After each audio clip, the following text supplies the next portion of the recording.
The story begins with a fire in the forest, a group of people discussing that things have gone too far. The man grabbed his head and asked if even one kobold would survive. His assistant said that this magician was stronger than they thought, and whether retreat would be the best solution. Their leader turned around and told them to stop being afraid. Since the fire was so strong, it meant that it had not yet regained its magical power. But suddenly he saw something. A man appeared in the distance. Everyone was ordered to remain silent because he was approaching. The guy was holding someone's head in his hands and saying that it was a nasty and heavy head, after which he went further and came closer and closer to them. But suddenly something surprised the young man. Opposite him stood people who were clearly not happy to see him. The gang leader came up and said that he should have just stopped quietly. The boy grinned and heard that it would be better for him not to be stupid, to throw his head on the ground, and then, perhaps, his life would be spared. The guy smiled and said that he would do as the man wanted. Then he laid his head on the ground and activated that very magical power. The bandits were surprised and did not understand what was happening, and at that moment, one of their assistants emerged from the bushes and shot the guy right in the back. He didn't immediately notice the approaching arrow, but then he turned around and activated even more magic. Thanks to this, the arrow missed him and pierced the leg of one of the bandits. The bandit saw this and did not understand what was happening, and his leader shouted, "What are we standing there for? We have to attack him!" And then everyone ran towards the magician with swords again. The young man made one movement with his foot and kicked something forward. He then created a magical sphere, which made a shield appear, after which he clapped his hands, and then everything around was illuminated by a bright light. The bandit leader looked at it and thought it was ice magic, but where did it come from? And in front of him, his subordinate had already turned into a piece of ice and could not move. Then the young man walked past him and headed towards the bandits, and in doing so, he destroyed one of them by simply smashing it to the ground. The man looked at him and wondered if they were really trying to tell him he wasn't a firebender. Then those flames weren't caused by magic but by explosives. The guy at that moment said that now it was the turn of those two bastards in the bushes. He then extended his hand forward and activated the power of fire. Spheres of fire appeared in his hands and filled everything around. And thanks to this, the fire spread, and new fires appeared. The gang members ran away from there and begged for help, but it was already too late. Finally, only the main character and two opponents remained on the battlefield. He approached one of them, who was already scared, and asked him not to come closer. The guy immediately put his hand to his head and literally burned the man from the inside. Their leader watched from the sidelines and knew he was next. Then he raised his head and said that this was incredible, but how could this be? The man looked him straight in the eyes and asked if this man could really possess the properties of flame and fire at the same time. The boy then leaned over and decided to show him clearly, after which he waved his sword and said that he was a damn outsider. That was the whole secret, and only red jam splashed around. After some time, the guy came to the village and delivered the monster's head.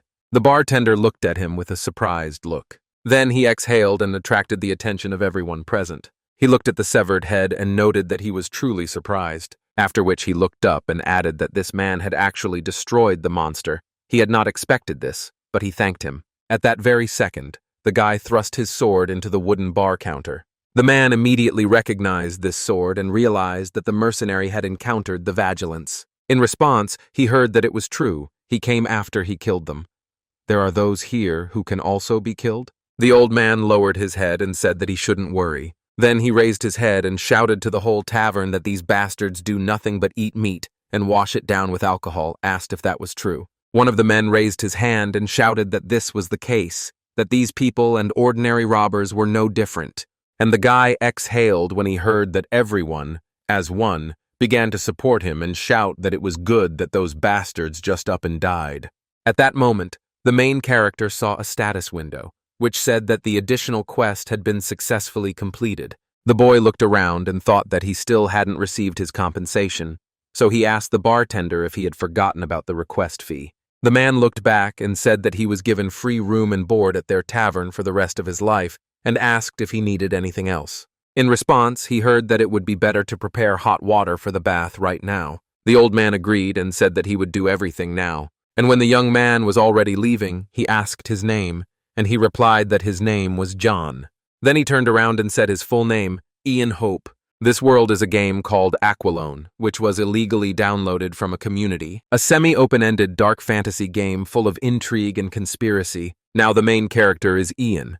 a character in the game that he leveled up before he became one himself, a mixed-type mage. Initially, only one branch of power could be developed here, since this way one could cope with the difficulties in the second half of the game. But the main character didn't follow this method of leveling up. If he needed stamina, he developed it. If he wanted to wield a sword, he developed it. This man ended up being an outsider in the game, and when he realized that he was a mixed-type mage, he decided that he wanted to delete the character in order to level it up again. He clicked on delete, but the last thing he saw was a flickering monitor screen and pop-up messages about how he was being watched, that they wanted to destroy the world and so on. And when he came to, he found himself in the middle of a swampy area, teeming with monsters and enemies, right inside the game. The so-called training zone greeted him in all its glory. It was unclear what he had done wrong and what the hell had happened since he found himself in the middle of such a place. But unfortunately, he could not think for long. He had to fight, and immediately, they attacked him and shouted that they wished him death. And he understood that if he thought about it, he would die here, after which he managed to defeat his opponent thanks to his skills. Blood was spilled everywhere. The 6 months he spent in this swamp were enough to adapt to this dark world, and also find a new weapon. So a year passed. Now the guy was in the tavern. He suddenly turned around and noticed something, immediately grabbed his sword, and when he pulled it out, he realized that it was the servant who came to him with water. The girl got scared and said that she just wanted to add some hot water. So the guy put his sword away and said he thought he was going to be attacked, and then apologized. She started pouring water and said that she would just add more water and leave. Then she looked up and added that if it gets too hot. But then, oh my God! She stared at his pumped-up torso. The boy closed his eyes and told her to put away her dirty thoughts. In response, he heard that nothing of the sort had happened. Then he clutched his head and thought about how he had managed to survive in the training area at all, only thanks to his abilities. And despite this, the essence has not changed. This player is still an outsider. The world expanded, enemies became stronger, villages and people he had never seen before appeared, and monsters were plentiful. There were no problems with the villagers he had met before because there was a big difference in strength between them. But if we left things as they were, any such fight could have ended disastrously. He would die. He sat in the bath for a while and thought that he needed to become at least a little stronger.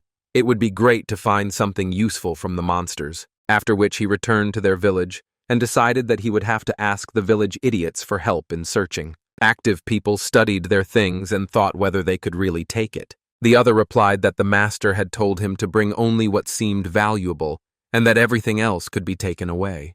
At the search site, quarrels even broke out when people argued and discussed who saw it first and would take it. The young man himself was walking somewhere nearby. He looked around and thought that he didn't know if these people would do as he ordered. Then one of the people approached him and said that he had removed all the armor from this monster, just as he had said. And on his chest he had a strange crystal. Maybe that's what he needs. The protagonist took out his sword and came closer. And then, thanks to him, he was able to pull the crystal out of the monster's body. The bartender came up to him and asked what it was, if it was some kind of cursed stone, and it really did look like it. The boy looked at it and said that it contained dirty magical power, and there was a lot of it. After which the old man came closer and asked if their leader had used black magic. In response, he heard that the stone had most likely been enchanted by whoever set it in place. Then it was unclear what happened to someone possessed by the stone. Meanwhile, one of the search party entered the tent and turned to his comrade, asking if he had been searching from that side. The young man himself was sitting there with some kind of stone, and immediately heard the question, "What is it?" The guys were inside and were discussing how beautiful the crystal was, and where he got it. Right here? The boy smiled and said that he would take it to his mother. Then the young man turned around with wild eyes and asked, "What will happen if I eat it?" In response, he heard from Jan that he would become a puppet. The boy grabbed the crystal and explained that it would be a new puppet for the bastard who created this stone. There was a house somewhere nearby. Inside, a guy stood and looked at the collected things and said that not everything was so bad. He looked at the mana stones, the bloodshot eye necklace, the silver coins, and wondered which of these were in the monster's hut. Then he picked up the ball and thought that compared to the others, this was the biggest catch, and the most contaminated. After which he pulled him towards himself, and he thought that if he cleaned it, it might be useful, so he put it in his pocket. Then he turned around and thought that it was a pity there was so little space, but this would do. When he woke up in the game, the skills of this character were at the same level, but everything else was reset to the starting point of the game. But for some reason, his level and skills didn't reset. Someone didn't want his character to disappear without a trace. Whoever brought him here, so the guy turned around and thought he would thank him for that. It would be much better if he got some extra points. Then an old man came up to him and asked if he could really keep the armor. In response, he heard that there was no need to worry. It wasn't free anyway. The young man smiled and said that he would talk later, but now it was time to go back. He needed to check if his people had coped. After some time, all the workers were gathered in the square. The guy came up to them and said they did a good job. Then he looked at everyone and thought that even though they didn't put much effort into searching, he still had to check them and activated his magical vision to detect traces of magic, after which he began to scan one after another while everything was going by in passing, until he had to stop at one of the guys. Something brightly glowed in the worker's pocket. It was hidden in a pouch hanging from his belt. The boy came closer and asked if this man was really that stupid. Gigi took out his sword and ordered him to quickly take out the contents of his pocket. The townsman was a little confused and asked what was the matter, but immediately after that he began to transform. The player saw this and was surprised, and a second later, this man almost completely turned into a monster. The others looked at this and did not understand what was happening to their friend. His body literally flew up and began to glow brightly with dark magic. The protagonist stepped back and asked if he had been consumed by the curse. Then he swung his sword and thought that this was not the person he had spoken to earlier. To his surprise, the man grabbed his sword mid-flight and prevented him from cutting off his head. Then he smiled and said that his opponent was a hot-tempered guy and decided to cut off his head right away. The boy looked him in the eye and said that it irritated him. He then took a step back and said that he thought he had been consumed by a curse, but it turned out to be an imposter. The blonde continued to hold his blade and said that he had ruined the field where he had planted his seeds, and he had hidden them, hadn't he? The guy immediately understood what was being talked about.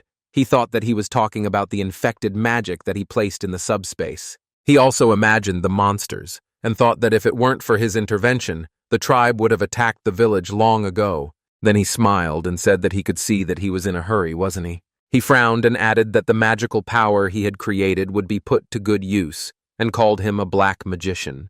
The same man began to transform. His hands were replaced by paws with claws, after which the same paw was able to cut his sword in half with one press. The guy stepped back and said it was a good sword that he had only recently gotten, but there was no time for lamentation, because the monster was already approaching him. The boy decided to fight with what was left of his sword and struck, and then he skillfully dodged the enemy's blow. However, the monster was getting closer and closer to him, and said that it seemed like he had no strength, after which he smiled and added that he would make him understand who he decided to open his mouth to. However, this monster did not notice how a fireball suddenly flew towards him, and then there was a loud explosion. The young man immediately activated fire magic and decided not to delay the attack. When the monster knelt down, he asked what the hell. There was surprise in his eyes. Could this man really do this? Then the young man swung and shouted that his opponent was talking too much. A moment later, he delivered several more fiery blows. The rest of the people sat to the side and asked what was going on and what was this.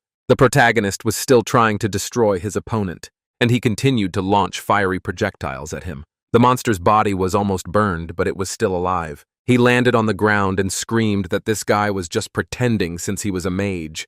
The monster would definitely find him again. His last words were to remember that his puny soul was trapped in this body for centuries of suffering. And after this, the young man took and cut off his head, and he did it with such force that the head bounced off like a ball. Then the guy squatted down and said that it sounded like a conversation between the murdered man and the murderer. And right after that, he stuck his hand right into his chest. He managed to get the same sphere as before.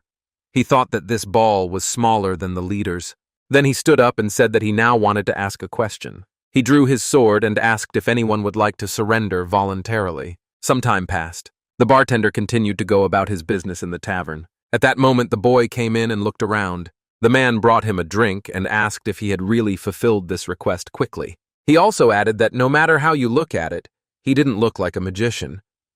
The young man exhaled and replied that he should be more careful with his tongue. The bartender could tell that he was hiding it because magicians were not liked and always whispered behind their backs. The young man then created a fireball and repeated that the old man talks a lot. The man also said something else was bothering him.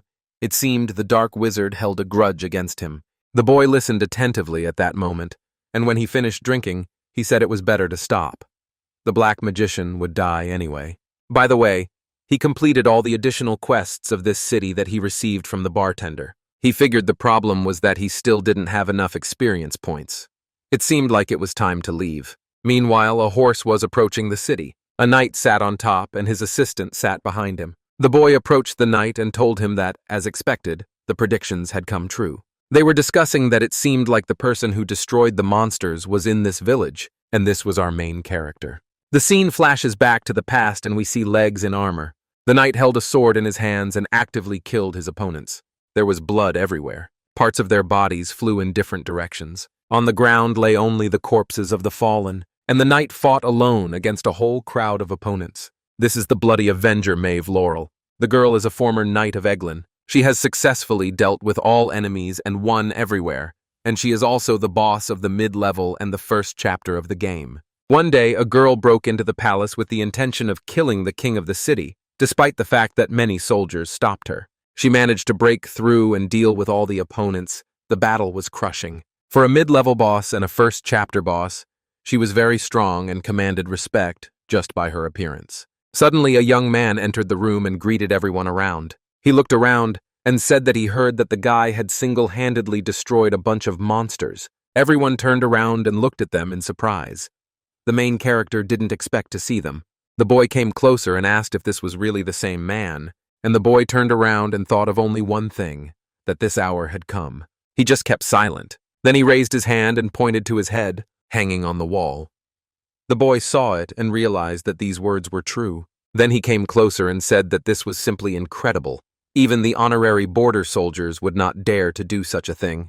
Then he turned around and apologized for the questions, saying they just needed to make sure they had found the right one. He extended his hand to the side and said that he would like to introduce him to a follower of Ras Solera and a servant of the god Tyrone. There stood the guardian of the southern borders and the city's precious sword, Knight Mave. The guy frowned and thought that this was already very strange, because the girl was completely different.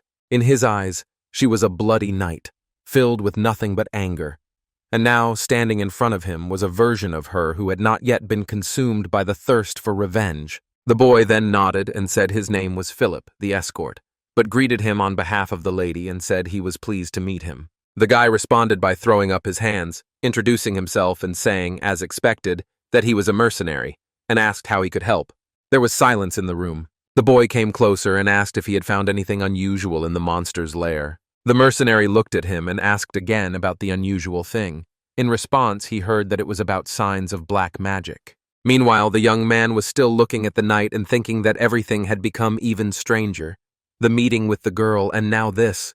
What would happen next? Then he turned around and said that even if he had found it, he was a mercenary working on deals and for a fee. He extended his hand and said that, when it came down to it, he preferred to negotiate with the person making the decisions. While the boy was trying to calm him down and saying that this was very bad manners, the knight suddenly raised her hand. Then she spoke and said that everything was correct. The guy looked at her and was surprised what kind of voice it was, familiar, and the girl asked him to forgive her servant. Then she took off her helmet and looked him straight in the eyes. Philip tried to object, but the lady said that she usually didn't talk to people she saw for the first time, so her assistant spoke for her, nothing more. True, the main character did not listen to her and only thought that it was a real girl. He had never heard her voice, only a breath and a last whisper, just at the moment of battle. But he was abruptly pulled out of his thoughts and told that he should continue. The lady sat down at the table and said that she was, of course, willing to pay for this information. She placed a gold coin on the table and waited for a reaction. The boy smiled and said that it was a royal gold coin of the highest purity, and he was told that it was simply for the king. Then the guy raised his head and said that someone was deliberately breeding these monsters. He looked at the wall and added that their leader wore the essence of black magic on his chest. Then he put the ball on the table and said that it was the entity that remained from the black magician. Then he looked at the guys and said that he had ruined his plans, so he promised to come back for him. The girl frowned and replied that this was true evil. Someone in the kingdom was growing the seeds of darkness. And immediately after that, she threw a whole bag of gold on the table, adding that she was ready to give 10 royal coins for this item. The mercenary picked up the bag and said that it suited him, and then he heard that there was something else. The lady looked up and replied that, if possible, she would like him to go with her, because he was the only witness. Suddenly, a status window appeared in front of the guy's eyes. It said that a quest had opened. He needed to accompany her and kill the black magician. He had previously missed it, but now he would definitely do it. Then he smiled, and when he looked up, he said that, as he had already said, he was a mercenary. If he wants someone to accompany them, he needs a contract. The same boy ran up to him and shouted that this man had already received enough money, but in response, he heard that a contract was still needed. The lady frowned and asked if he really knew where his hiding place was. The guy raised his hand and said he didn't know, but he'd try to find out. That's how he made his living. It was a lie. He knew it. But he still smiled and said that besides, this wizard had angered him, so he was ready to strike back. Then the knight thought. Then she folded her hands and said that she agreed and was ready to hire him, guaranteeing everything. So for her too, night came. Everyone gathered, mounted their horses, and were ready to go. The girl looked at him and said that she wanted to know if the guy was sure that the wizard was where they were going, and he looked around and replied that most likely this man was hiding in the grave forest. The grave forest is a place where there is an entrance but no exit, a scary place. Recently, the main character was talking about this forest with the bartender. He looked at him and asked, "What should I look for there?" In response, the bartender continued to tell the story. And the man told him that in the forest there was an underground tomb. It was built by fairies. They buried dead warriors there. And then ordinary people bury each other there. He also added that at some point the fog began to thicken and the place began to become gloomy. Then he came closer and said that no one else had seen people coming out of there, and the guy thought, "I have to go there." The knight said that this was the very center of the kingdom, and then asked if he really thought that the black wizard could be there. The young man presented all the creatures he had killed before, and replied that the wizard had scattered the seeds and was waiting for the harvest. This meant that he needed a shelter, hidden from human eyes, and perhaps the center of the kingdom was the best place. He then began to move forward, and added that they should discuss the details later and set up camp for now. The knight agreed and said that it was already quite late. Her assistant raised his hand and said that they could go further inland. He said that they could go further into the forest. Travelers usually settled on the bank of a stream, and the boy looked at him and replied that a pack of wolves lived there. He did not want to disturb their sleep, and then the boy became seriously scared. Then he stepped aside and promised to light a fire. The mercenary exhaled and thought that this boy was so stupid he would trample everything, and behind them some kind of rustling began. Someone was clearly watching them, and it wasn't their friends. A huge mouth appeared from behind the bushes. A moment later, a whole pack of wolves appeared there. They were led by a huge monster. After some time, the group lit a fire. The young man looked at the knight and thought that she was completely different. He looked at her and wondered where her vengeful nature was, the one that had turned the king's castle into a bloodbath. Then he closed his eyes and thought that perhaps there was a reason for it, like any madness. He had a small package in his pocket, and as soon as the boy saw it, he immediately became happy. He smiled and said that it was finally time to eat. It turns out that before the mercenary left, a maid caught up with him and told him to wait a minute. The girl became embarrassed and handed him a bag containing ham and cheese, suggesting that he take it with him and be careful. Philip imagined this picture and even felt a little embarrassed. And then he smiled and said that she had a loving look. But the mercenary interrupted him and asked whether he was going to shut up or not. The boy turned around and asked if the guy really wanted to share with him. And in response, he heard that this would only happen if he shut up. The wind around them grew stronger and stronger. The young man took the bundle and froze. The assistant then looked at him and asked what was going on. Was he laughing at him? And the guy frowned and ordered him to shut up. Suddenly, a loud rustling sound was heard around. The girl immediately put on her helmet and said that they seemed to have uninvited guests. After this phrase, the rustling became even louder. At first, the boy asked if it was wolves, why the sound was so close, but then he saw that they were already running towards them. There were dozens of burning eyes of their rivals all around. It was hard to believe that they were really wolves. The assistant began to panic and ask what they were going to do, and the mercenary grabbed his sword and said that it looked like they had no dinner today. Meanwhile, the monsters were approaching them faster and faster. The knight said that these animals are much larger than ordinary wolves. Maybe this is the work of black magic. The boy replied that they should deal with them and find out. The girl turned around and noted that he was right, ordered her assistant to mount his horse and stay behind. He agreed.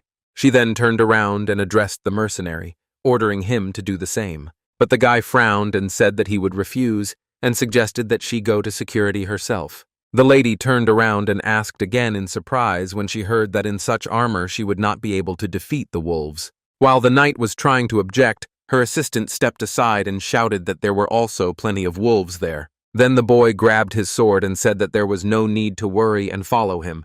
There was something that only he could do. The girl simply remained silent in response. Then she turned around and told him to try not to die. The guy turned around and asked her not to die either. At this moment, the monsters had already gone on the attack. They were approaching the protagonist at an incredible speed, while he was saying that there were too many of them. And one after another, they began to attack him. Luckily, the man's martial arts were enough to dodge. The guy also raised his head and noted that flame magic would have dealt with them in a minute. Then he turned around and thought that he couldn't show them. You never know who might become your enemy. So for now, it's better to fight hand to hand. He needed to retreat. And then he swung his arm and said that the most invisible fight to the eye would be a sword fight. And he also activated the gray magic, the wind blade, making it the best time to fight. The wolves were already approaching. The boy thought the wind magic was giving them momentum, after which he swung and thought that if he wanted, he could turn on the gust of wind. And he transformed into sharp blades, and with one blow he was able to knock down the first enemy. He cut his cheek and dealt him a serious blow, and a moment later he completely deprived him of his head. Another wolf tried to attack him, opened his mouth, and tried to bite the guy. But he simply didn't succeed, and there was a lack of understanding of what was happening. It turns out the boy activated gray magic, thanks to which the wind curtain was activated and the monster missed. The mercenary also turned around and asked if the wolf was surprised, as if his teeth were biting. But that was not the case, and he immediately cut off his head. A scratch appeared on the boy's cheek. While he was standing in the middle, he heard two more people behind him. The knight continued to fight there with all her might, and with one blow she was able to kill two wolves at once, thereby protecting her assistant. The mercenary looked at her and thought that they were stronger than he thought. He frowned and also thought that the battle was dragging on, which was bad. Somewhere in the distance stood their leader and watched all this, while the mercenary thought that maybe this was just his tactics. Immediately after that, he activated the search for magical power thanks to his supervision, and black magic began to appear below. The guy seemed to be scanning everything around or finally found it. There was a huge monster standing in the bushes behind, and it was the leader. Then the young man shouted to the lady. She turned around and Gigi said that she needed to take the horse and leave, and he had to deal with the leader.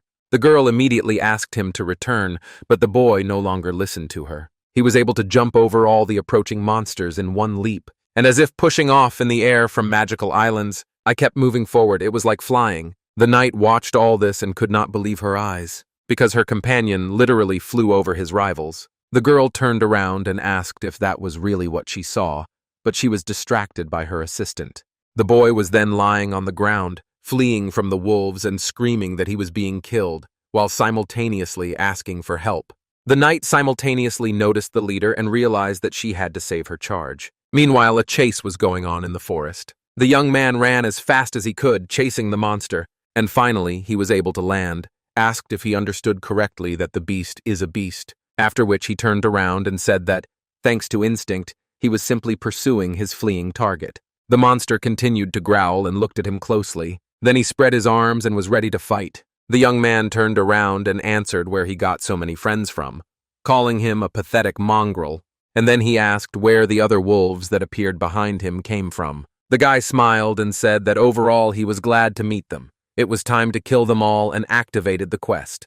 Where the cursed wolf should have been eliminated, it now became prey. The monster got really angry, and all his charges immediately rushed at the player. True, with one blow the young man activated the wind blades and killed everyone at once. He's really great. Only the blood had time to fly in different directions, and the guy continued to stand there and said that his opponent was even more disgusting than in the game. He couldn't control his anger and was ready to tear him to pieces. The young man smiled and asked if he was really afraid to attack alone. The monster immediately rushed towards him. He stretched out his paw and tried to hit him. Then he swung, but somehow missed, and the mercenary stood still. And he activated the barrier display case, thanks to which he was able to protect himself.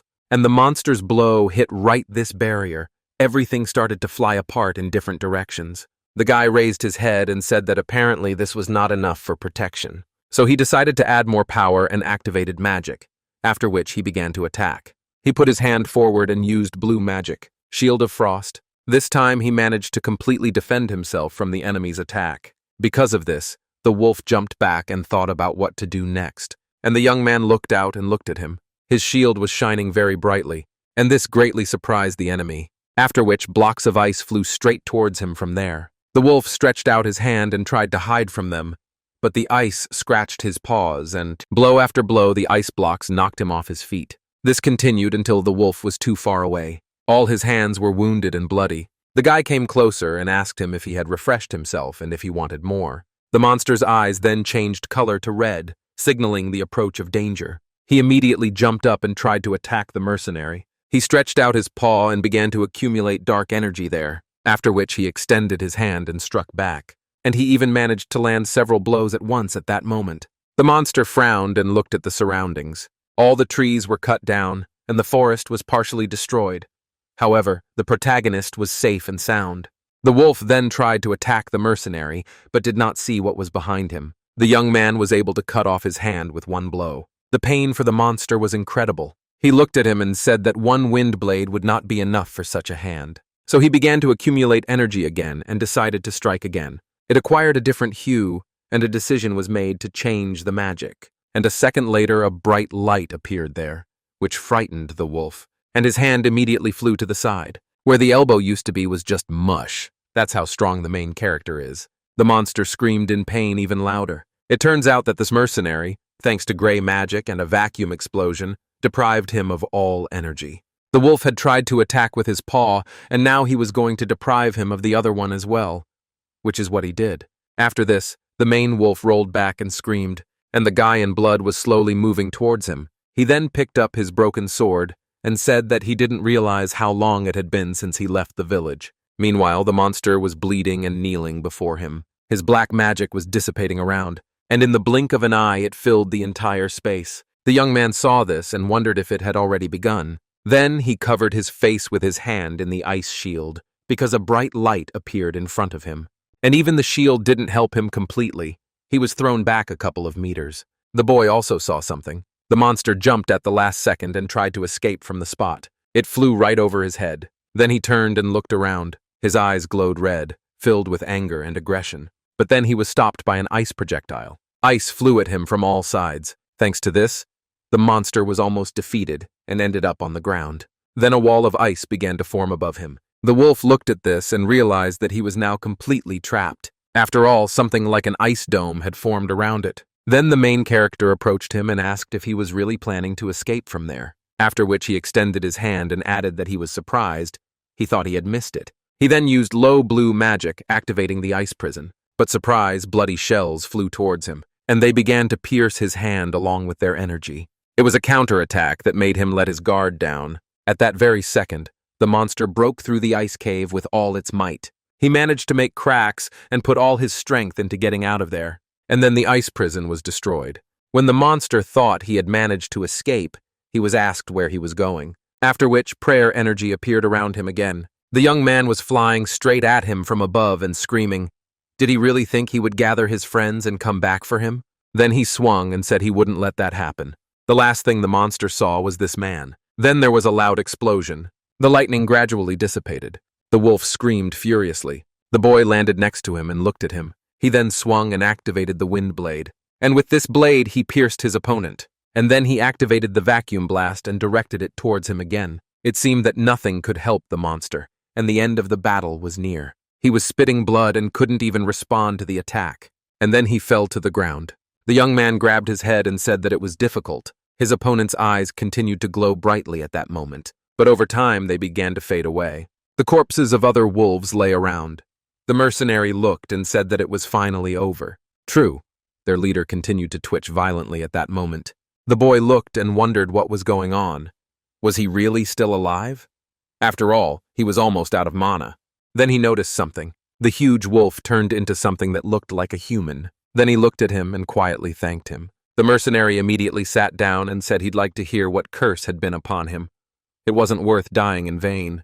The man, one step away from death, only managed to say something about the old deer. And the boy was surprised and began to ask again what kind of deer it was. But his opponent was already dead. After which, the guy looked at the sky and said that he probably wanted to say that he never managed to eat the deer. Meanwhile, nearby, his companions also finished their battle and lit a fire. The girl suddenly turned around and asked if there was a mercenary there. A guy actually came out of the bushes and replied that everything was fine. Philip saw a severed head in his hands and jumped back, screaming what it was. And the young man picked her up and said that this was a werewolf.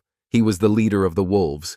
The lady was surprised and wondered if their companion had really managed to cope with him alone. Then she looked at him and thought, maybe this man really did have mastered dark magic. Then she bowed her head and asked why Ian attacked them first. She came closer and said that the mercenary could have died like that.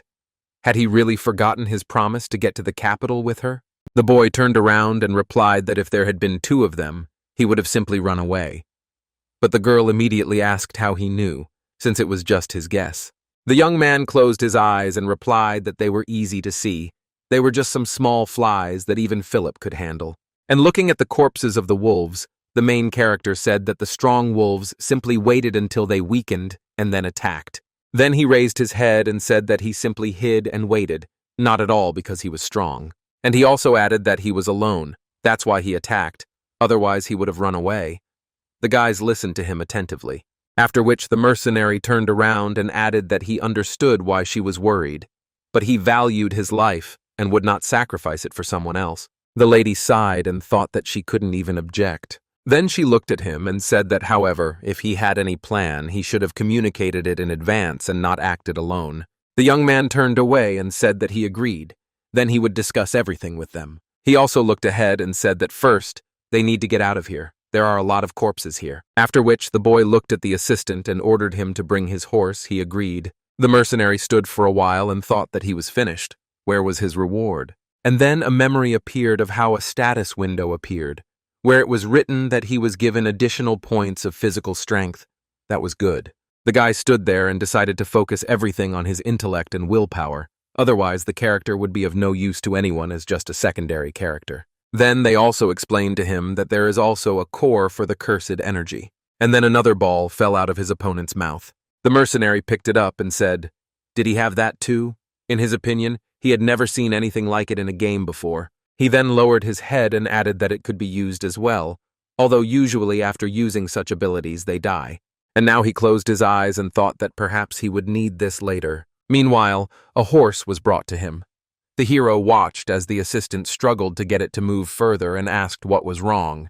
But the stallion had been watching his master all this time, who was literally radiating black magic. Then he jumped up and it was unclear what was happening. Foam came out of his mouth, and a second later the horse fell dead to the ground. The boy leaned towards her and said, is she really dead?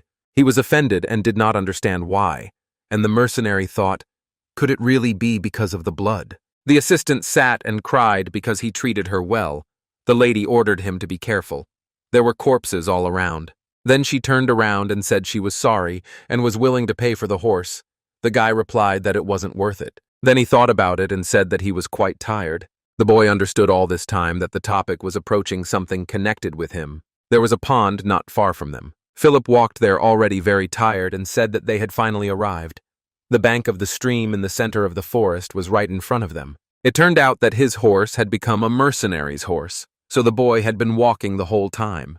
And the young man sat on the stallion and thought that the boy's horse was quite good. Then he looked at him and said that they had indeed come. And then he threw him a bag of food, and he was delighted.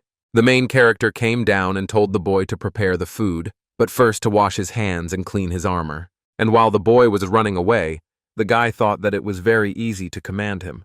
Then a knight came up to him and asked what he was doing. The protagonist then undressed and said that he would take off his armor to wash himself.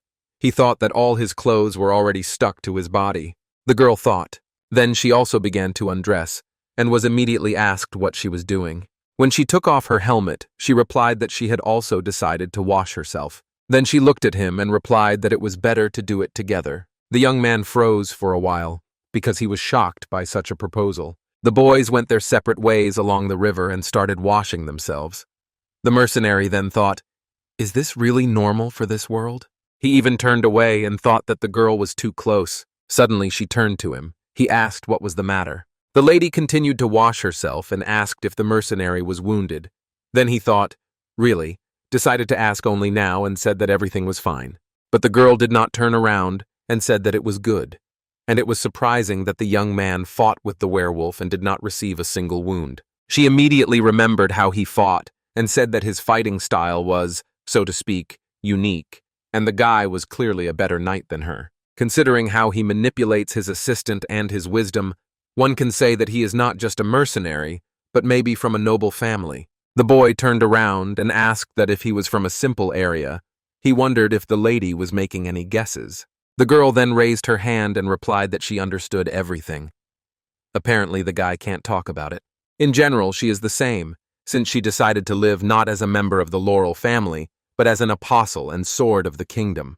An apostle is one who has received a blessing from God and has become a member of his family, one who can use some of his abilities. Obviously, this is unfair power, but most likely it requires a price to maintain it, which the girl had to pay. The young man then asked what kind of goddess this was, and he really surprised the lady, even getting a question. Did he really not know? The guy was a little embarrassed and said that he was not very friendly with the gods and thought that there were too many gods in this game. And at that moment the lady turned around and said that the goddess was not one to be easily served, because she was this goddess of censure, Tavern. Then she introduced her and said that she was the second daughter, and the sword that punishes all sins. And then she closed her eyes and added that therefore, as her apostle, she could not lie and ignore sins, because then she would lose her power. The mercenary turned around and said that if that's what they call her, then other names must be even cooler. He then continued to wash himself and thought that the main motives in the game were betrayal and moral decay, so there were other names.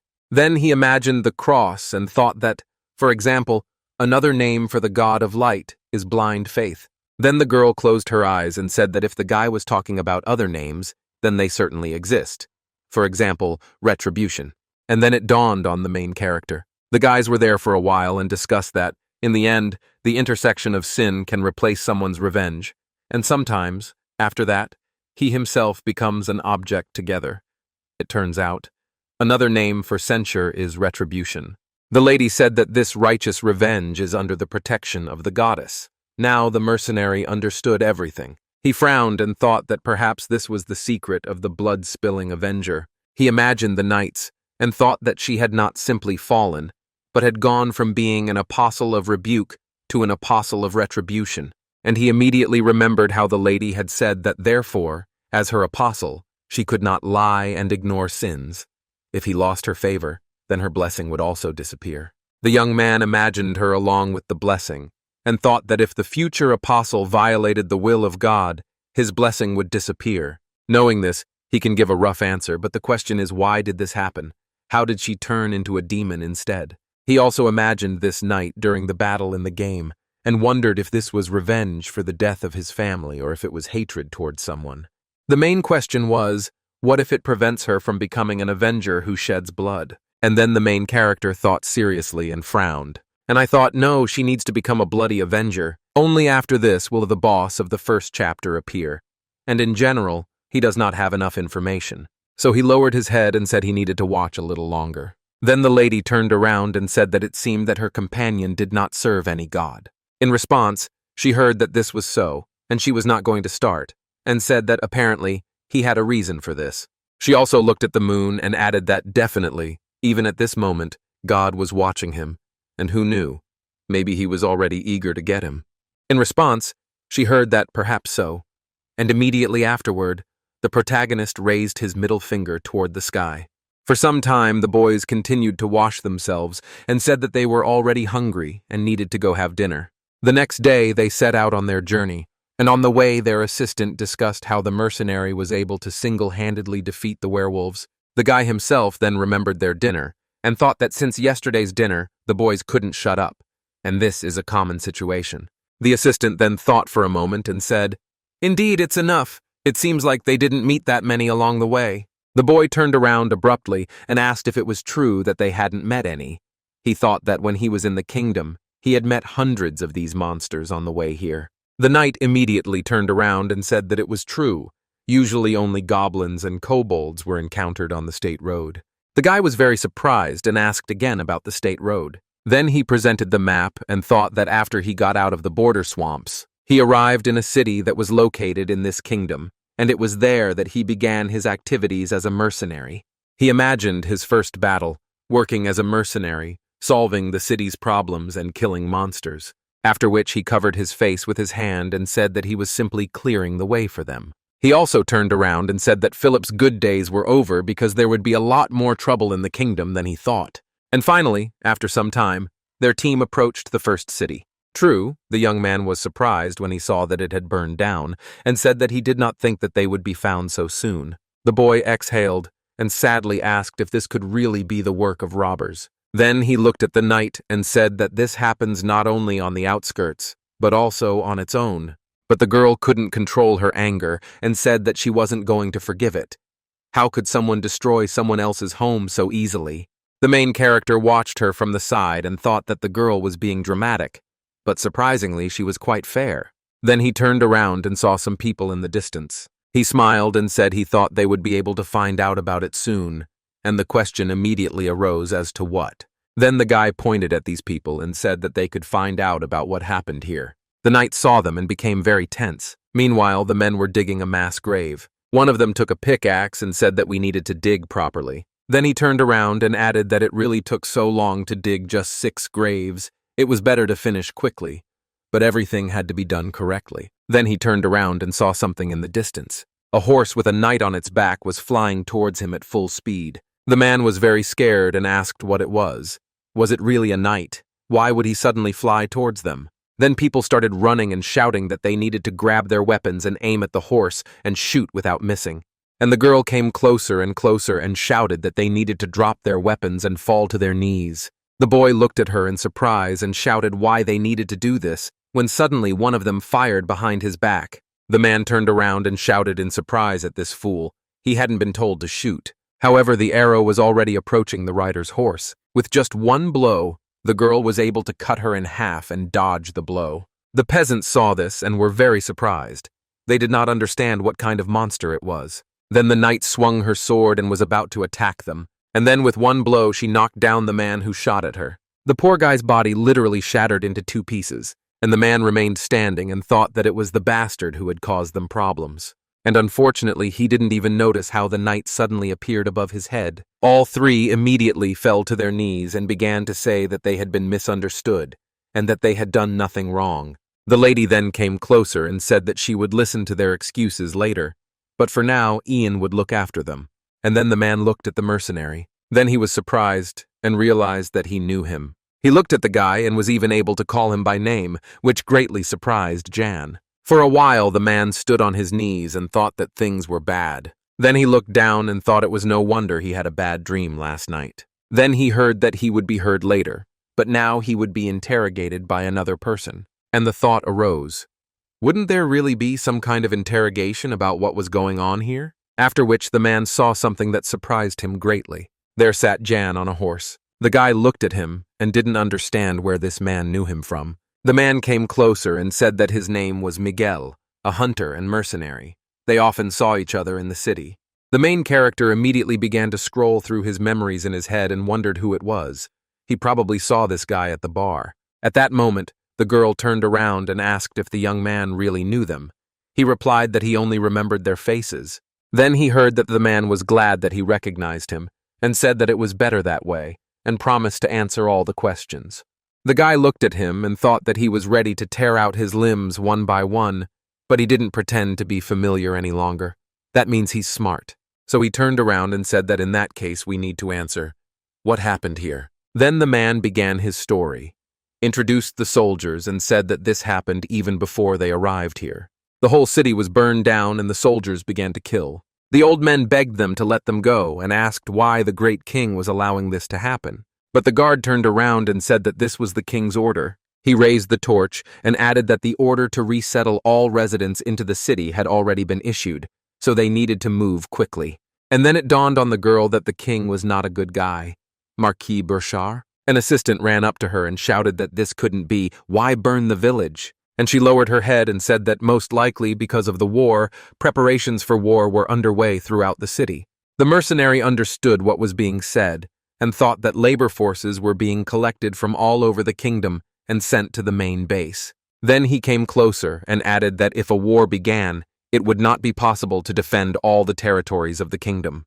The place would have been plundered anyway, so the king decided to do it himself. The boy listened to all this and was in complete shock, and the boy closed his eyes and thought that the Marquis's true motives were quite different. There's still one more question. Then he looked at the man and asked what kind of corpses were being buried now. He turned around and explained that this was the family of the village elder. They had been against the resettlement until the very end and had been executed for it. And he remembered how, when leaving, they met the residents who had moved.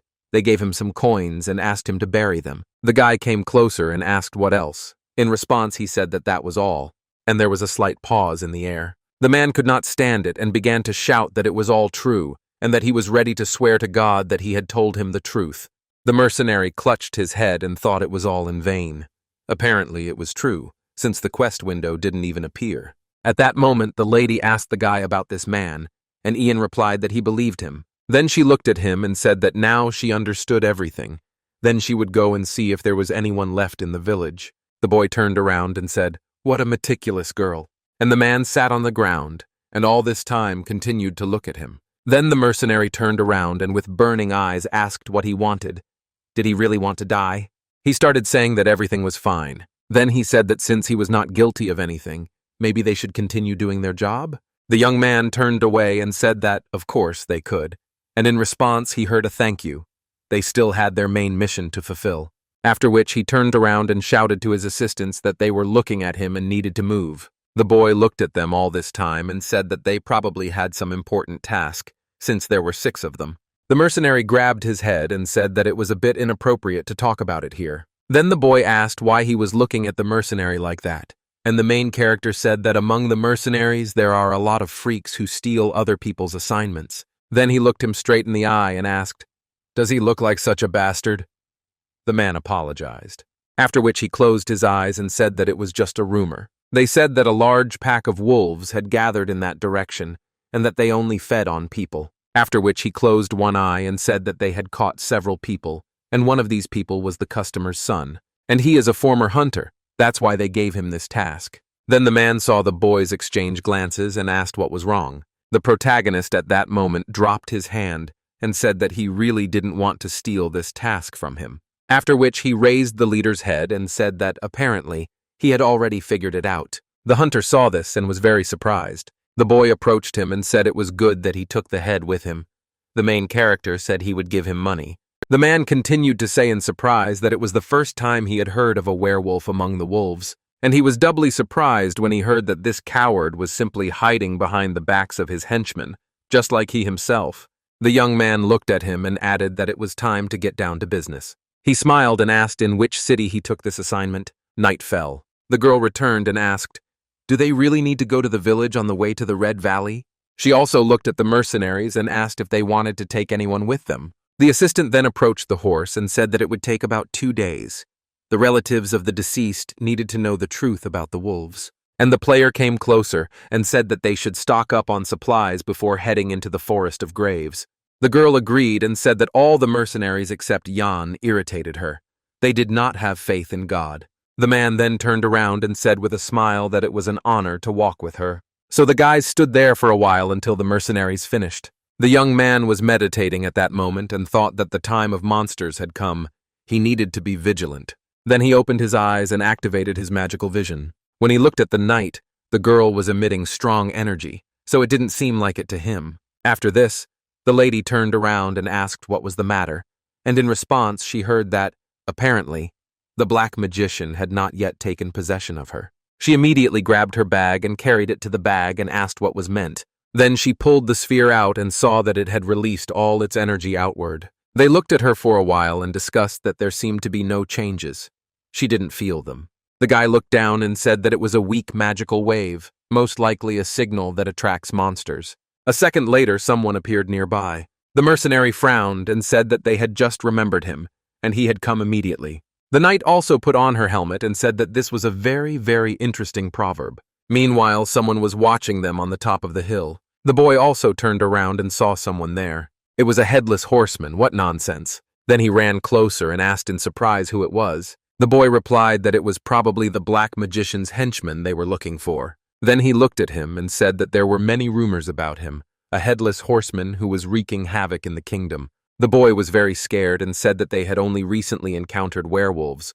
So where did this monster come from? Then he looked up and said that the gentleman was right. And in this kingdom, there really is complete chaos. And all three continued to look at the monster. John stood and said nothing. He then turned around and thought that he didn't expect high-level monsters to appear one after another. He also met a man from the first village and thought the black mage treasured the seeds he'd sown.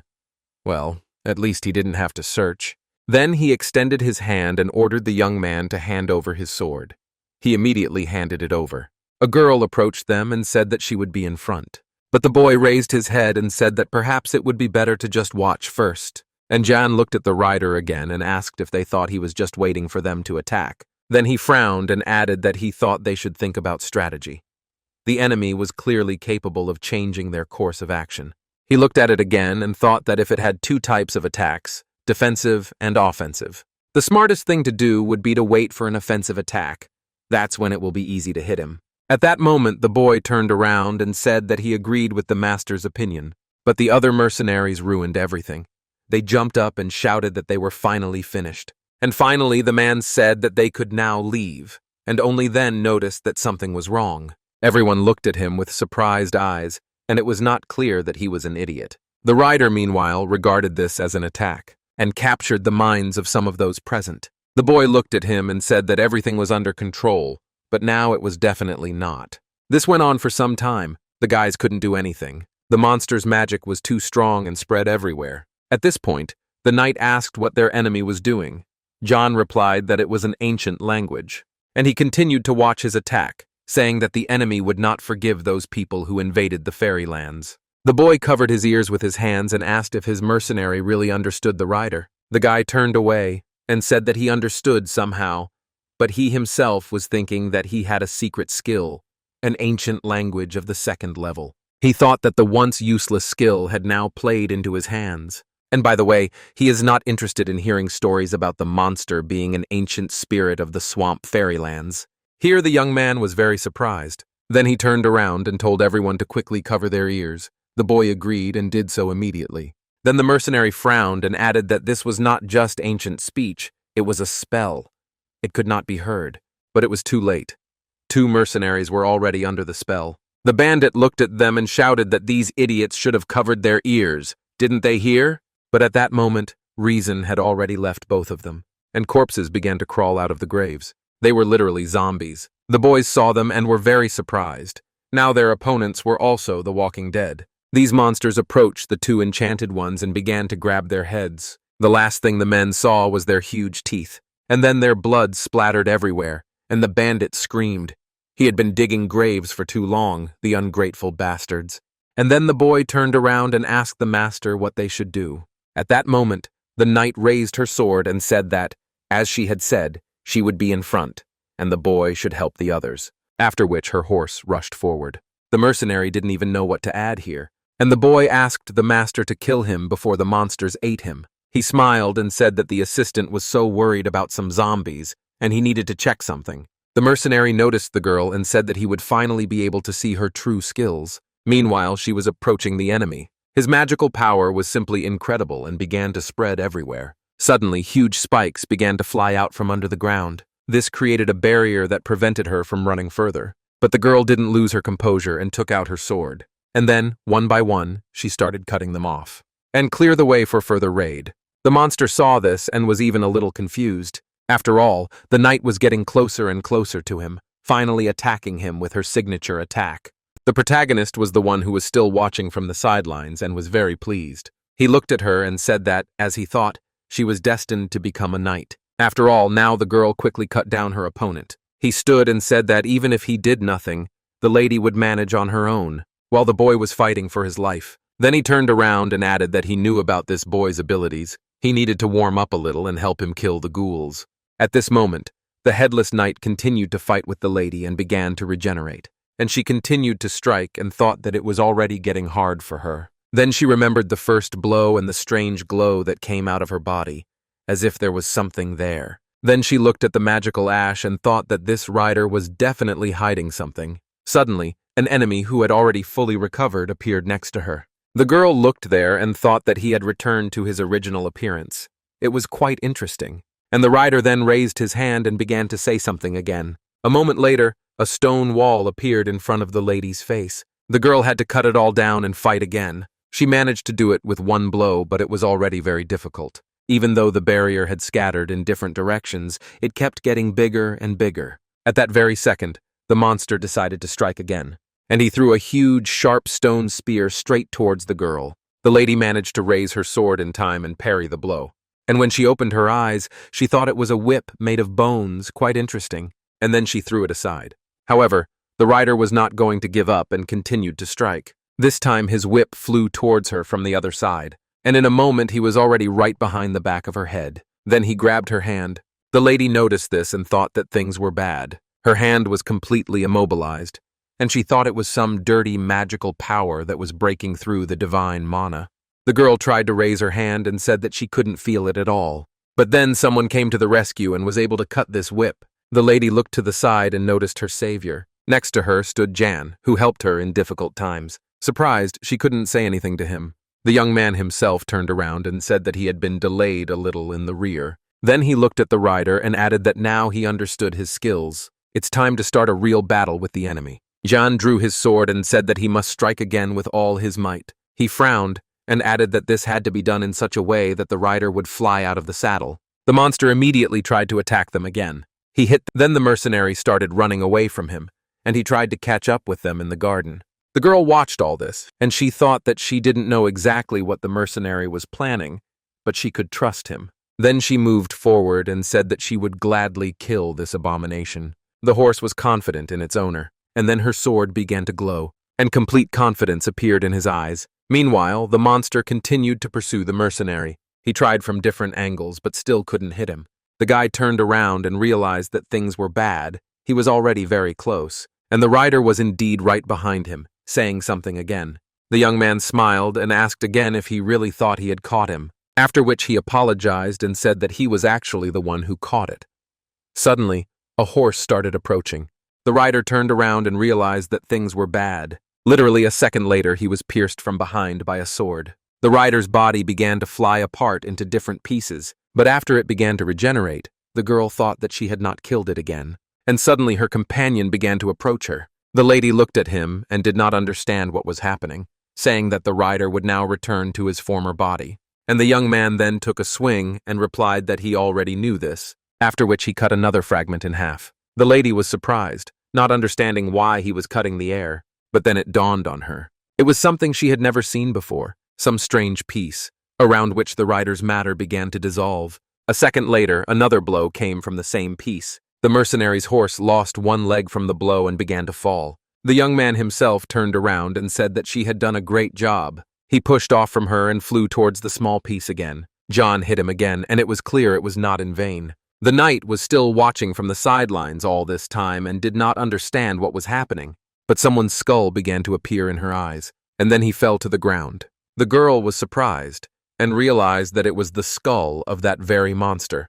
The mercenary, meanwhile, continued to attack, his eyes still glowing brightly. For some time, the young man hit the skull with a sword and tried to disarm it. It seemed that it was already pointless, and the enemy was defeated when he uttered his last word. A moment later, a bright red light appeared from his eye sockets, and he began to scream something again. Everyone around suddenly froze, and they realized that something strange was happening. Then there was an explosion. The girl was standing slightly behind the main character, and she asked what this paralysis was. The magic had broken through all her sacred power and paralyzed her entire body. She couldn't move any further, so she remained sitting on the horse and thinking that her comrade was also paralyzed. Meanwhile, the skull rose into the air and seemed to be completely intact, apparently about to return to his normal form. But suddenly the guy gathered his strength and decided that he needed to get out of the paralysis, after which he grabbed him right by the head. The monster had absolutely no idea how he managed to escape. And then the guy smiled and said that all named monsters have one way to escape a dangerous situation. Then he looked up and added that he knew he had one just like her. Just a minute before, he was holding his sword and going through various thoughts in his head about strength of spirit, resistance, intelligence, magic, and will. and he thought that all the other passive abilities, which he initially considered completely useless, together became the key to salvation. Then he squeezed the sword and realized that it was not paralysis but a very short stupor. Now he held the skull in his hands and said that in such moments, being an outsider is very useful. Then he threw him to the ground with all his might. He also smiled and said that it was time to end this. And he again approached the skull lying on the ground. However, the monster managed to jump to the side so that it flew like a ball across the field. And then the guy caught up with him and swung again. He struck him with his sword with all his might to destroy him. At some point it became more like a mess. It looked scary. Even the knight simply watched this silently from the side and could not comment on it in any way. Suddenly it dawned on her that the paralysis had passed, but it was unclear how. The girl immediately began to replay the moments of the battle in her head, and she said that she didn't understand how the guy could defeat such a strong monster. With such ordinary physical attacks, finally the skull cracked. When the young man swung again, he tried to tell him something, but he was going to pierce him and did not even want to listen, only wishing for death. And a second later, he actually did it. Then a bright light enveloped everything around. The knight was even forced to cover her face with her hand. It was so hard to watch. There was also a blast wave, and then everything went quiet. The young man was still sitting next to me at that moment and finally exhaled. Then he frowned and said, what did he care about his hatred of the magician? He looked at the broken skull and also at the broken sword. He was more upset that the sword had broken again than that something bad had happened to them. Meanwhile, the black magician in his lair watched all this and said that they got rid of all the spirits in their path. He introduced the main character and said that this man was to blame for everything. The magician threw the book aside and said that this guy was destroying the seeds he had so carefully nurtured. Then he came closer to the ball and said that he would consider this an opportunity to get rid of this freak. He extended his hand forward and added that the whole world would return to its true form, becoming what it was originally. The magician spread his arms, shouting that, as his servant and pioneer, he would cast off the shackles of humanity and be reborn as a perfect being. There was a smile on his face as he said that the time would come, and the first one to be devoured would be that vile bastard, the mercenary. Finally, the next day arrived. In one of the cities, the townspeople stood and discussed how the village elder had finally died and his only son had been torn to pieces by wolves. They also mentioned the mercenaries and asked if there was any news from them. Suddenly someone started making noise nearby, and our people appeared in the village. The knight on the horse had the rider's skull. Everyone looked at the guys and discussed whether this was really a knight, completely covered in armor, what was going on, and what that skull was in the back. Then they noticed this man who was leading them, and said that he was the same mercenary who had gone wolf hunting. They also looked at him and said that it was not clear what he was holding in his hands. Was that the culprit's head? Was that really the culprit's head? Just look at his brave face, he probably did it himself. And they also shouted that they didn't think the man would be able to fulfill the request. He is simply amazing. The hunter immediately turned around, smiled at the team and said that they had arrived an hour early, all thanks to him, their guide. People were surprised to hear that he didn't want to carry the werewolf's head any further because it was scary and heavy. Jan threatened him. Then the guide grabbed the head tighter, and the mercenary thought that he had really become a good guide. If we go back to that night, everyone was sitting around the fire while the hunter was reburial. He carefully buried everyone, including his comrades. The boy turned around at that moment and told him to stop, but the man replied that everything was fine. He did this for his own good, since only one survived. His subordinates could turn into evil spirits. Then he frowned and added that in any case, these people put in a lot of effort, right up until the very end. The assistant listened to him and didn't even answer. He then turned and addressed the lady, also asking what they should do. The journey was taking much longer than expected. In response, he heard that it was true, since John joined them. They fight almost every day, and they are only late because they lost their horses, said Jan. Philip looked at him and said that it would take at least another week to get to the grave forest. Suddenly, a man approached them and asked if their destination was really the grave forest. Then he smiled and said that 5 days would be enough for them to reach the village by the short road. Gigi looked at him and asked if he was ready to take responsibility. In response, he heard that in general, yes, although it was a little dangerous there. At that moment, the guy smiled and said that in that case, he would have to take them to the grave forest as well. The hunter was very surprised and asked why him, and the mercenary tossed him a coin. As soon as the old man received it, he asked why they should go into that damned forest. but the glow of the gold coin immediately clouded his mind. The surprised man raised his head and said, "Is this really an imperial gold coin?" The main character thought that such a coin was worth twice as much. The hunter simply could not refuse. He thought that since he was only going to the forest with Mave, it would be good if he replaced him as a witness for the black magician. While the man was saying that the tavern had pretty good food and the beer was also not bad, then he raised his hand and added that they needed to meet at this tavern when they had finished their business. At this point, the protagonist lent the assistant some coins and told him to go to the stables and buy him a horse, and one for himself too. The girl intervened in the conversation and asked if Gigi was going to go to church, and said that she also wanted to pray, and they could go together. But the young man raised his hand and said that it would be better for them to go separately, adding that after that he planned to go somewhere else. The girl lowered her head and said that she understood everything. Some time passed. The mercenary came to the church and thought that knights like her valued their faith and honor. Then he came closer and thought that, in other words, she was the perfect target for the priests. And did he want to lose his money if he came here with her? Of course not. It was better to refuse. Then he went inside and saw the statue. This statue stood before him and radiated some kind of divine energy. It is not mana, not light. It is a real miracle. Finally, it is possible to cleanse it from black magic. Then he came closer and was shocked and did not understand what was happening. Suddenly, a priest appeared from behind and asked who it was. Then he raised his head and said that now was not the time for prayer, but anyone could come in. And then he was surprised at what he saw. The old man looked at the guy and said that he did not understand how the apostle of the goddess of light ended up in their seedy lands. The young man asked in surprise about the apostle and did not understand what kind of nonsense he was now talking. And the priest folded his hands and said that such a thing had not happened since the arrival of the apostle of all the kingdom. Then the guy thought that the priest was mistaken, but the main character still feels something. Then he frowned and turned around, and he said that he was a simple mercenary, not an apostle, and, moreover, an unbeliever. The priest was taken aback. The boy then turned away, feeling uncomfortable. He felt as if something was watching him through the statue. The old man approached him and said that if so, perhaps this man would want to serve the sacred goddess. But he smiled and thought it was funny. He kept talking about the apostle, and then, indeed, the apostle's quest appeared. To become an apostle or not. The old man, meanwhile, bowed to him and said that it would be better to think carefully and make the right decision. The young man grinned in response. Then he said that he would definitely think about it and said that he needed his help. The old man agreed to listen. The mercenary came closer and asked if it was possible to cleanse these items of their dirty magical power, handing him the spheres with dark magic. Then the priest jumped back and shouted that it was defiled by dark magic and that it was done by a simple monster. The guy asked if it was possible to clean them. They were leaving the city by noon tomorrow, and he was told that, of course, it was possible.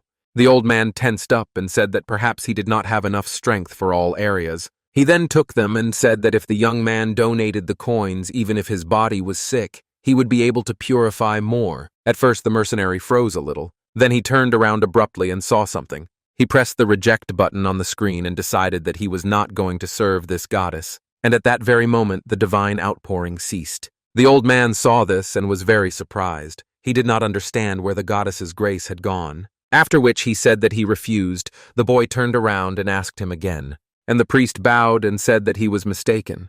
He can only help someone who is under the protection of the goddess. But surprisingly, after this, grace returned again. The young man literally glowed with this grace and told him to try harder. Maybe then the goddess would appreciate his devotion.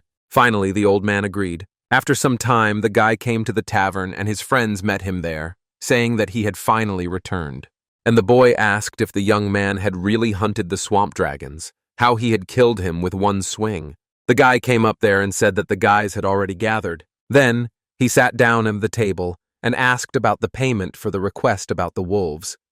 Philip handed over the money and said that he had also added the change from the purchase of the horses. Then, with an embarrassed face, he said that he wanted to know if the gentleman really hunted dragons. At that moment, Jan looked at the hunter, and he said that he hadn't told much. Therefore, the main character had to explain that it was not a dragon, but a specimen of a swamp drake, which had only recently become an adult. A real dragon shouldn't even be compared to this winged lizard.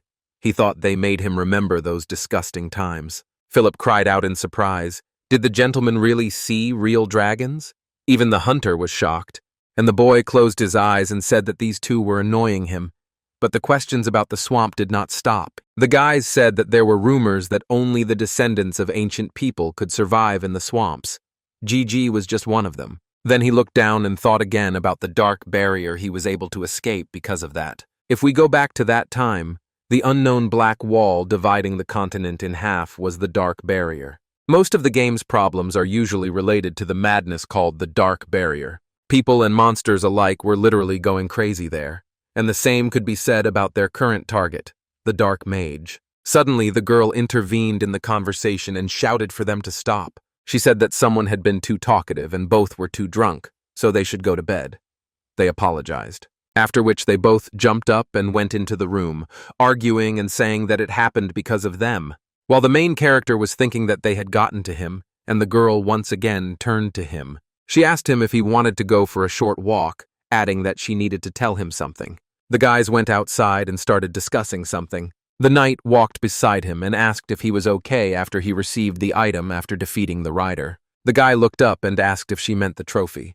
After all, if we go back to that night when the mercenary noticed that he had broken his sword again, there was something lying nearby, and this something literally shot straight at him. Luckily, the main character managed to catch this thing in time, but he was immediately enveloped in black energy. It was unclear what it was. From there, hands began to appear, which said that they cursed people forever and wished him death. These demons, together with the fairies, surrounded the young man and began to curse him. He smiled and asked what was going on. Was this really madness? It was nothing compared to the life of an outsider. So he activated his magic and with one movement was able to disperse them in different directions. After which he looked down and thought that this was all these idiots were capable of. At that moment, something strange happened in his fists. They became quieter. Feelings rushed straight into his head as if a new body part had formed. He felt the same way when he first felt the magical power within himself. And now he felt complete submission. And then he opened his palm and saw something strange there. It was a small snake that was looking straight at him. The boy smiled and asked if she had just conveyed her feelings to him. Now he'll be her pet. Then the snake began to coil around his finger. A second later, she transformed into a ring. Swamp hatred. A snake-shaped ring containing will can cause confusion. And now the young man looked at this ring and thought that it was impossible to use it at the beginning of the game, but he removed the restriction. After which he said that everything was fine. The girl caught up with him and said that the mercenary surprised her, how easily he kills villains and wears an ominous ring. Then she closed her eyes and said that he had gone through so many trials in the swamps. The guy did not understand why this topic came up. The knight also added that she knew nothing about it, as she was in the border zone. She was lucky to have met a man like him. She even felt a little embarrassed. And with a smile, she said that she was saying all this sincerely. The guy looked at her in surprise and didn't know. He asked what she wanted to say. They stopped at the fence, and the lady said that she first learned of the existence of the dark magician immediately after she stood guard over the kingdom. She also remembered that day, and said that when she was about to return, she received a letter. It was a letter from her only younger brother. When asked if she really had a younger brother, the girl remembered Vernon, and she said that he is the head of the family and protects the royal family. This position is passed down from generation to generation. Gigi couldn't remember this character in the game and said that it was strange that the knight and apostle protects the borders and her brother is with the king. In response, he heard that if she had stayed, her brother would not have been able to achieve such success. Jan thought it was a noble sacrifice, something hard to come by in these dark times. Perhaps that's what attracted the goddess. And the girl continued her story and said that the problem was that her brother understood this too. He was trying to prove his worth. She thinks that's why he sent the letter, about the war, the seeds of darkness and how they need to be destroyed. The boy extended his hand and asked to see it, and she was surprised that he could read. When the guy read everything, he said that her brother was very ambitious, saying that he would use the capture of the dark wizard to revive the family. And while he was reading, he thought that he wanted to save the kingdom by exterminating people without morals, and also to rule his lands. And in the entire letter, only a few words were addressed to the sister. After which he raised his head and said that it seemed like he wanted to keep her under control so that she would not take all the credit for herself. That was true. The girl closed her eyes and added that at first she hadn't even thought about going in search of the dark magician. Then she became upset and added that there was no response from her brother, and a month had already passed. The mercenary said that a month is quite a long time. If there are no answers from him after he went to the dark magician, then everything is bad. The lady turned away and said that she knew what he wanted to say, but that didn't mean anything had happened to him. She then added that even if her brother was in a dangerous situation, she needed to get to the bottom of the whole truth, down to the smallest details. The protagonist stood opposite and thought that it seemed like he now knew a little more about how Mave became a blood-spilling avenger, and he immediately remembered a passage from the game where the girl was fighting, as well as her bloody armor. And I thought that was why she broke into the castle and killed the king. And it's clear what she was whispering about. Who was the girl trying to avenge that ultimately turned her into a ghost, of course, for her beloved, and because of this she became someone's pawn. Perhaps the game doesn't even talk about her brother's life and death. Perhaps he killed the wrong enemies, acting under the influence of corruptors. At this point, the girl said that she hoped that they could find the dark magician. This is not the only reason for her long story. She lowered her head and added that right now they don't know who the enemy is, so she needs someone she can trust. After which she looked into his eyes and said that it would be great if his place were taken by someone who had already fought the dark mage. Gigi frowned and thought that he was curious why she was telling this story for so long. But then he noticed a status window with new quests in front of his eyes. It was necessary to find and punish the nobles who worshipped there. So the guy said that he is a mercenary and will never take on a simple request, even if the rewards are quite attractive. There is one thing. The protagonist raised his head and asked if they wanted to sign a new contract with different conditions after fulfilling the current request. The lady came closer and said that, of course, she promised him a decent pay or status. The guy said that the reward was not the main thing now. The guy wanted to get acquainted with the contents of the contract itself, especially the part about cooperation, after which he examined her and asked if the girl realized that she stood out a lot. Then he frowned and added that, moreover, she would have to go straight to the royal castle to prove the existence of the dark magician. He said that it would not be easy to get out, since the whole kingdom was now preparing for war. And finally he frowned and said that he wanted to split up to search for the defilers. He immediately imagined this scheme, that the lady would be inside and he himself would be outside. Jan thought about going alone. After all, he could deal with the corruptors himself. The girl was then surprised and said that, nevertheless, in order to prove the existence of the dark magician, she needed witnesses. The mercenary frowned and said that there was also Miguel.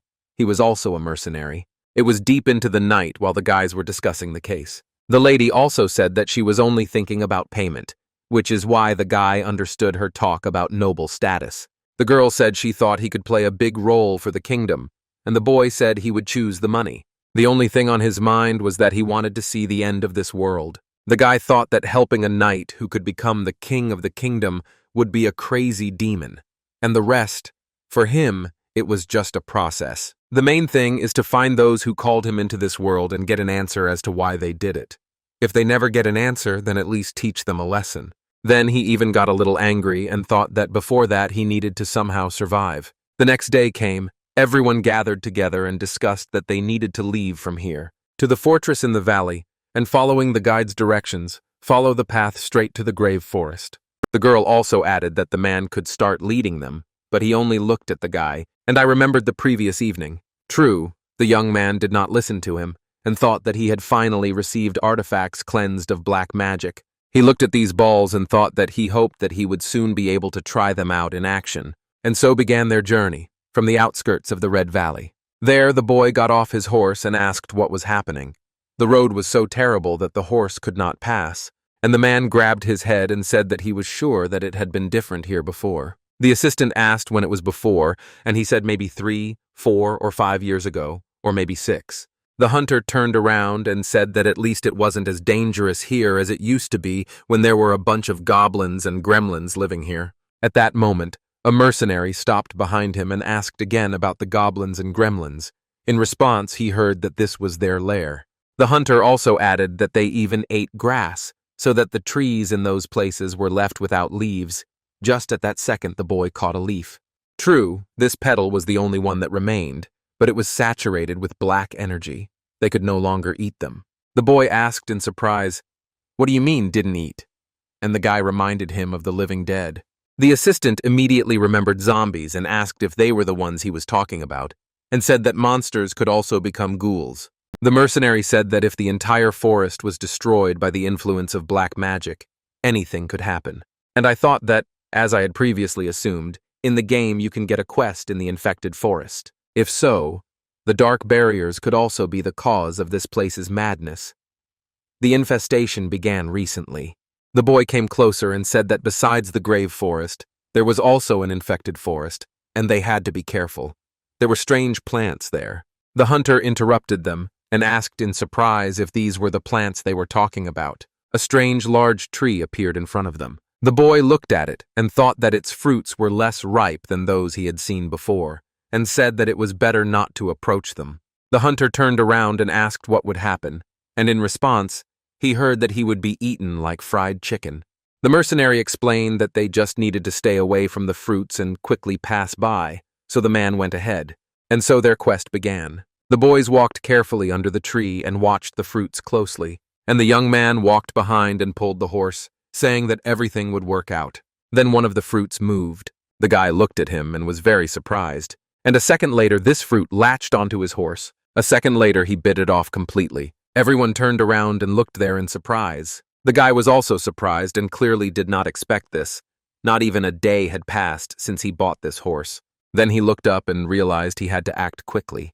He activated his inner magic, and then he headed towards the fruits of this tree. Then he ran up and asked where it was going after killing his horse. It must pay for it. Everyone stood and watched in shock. With one blow, he was able to cut off this fruit and take its life. At that moment, the guys were standing nearby and saw not only the fruit itself, but also the horse's head inside.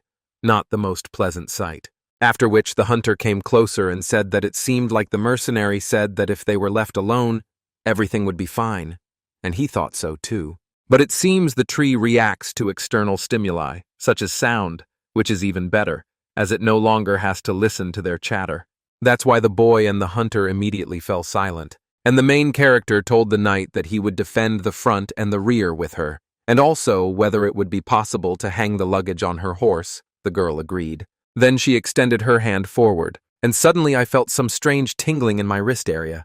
The boy turned around and asked if she really had any problems, but in response he heard that nothing had happened.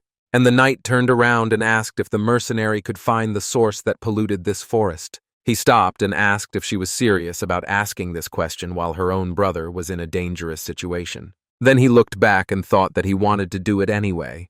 He wanted to check this road, because even its structure seemed suspicious to him. Also, is this dangerous infected forest really located near the path leading to the grave forest? Someone is blocking him from getting there. The man asked what they were talking about. He was hired as a guide to the grave forest, and now they wanted to go deeper into this devilish forest. But the knight apologized for such a sudden decision and is ready to pay him good compensation later. He will not die. The man became embarrassed and said that if the lady knight asked him for such a thing, he could not refuse, and asked if they knew how to find this polluting source. The young man then activated his magical vision to detect magic and activated his sixth sense. Literally everything around him was like an X-ray. So the guy went ahead and told me to follow him. Along the way, they encountered various monsters, which the mercenary killed with ease. And then the evening came. Monster after monster, they got no further. They were already walking with a torch and did not understand what lay ahead. The young man then frowned and said, "I wonder if they came out to greet them personally or what? Because it's in the roots and the ground." Some strange green monsters appeared. The hunter was very scared and shouted that these were goblins and kobolds. It was unclear. Were they zombies? And the lad had already pulled himself together and said that they really did look like those bastards. Suddenly, a girl came up to him and said that she would deal with them, after which she swung her weapon. But Gigi turned around and said that he should have used it earlier. At this time, the monsters were running towards them at full speed. The lady was surprised and ordered everyone to lie down on the ground. The boys immediately obeyed her order. The girl launched her signature attack, and almost all the goblins were exterminated.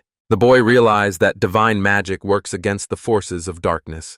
Then he turned around and thought that now it was time to deal with the remaining monsters. But he noticed something. The girl initially radiated strong energy, very bright.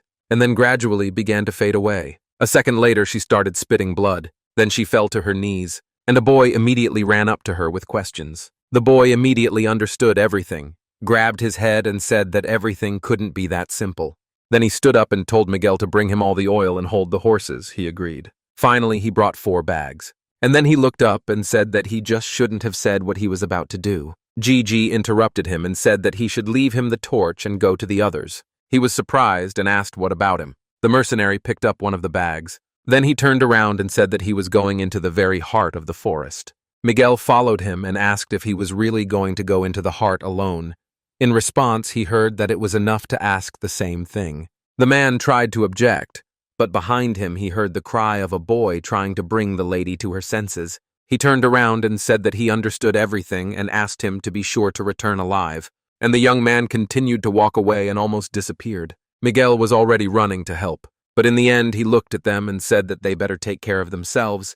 He hoped that they both would take care of Mave. He then sprinkled some powder onto his torch and said that he needed to attract the monster's attention first. The young man turned around and asked why the fire was so strong. Then he took out his own sword. He frowned and said that would be enough. Meanwhile, the boys gathered together and decided that they needed to get ready. From that moment on, they were left alone, in charge of protecting the lady. The monsters turned around and followed the main character. At some point, a young man ran past them and attracted more and more attention. He quickly went deeper into the forest and asked where these creatures were heading. And at the same time, he chopped them into pieces. This happened to everyone in turn. Finally, the main character reached the killer tree. Of course, it immediately tried to attack him. But the mercenary used a unique concentration skill and was able to literally dodge the blow with one movement of his head, after which he frowned and said that they don't even give experience points for this. Then he continued killing monsters, and he shouted that I needed to stop irritating him already. Finally, the battle was over. The young man smiled and exhaled. Then he looked around and said that he was really so upset. Well, how about turning regret into anger? And when he turned around, he added that he had only just begun to act. Thus, the main character moved through the entire forest, thinking that the rules of all players are to let weak mobs pass. At the same time, zombies were moving and chasing him right behind him, and more new ones emerged from underground. Finally, a huge earth monster appeared before him. It seemed stronger than the others. The boy jumped. He pushed away from his shoulder, simultaneously asking why he was making so much noise, and flew behind him. The monster turned around and decided that now he had to be killed, after which he struck, thereby breaking the guy's torch. When Gigi landed, he said that it was some kind of mid-boss and that he no longer had a torch. And then he saw something before his eyes. Thanks to his skill, the sixth sense, he was able to notice that he could now clearly see everything that was happening around him. Then he frowned again and said that he had finally found the root of the pollution. The boss was a twisted ancient tree. He studied the fruits and wondered why the tree was so big. He then took out the purified sphere and said it didn't matter. He needed to follow the plan. He could finally try out the purified artifact in action and immediately raised it in front of him, adding that the artifact attracted his magic like a magnet. Well, then he noticed something right above his head. Suddenly a fruit appeared from the tree that tried to kill him, and they all rushed towards him. Then he left, ran away from there, and shouted that he was not even given time to think. It was quite unpleasant, and the fruits were getting closer and closer to the top of his head. They had only one goal, to kill the mercenary. Then another obstacle appeared, already sticking out from under the ground. Huge roots began to emerge and try to pierce the young man. He climbed into his storage and thought that now he could fight. But there was no need for that. He had to think of something, and he took out some kind of bag to spray it on the fruits of the tree, after which he actively began to run away from there, so fast that the ground flew out from under my feet. Then he activated his fire magic and decided to set it all on fire. The bags began to glow in his hands, which he sent back at the monsters like bombs, and then everything around started to burn. The monsters literally burned before our eyes. They screamed in pain but could do nothing. Meanwhile, the young man simply watched from the sidelines and said that everything went according to plan. The fire engulfed the tree. It turns out the root of the pollution was finally ablaze. The mercenary thought that if he only learned the strategy, he wouldn't have to teach the character useless gray magic and waste skill points. But then he noticed something. If he thought about it, he was still making do with this useless magic and found something. There was another weak spot that was literally saturated with black magic. The boy immediately jumped up, pushing off the ground, saying that he did not understand why he was placed so high. But it turned out that he did not have time to grab this source, because the tree began to collapse. There was also a blast wave that threw the guy back. He had to land and think about how to fix this situation. And he also noticed how at that moment the fruits of the tree attacked him again. All the survivors had the goal of killing him. Then the guy smiled, and he said that he was interested when the tree used its steam technology. If a tree is in danger, the tree steam technique used to extinguish the fire releases steam, and then uses a powerful long-range attack using all of his heads. The important thing is that this period takes some time, which means that now is the best time to use magical skills. So the guy hung his head, and then he began to use a flamethrower of low-red magic. He decided to enhance the spell with a magical artifact, and the light became brighter. The flamethrower became stronger, but the young man was surprised why all this did not stop. Something was clearly wrong. The light grew even brighter. The mercenary realized things were bad. The sphere was draining his magic more and more, and this wasn't in the game. The ball seemed to absorb all his power, and then his face just blinked as a flash of light came over him. And a second later, some kind of magical explosion occurred. All this time, the main character tried to contain this magical power. He frowned and focused all his energy into stopping the explosion. After some time, he still managed to stop the blast wave and simultaneously destroy the tree, after which he grabbed his head and said that his eyes hurt, and most likely the tree simply absorbed his magic and strengthened it. And when he looked up, he added why it was so different from the game itself. He imagined his hero and thought that if in the game he was fully armed with magical weapons and artifacts, they controlled magic. When he looked at this sphere, it turned out that the concentration of magic had become lower, and he was going to use it more than 50 times. After which he looked at the burning tree and said that it turned into coal. It was necessary to try to use magic before setting it on fire. However, the center of black energy was still intact. The guy came closer and said that he even felt sorry for the poor guy, and that he had had enough. Let him rest in peace. Meanwhile, pulling out his sword from subspace. Meanwhile, on the other side of the forest, a hunter was waiting for him, and he wondered what the hell the mercenary had done with that oil. As he was leaving, there was an explosion, so the man turned around and shouted that the column of fire that had recently shot up into the sky was indeed the work of Jan. He then became seriously scared and thought that there were still ghouls left. He needed to continue working. And at that moment, the main character appeared there, who said that it was him and that he could relax. The man asked if everything was okay. The main character replied that he needed to dry himself off, but otherwise everything was fine. And while he was drying himself, he thought, who would have known that such horror would happen? He then had to climb a tree and fight his way through the remaining monsters. This happened after he struck the weak spot with his sword. The pieces of falling coals created an explosive chain. Now the guy stepped aside and said that his friend had better stay where he was and deal with it if anything happened, but he needed to go wash up. A boy and a knight were sitting by the fire. The mercenary approached them. The guys were glad to see him, but the main character immediately asked if the lady was okay. The girl lowered her head and said that this had happened to her for the first time, since she had no illnesses.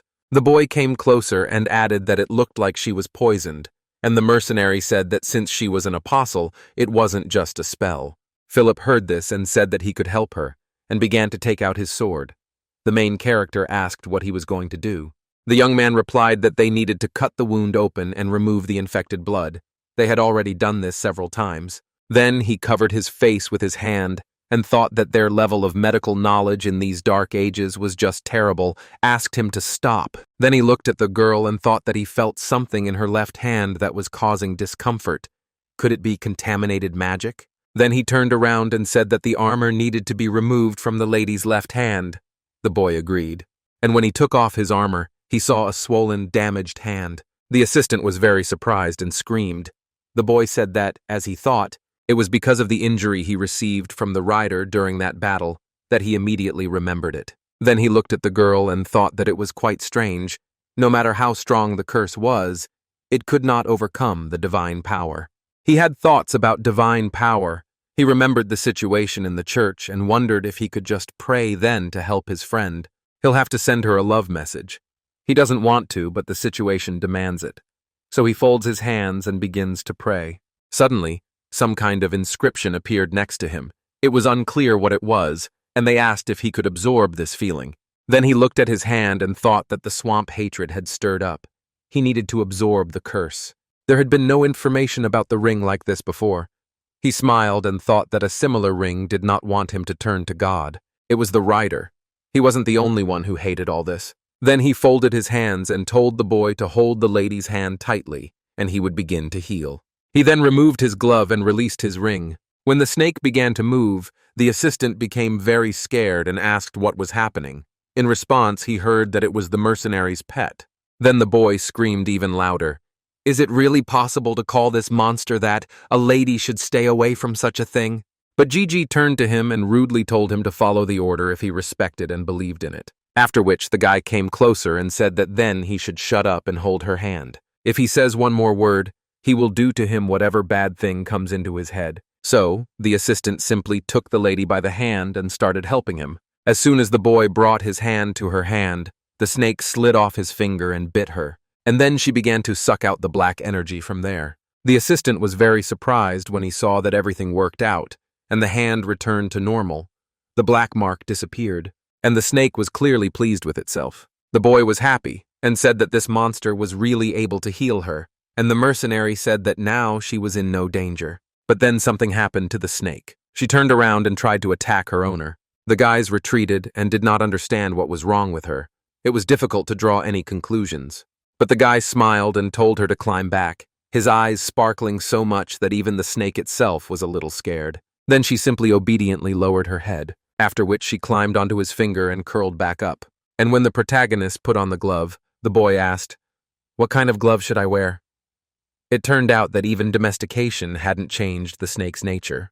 Then he looked him in the eyes and said that now it was time to start treating her for real. So he had to shut up and bring him a dagger, bandages, and alcohol and activate the first aid skill. Some time passed. The lady finally began to come to her senses. The guys saw this and were very happy. The main character immediately asked if everything was okay, and she raised her hand and replied that she was receiving help from him again.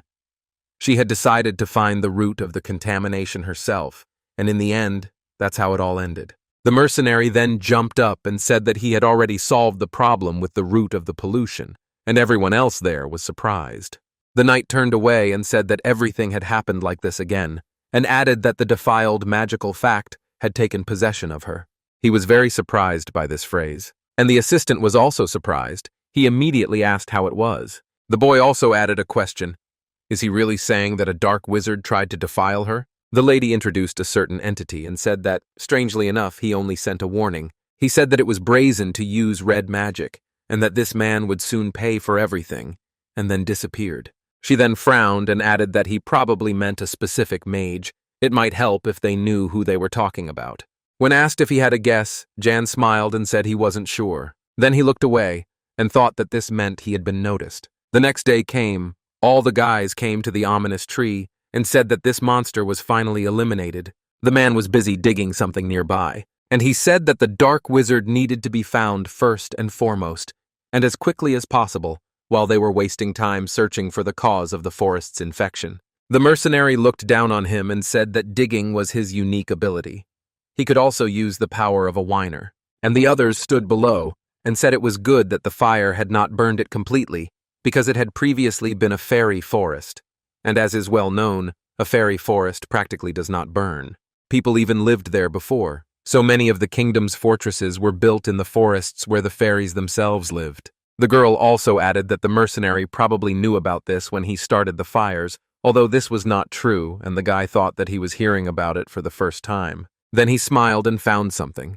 There was an ancient tree seed hanging in front of him. An extra skill point was guaranteed after eating it. This thing didn't burn out. Of course, he immediately picked the seed and put it on himself, thinking that he would not eat it now, but would simply put it in subspace. Suddenly, someone shouted to him from below. The boys then immediately approached the hunter and asked what had happened, and then he saw the skeletons of people and said that there were corpses under the roots of the trees. The young man came closer and said that it looked like a sacrifice. He asked if this meant that the dark wizard had sacrificed people to him. Just then, a knight approached them. She asked in surprise if this man really did sacrifice people. And then she remembered their conversation with the mercenary about her brother, and that a month is quite a long time if there are no responses from him within a month after that.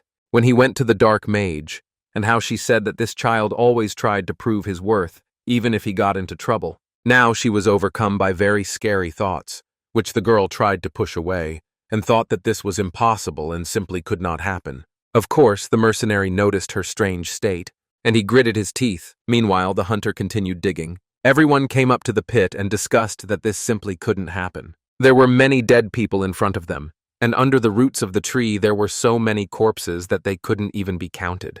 The boys were discussing that they were all killed for sacrifice. The boy was frightened and thought that perhaps it was the lady's brother, with whom contact had been lost here, but he immediately rejected the news and fell silent. Then he looked at the lady and saw her worried look.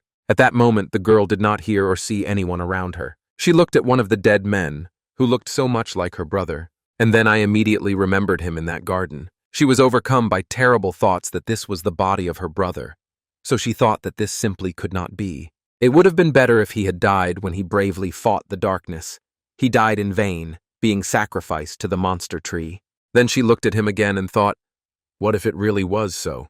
After all, his outlines were so similar. What if he was trapped in the darkness and became part of one of the monsters? The lady squeezed her hand, and she thought that if that were true, she would risk everything she had to get revenge. Her eyes filled with a bright light.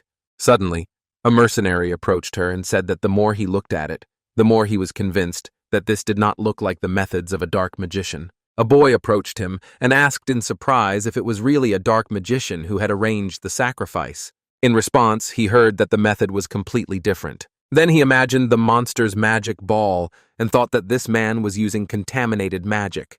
There was no such thing in magical power before that required sacrifices. Then he raised his hand and said that, moreover, it looked more like the bodies of prisoners being transported by the city's regular army. And then he picked up the handcuffs. The boys examined them and they had a picture of deer antlers on them, a sign that says Regular Army Soldier Orendel and the name Dave. An assistant immediately came up and said that it was true. Here are the handcuffs of the kingdom and the identification cards of members of the regular army. And the guy then looked at them and said, why would a hiding dark mage attack an army? Why take such a risk? The boy suddenly jumped up and said that it was true. The gentleman was right. But the lady stood there, wondering what this meant, that her brother wasn't among them, and she felt sick with her own worries. Then a mercenary approached her and said that the purpose of the next contract, after defeating the dark mage, was determined. This is the city where the Marquis's estate, Orendel, is located. And he also said that even if all this has nothing to do with a dark magician, it could be the work of an immoral person. So he decided to go there and check for himself what was going on. He also asked the lady what she thought about it. She understood everything and said that we could go. The assistant was shocked by the new contract, but Mrs. Knight said it was necessary. The mercenary interrupted him and said that the lady had given her consent, so stop talking and bring the horses, or he would saddle the boy. While the assistant ran away, saying that it turned out he wasn't joking and was looking for the horse, her gaze was directed at that very dead man. She seemed to be outside of space and time, on her own, alone in her thoughts. But suddenly she was distracted by the main character. He came closer and asked if she could pray for all these people, and looked at the corpses. The boy explained that, in his opinion, it would be better if the gods would calm their souls. She really liked this idea. The knight said that he would definitely do it, after which she sat down and began the process of prayer. Divine energy began to envelop her, and the boy wondered if he should rejoice. She had recently shown signs of losing her divine power. He also imagined her hand and thought that since it happened once, it could happen again. And this is a temporary solution to the problem, but perhaps divine power can curb her madness. The lady herself then read a prayer and asked the goddess to take care of those who suffered on this earth. She prayed and thought that there was still no proof that her brother was already dead.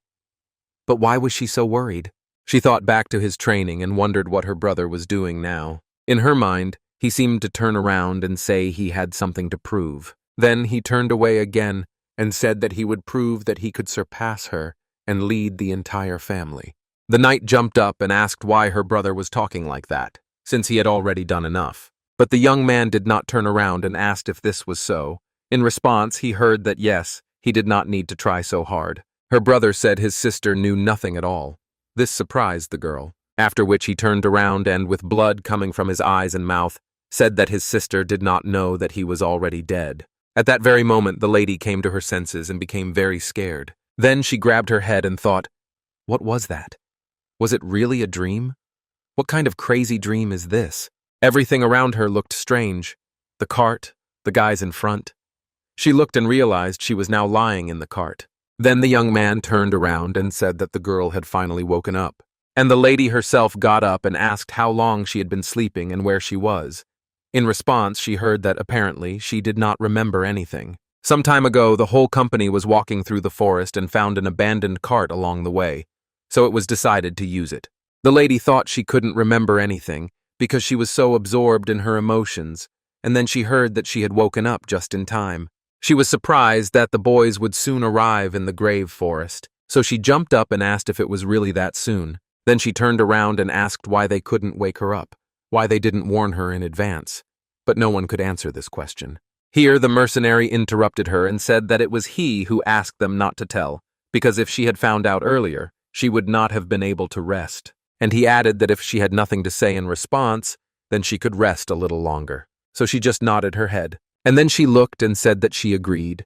This time she would give in to him. But the main character himself sat in front and thought that now he was ready to gouge out the hunter's eye. At some point the cart stopped. The man asked why there was a stop, and the mercenary explained that the problem was that the horses refused to go any further. The girl behind her also stood up and said that there was an ominous magical force everywhere, similar to the one contained in the infected artifact, and before them was that very forest. This was the place where the lands of evil began. At that moment, the boy raised his head and asked what kind of lands these were. Did they really want to say that they were cursed? That's all. The mercenary immediately began to explain that these lands were cursed and defiled by the influence of the Dark Wall. Even the laws of nature were different here. It was impossible to say exactly what might have mutated, but people kept dying and disappearing. They say that those who enter this forest never come out. What if it really were impossible to leave it? At that moment, the lady stood up and said that it looked like they would have to leave the cart here. They must take everything they needed with them. And the man told her that they had just said that whoever enters the forest will never come out. The boy came up to him and said that it was okay. If he killed the dark magician, the curse would probably be lifted. And the hunter was very worried because the guy was absolutely calm. Miguel also said that if you think about it, his job was only to lead them to the burial forest. The main character immediately said that he could just kill him. But in response, he heard that this was not what he meant. He wanted to show loyalty. Finally, everyone got off their horses and cart. They stood together and looked at the path ahead. The boy exhaled and said that he was ready for it, but was still very nervous. The hunter added that in the end he would have to go there too. The boy looked at them and asked if everyone was ready. The knight replied that of course they were. Then she frowned and added that it didn't happen there. She wasn't ready to back down. And then the mercenary immediately activated his magical gaze. A huge silhouette of a black magician appeared right in front of him. Then the guy smiled and thought that perhaps he had noticed his presence, and that it didn't change anything. Apparently he wasn't ready to welcome guests, but still, it was nice to see his stupid face. Ian raised his head and thought that he would have to pay for his torment. He needed experience, points, and rewards. Some time passed. The boys continued to move through the forest. At some point the boy turned around and said that he didn't understand if they were going the right way, and the main character replied that everything was correct, and asked how many more times he was going to ask. The assistant became even more upset and thought that he had asked in vain. Then he remembered how they had stopped in the evening and discussed whether the dark wizard was really in the grave forest, whether it would be a waste of time. In response, he then heard that if he was just scared, the boy shouted that he himself would lead them through this forest. And now he realized that he had not even suspected that he would actually be allowed to lead them. Then he looked at the lady and thought that all this was for her. Then Philip gathered his strength and decided that he needed to pull himself together and went on. And the mercenary walked behind and thought that the assistant was not so hopeless. He frowned and felt some strange sensation. He didn't understand what was happening here. There was some kind of green, strange slime everywhere. Contaminated mana can't flow endlessly, but that's what it looked like. Suddenly, their guide came out of one space into another. And then the remaining guys walked through this wall and started discussing whether they really came out from there. The assistant and the hunter were literally glowing with happiness and said that they didn't think that they would actually succeed. And Jan said that the guys were happy in vain because everything was just beginning. after which he looked around, and it dawned on him that they were finally there. This was the entrance to the dungeon.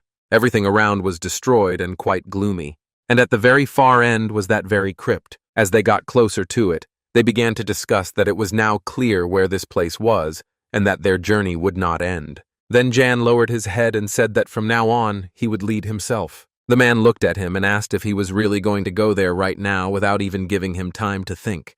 And when everyone came to the very edge, the guy replied that they had to decide before they entered these dark lands, and so they went. There was a very long and deep staircase below. The boy carried a torch, and at some point he even got tired of descending. As a passage finally appeared before them, they apparently arrived. The mercenary walked ahead and entered the room first. There was a huge room around, full of ruins. They walked forward and discussed how huge the space was underground, and it was also very dark there. The girl immediately approached Jan and apologized, saying that she thought she should say a prayer before moving forward. He turned around and asked, "Is something wrong?" The lady raised her hand and replied that ever since they had entered here, her stigmata had been weakening. The mercenary immediately asked in surprise what it was. The knight introduced the goddess and said that this was a brand, which was placed on her soul at the moment when she was chosen as an apostle. Thanks to him, she can communicate with God and receive divine power. And then she looked up and saw the surprised face of the protagonist, who at that moment was thinking, "Doesn't this sound like a slave contract?" He immediately replayed in his mind several moments when he almost mortgaged his soul twice without even realizing it. In this damned world, you can get stabbed in the back even by the gods. So he turned around and said that she could pray now. Then she took out her sword, and with all her strength she thrust it straight into the ground. Her energy began to appear around her, and then a bright light appeared. While the girl was praying, the hunter looked around and said that, "By the way, they say this place is very empty." A boy came up to him and asked what he was talking about, and he explained that the place was called the Grave Forest. He had heard that there were hundreds of bodies buried here. It was strange that they had gone so far and not found any remains. Suddenly, they were distracted by a friend who asked if the boys still hadn't understood anything. The mercenary stepped forward and said that they needed to see it with their own eyes. He then activated his gaze and added that this bastard was ready for their meeting. They immediately asked what was going on and started looking around. Suddenly, the door closed behind them. The boys ran to the gate, but it was too late. There was nowhere to go, and strange symbols started appearing around. Later, these symbols turned into whole sentences, and they filled all the walls around. The boy began to study them and assumed that it was some kind of ancient language. But there was a mercenary standing nearby and said that it was a spell that made all of you in the tomb start functioning. Then he looked ahead and said that, as he had said before, now everything would begin. A whole crowd of living dead appeared before them. All these monsters were actively approaching them. There was nowhere to go, so the guy got his gun out of storage. And he said that he could also put up an advertisement saying that he is a necromancer. A huge, terrible weapon was already in the hands of the gentleman. Everyone else saw this and was surprised, asking where he got the mace from, but there was no time for talking, because they were attacked by skeletons. The mercenary jumped forward and shouted for them both to protect the lady. His partners were shocked by Ian's solo actions, and then, jumping from place to place, the young man changed his location. He literally broke through all these monsters and killed them one after another. It wasn't difficult to beat them, but nevertheless, there were a lot of them, and thanks to the weapon itself, it was possible to smash their skulls with one blow. That's why the monsters fell like seeds. However, this did not make them much smaller. It was decided to activate his gaze. Thanks to gray magic, it was possible to activate a rotating barricade and kill several opponents at once. And then he swung again. And again, thanks to gray magic, he activated another barricade. First, a shadow from the weapon appeared over the monsters. Then she smashed their heads with a loud bang. This went on for a while. The guy remarked that it was quite good. Then he looked at his weapon and said that this is what it means to use a wind blade with a mace. It is like a hammer. After which he noticed an interesting character somewhere behind his back. He looked at him and thought that the magician was hiding and watching them like a rat. Then he looked back and decided that it was not time yet. The more of these monsters there were, the higher the chance that one of them would die. And what he needed to do right now was attack again. So he turned around and asked, "What is the mage afraid of?" He smiled, waved his weapon, and said that he would smash their skulls in an instant, as if they were toys. It was a provocation. The wizard became angry at what he heard and ordered everyone to get out of his way. Then he assumed his true form and screamed. The guys saw this and asked what was happening. It was unclear. And the monsters began to part and make way for the mercenary. Yan continued to fight, saying he was grateful to the wizard for getting angry. Now it was time for their fight. The battle began, and such a battle that dust flew in all directions. At that moment, the boy looked at the man and asked if they needed help. There were too many enemies, and he replied that he had really forgotten that he had been told before that he needed to protect the lady. Because the girl herself continued to pray at that moment. Her eyes were filled with divine energy and magic, and she finally came to her senses and ordered everyone to get out of her way.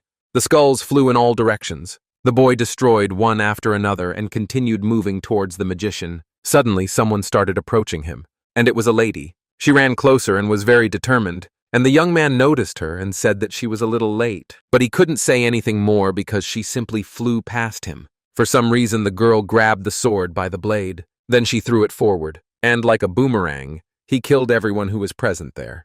Their bones began to fly apart in different directions so that it would be impossible to collect them. Then she grabbed the sword again and went to kill the next batch. This went on for some time. The genocide of skeletons. The mercenary stood nearby and thought that he felt so insignificant every time he saw this. But what could he do? Then he saw that they were trying to attack her from behind. He managed to push the monster away and thought that he couldn't just stand and watch. He needed help. And then the guys looked at each other. Their weapons acted as if they were working together, and it looked quite impressive. And the guys started killing at double speed everyone who tried to kill them. Philip still stood to the side and watched all this with surprise. Miguel approached him and asked why he was standing there. He should have followed him quickly. And the assistant finally came to his senses and began to move forward. Meanwhile, the battle continued. The guys tried their best, but the girl was already a little exhausted. The young man looked at her and thought that one of her weaknesses was low stamina, but that was not strange. Then he imagined her again, and thought that it seemed like her divine power had weakened quite a bit. Perhaps the connection with the stigmata had weakened. The hunter, who was standing next to the boy, asked if everything was really clear ahead and if he could move there. But the mercenary himself became wary and wondered what was happening. Magical power began to flow through the spell's targets. And then the room became very bright. No one understood what was happening. The bones of the corpses seemed to begin to return back on their own. They even had to retreat in surprise so that no one would get hurt. And all this was collected in one part of the room. The result was some kind of immortal scum, one big monster from the remains of many others. Ian saw this and wondered if he had already appeared, even earlier than in the game, whether it was because he had collected enough corpses or something else entirely. Meanwhile, the monster was already approaching them. The hunter ran to the other wall and shouted that, as he thought, the gate was closed and there was no exit. Then he smiled and asked if he was able to get out of the room because the door opened, after which he joyfully shouted that the gates were opening and the exit was free, but new monsters were waiting for them there. And it seemed that there were even more of them, and even armor appeared. The guy immediately introduced the magician and thought that he was well prepared. Then he looked around and realized that they were now trapped by the monsters. At that moment, a girl came up to him and said that it looked like they would have to fight this huge army of monsters. He replied that there was no point in trying to kill them all, but simply to stop them and clear the way. She immediately rushed forward and said that she understood everything. John also rushed forward. The battle began. Everyone fought and tried to achieve their goal. More precisely, almost everyone, the guards and the boy, simply watched from the side and tried to survive. But the mercenary was actively killing all the monsters. The girl did the same. And meanwhile, he was thinking that everything was like in the game. The broken skulls were absorbed by this huge monster. Then he looked back and said that the supply of magical power was not infinite, so we had to act quickly. Ian looked at the approaching monsters and thought that everything had been going more or less smoothly up until now.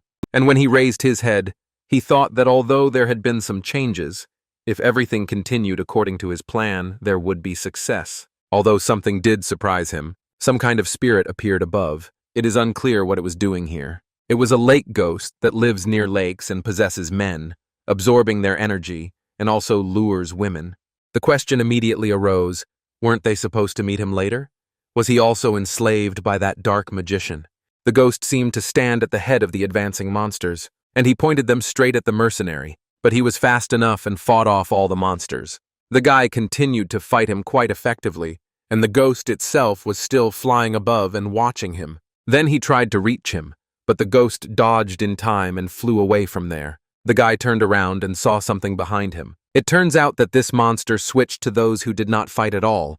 These were Philip and Miguel. His claws were very scary and dangerous. The monster immediately began to accumulate energy to destroy the boys. The guy turned around and thought that at that moment, he felt something. The ghost screamed with the sounds of death throes and flew right over the boys. He had an ability that not only dealt damage, but also placed a confusion debuff on enemies. As soon as the boy heard this, he understood everything very quickly. Meanwhile, the knights tried to cut down this large monster, and the mercenary thought that if he didn't stop everything that was happening, their assistants would simply die. He didn't hesitate and immediately shouted for both of them to cover their ears. His eyes began to take on completely different shades, and the main character screamed that this needed to be done right now. And then he activated his fire magic. Everyone turned around and was very surprised at what they saw, because finally the main character showed that he is a magician. He began to destroy all the enemies around him with fire, including the ghost. He was not injured, but was completely destroyed by the explosion, and the huge monster died from the same explosion. The boys still covered their ears with their hands and did not understand what was happening. Then the mercenary landed. Everyone turned around, and they began to discuss that this could not happen. But they suddenly woke up when the guy asked why they were frozen. I had to get ready quickly, because this wasn't the end yet. Then he turned around and walked back. He also smiled and said that he wanted to hold back this trump card. But now that he used it, he feels great. And he began to use fire again, because now he had nothing to hide and could fight without any embarrassment. Now, explosion after explosion, he could destroy his opponents, and everyone else just followed him. The lady was shocked and now realized that everything fell into place. She hadn't expected this, as he didn't look like a magician at all. But nevertheless, she kept going over all sorts of moments in her head. When the guy talked about the grave forest, he also knew about monsters. She also remembered when he even talked to them and showed that he could read. His intelligence, education, and insight were clearly not just for nothing. Even when the young man said that we should follow him because only he knows the true path, it was strange. Or, for example, when the lad himself eliminated the root of the pollution, this person is cautious and has a secretive character, and he is the very red mage the dark mage is looking for. She ran after him, but then the ghost caught up with them and again attracted their attention. The girl grabbed the sword and thought that she ended up in his debt again, so she needed to help. And with one blow she cut off the ghost's hand. She then landed down and shouted to Ian that she had managed to deal with him. And the guy turned and shouted that from now on, they must not lose sight of him. There would be a fork in the road ahead. The lady was still running and thought that he was talking as if he had been here before. And that was also due to the fact that he was a magician. Interesting. But suddenly something happened. A headless body appeared in front of her. She immediately remembered the silhouette of her brother and realized that it was the armor of a royal knight. With trembling hands, the girl grabbed the cloak and wondered if this was really her brother. But the tag said it was a royal knight under a different name. She exhaled and thought that thank God it wasn't her brother. Otherwise, she would have already gotten scared.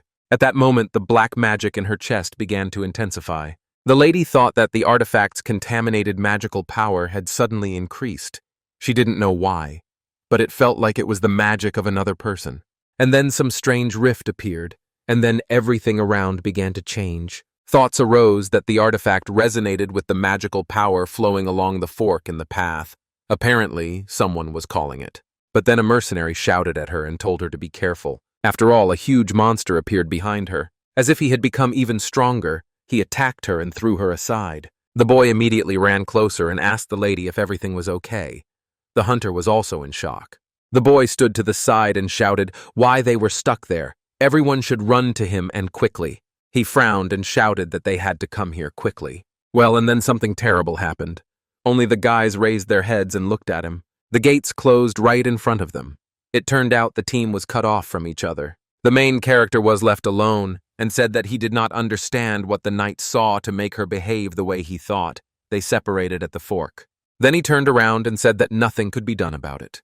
There was a crowd of monsters in front of him, and meanwhile he was saying that first they needed to kill the dark magician. Meanwhile, on the other hand, the hunter was very angry and shouting all sorts of nasty things, and the boy asked the lady what they should do. After all, this huge monster was approaching them from behind. The knightess turned to the rift and thought there was no other choice. She would have to go where the energy was calling and lead those two out, so she got up and went there, said that she would clear the way and they should follow her. The boy ran after her and offered to work together, and the man asked her not to leave him alone and ran after him. They moved like this for some time. The lady actively killed everyone who got in their way. The guys were also surprised and asked why the girl sped up so much. They offered to work together, but she didn't answer. She just walked like a tank. Suddenly, all three entered some strange room. There were monsters standing around, but they weren't moving. It was unclear why they weren't attacking. And suddenly they were ordered to step aside, which the skeletons did. The team was shocked. A silhouette in armor stood before them, who said that the boys had come to the right place, then greeted the knight and called her by her full name, after which he lifted his helmet and said that he could probably just call her sister. Miguel and Philip in the background were very surprised. The boy even recognized that voice, and the lady even said, "Is this really true, that such a thing can happen?" But it was indeed her brother who stood before her. Then he put his helmet back on and asked why she was here, but he didn't wait for an answer, and immediately decided to attack his sister. The girl blocked his attacks in every possible way and asked why. She looked at his sinister smile and asked why he pointed his sword at her. The man continued laughing and asked if the girl still didn't understand, and when he hit her again, he said that the time had finally come when he could surpass her. Then he swung and added that now he was strong enough to kill her. The main character was also actively fighting at this moment. He defended himself against his opponents and said that it was already irritating him. Then he simply threw his hammer at them and ran away, offering to take it for himself if he wanted. Somewhere in the distance, a statue appeared in front of him. He finally found this puzzle. The young man ran as fast as he could and was already very close to her. Then he pushed off the ground, and quite masterfully he flew to the very top. He managed to land right on the hilt of the statue's sword, and the sword from below began to pierce the earth. There a secret door opened, a descent into the earth. The main character landed and remembered that there was a hidden passage here, which was used after killing the dark mage. He also thought that he knew about the existence of this place, but what was the point of leaving here if he only managed to kill the mid-boss? He didn't even suspect that at that moment a knight was stubbornly fighting in the next room. Then more monsters came up behind him. It seemed as if there were no fewer of them. The guy smiled and asked if they were going to go outside and gave them permission to do whatever they wanted. And then he started jumping along the walls of the descent. As he flew, he thought that even the king of the kingdom did not know about the existence of this place underground. It was a temple where ancient fairies prayed to the god of death. And then he landed. In front of him on the throne sat that same black magician. The man smiled and said that Gigi had gone too far, but this was his territory. Then he raised his staff and added that this was the cursed land that he had created with such trepidation. He went on for a while about how he would enjoy dealing with him with all the magical power he possessed, thanks to the cursed land. And he started to tell him what was going on here, but suddenly everything went up in flames, because the guy couldn't take it anymore and threw a fireball at him. After which the young man smiled and said that this man does not learn from his mistakes at all, and continues to talk nonsense, although they have already fought. After which he looked at his ball and thought that if this continued, there would be no problems with using the purified artifact. Suddenly a scream was heard. The magician was furious and tried to get out of the rubble. First his hand appeared, then the upper body and a bestial grin. The old man rose up, his body completely charred, screaming about how he would kill the main character. Here he is, the dark mage of the grave forest. Ian smiled and said that he talks a lot, and he hasn't even taken his final form yet. He then activated his magic power again, and added that he should come closer if he was not afraid. Of course, the monster couldn't take it anymore and started screaming that he was going to kill him now. He then raised his staff and directed his black magic forward. The old man shouted that they must answer his call, and all the skeletons began to rise and move forward, accompanied by the magician's cries that the ancient fairies were supposed to kill him. The magician remembered the situation with the weapon, and said that in addition to red magic, this guy uses gray magic, and also brought artifacts with him. But now that he has lost them, he is incapable of anything, and he will be forced to realize how insignificant he is. And then they launched some kind of magical ghost at him. This huge silhouette was heading straight towards the guy, just like the skeletons. The old man was clearly happy and already felt victorious. He looked at the mercenary and shouted that his body was probably frozen with fear. True, he didn't calculate that the young man would jump up right away, so he looked at him and asked what was going on, how he could take off so quickly. Jan himself extended his hand and activated fire magic again, thinking that he was using this skill for the first time and pumped it up to level 2. Since it's new, it'll be difficult to aim. But that's not really important, since enemies are everywhere. And a second later, he literally created a rain of fire. It was red magic, and the effect of dancing flames. All the skeletons were shocked and watched. Meanwhile, fiery shells were flying at them, and a second later they began to break and destroy them. The old man became very angry when he saw all this, and began to ask what kind of childish tricks these were. The mercenary himself was already approaching him. The dark magician immediately took out his staff and tried to attack him, after which he activated a protective barrier and a ghost wall, saying that now the enemy would definitely not be able to escape from him in the air. But it's not that simple. The main character has collected a lot of fire in his hand. Then he threw the projectile and flew in the other direction. Because of this, an explosion immediately occurred right behind him. The old man saw this and was surprised again, not understanding how the young man was able to fly away using the recoil from the explosion. Then Jan decided to surprise him even more and took out the next weapon from the storage. Then, his eyes glowing, he swung, and a second later he created some kind of shining whirlwind. Everything started exploding right in the air. Thanks to this, the mercenary was able to fly to his enemy. He covered his face with his hands and tried to defend himself from the blow. And he didn't notice how Jan was already next to him, ready with a weapon. He immediately cut off 2 of the magician's hands. There were still 2 left. It was very painful. The magician's face twisted in agony. Gigi landed softly on the ground, took a stronger weapon. Then he picked it up and blew on it like a revolver, saying that he had clearly missed. Then he came closer to the enemy. He swung again and said that, as he thought, the thing was difficult to use. He remembered how he managed to escape and thought that it was worth continuing to study various combinations in combat.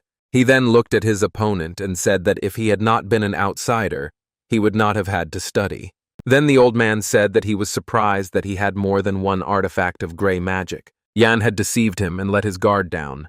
The dark mage was furious. The main character simply threw up his hands and said he was caught, even though he wasn't, adding that he had something special prepared for him. This is a lie. At that moment, the wizard raised his staff and said that he recognized that this man was no small fry. From now on, he will fight him and use his full strength. He then launched electric projectiles throughout the room. The bones started to come back together again and create a huge flow, accumulating in one place. The guy said he wasn't very happy that they were going straight to phase 2. And then the hand of a huge monster began to appear nearby. Then the head formed. It looked like the devil from hell. The guy raised his head and said that now his weakness in physical defense was completely predictable. It would be difficult to win. And the monster himself raised his hand and told him to look. This power was obtained by him from the abyss of emptiness, and dark energy began to accumulate in his hands. After which the skeleton swung and added that he would make the enemy understand that death is a blessing. And a moment later he launched a powerful stream of energy at him. Miraculously, the young man managed to dodge and shouted that it was very fast. Then he turned around and started running away from there. But the shells were everywhere, and he had to do something urgently. The old man was confident of his victory, and added that the boy should run and hide like a rat. But Jan just thought that this bastard was also enjoying himself.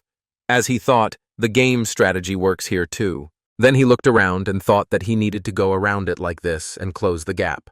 The mage will not hold this technique all the time. Then he actually did just that. All this time, the mercenary miraculously dodged all the blows and thought that there was still a little time left. Once the magician weakens the technique, it will be possible to act. And finally, this moment has come. The young man then activated fire magic, a form of dancing flame, and fired at the monster from all sides. The mage started laughing and asked what had happened. Had he aimed the attack downwards? Was he not strong enough to aim properly?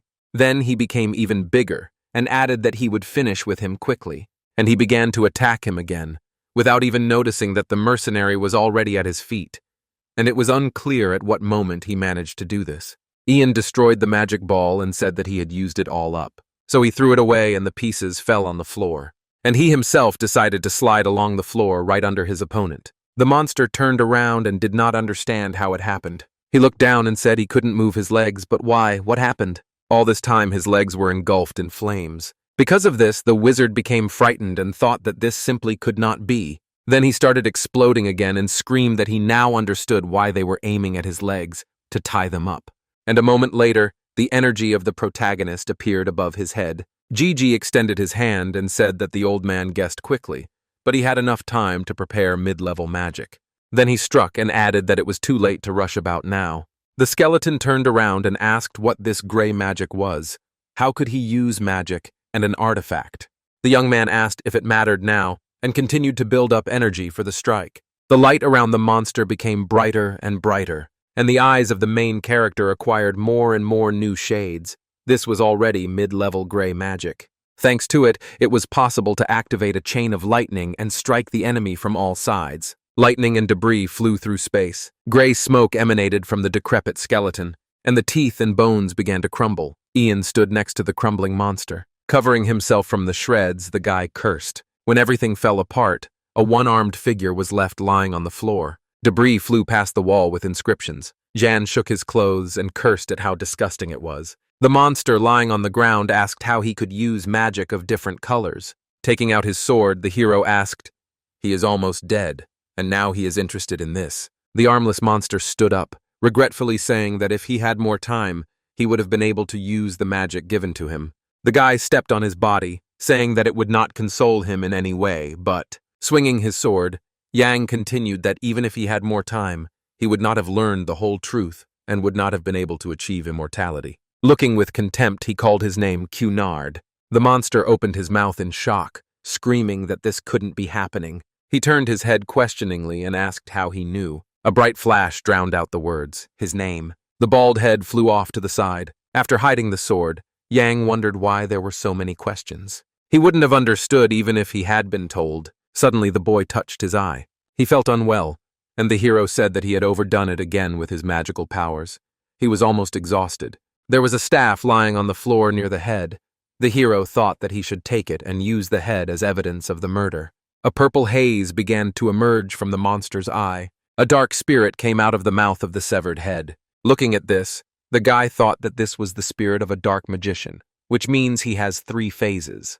The spirit's eyes were glowing, and the guy exclaimed that this was not in the game. Suddenly, the monster rushed to attack with a roar. John summoned fire and was very unhappy. Blue cracks appeared above the spirit's head. A magical portal appeared in the resulting hole. The monster turned around in surprise. The dimension began to pull him in. He moved into it in the form of a purple snake made of smoke. The spirit of the dark magician almost disappeared into the crack, after which the fragments returned to their place, closing it.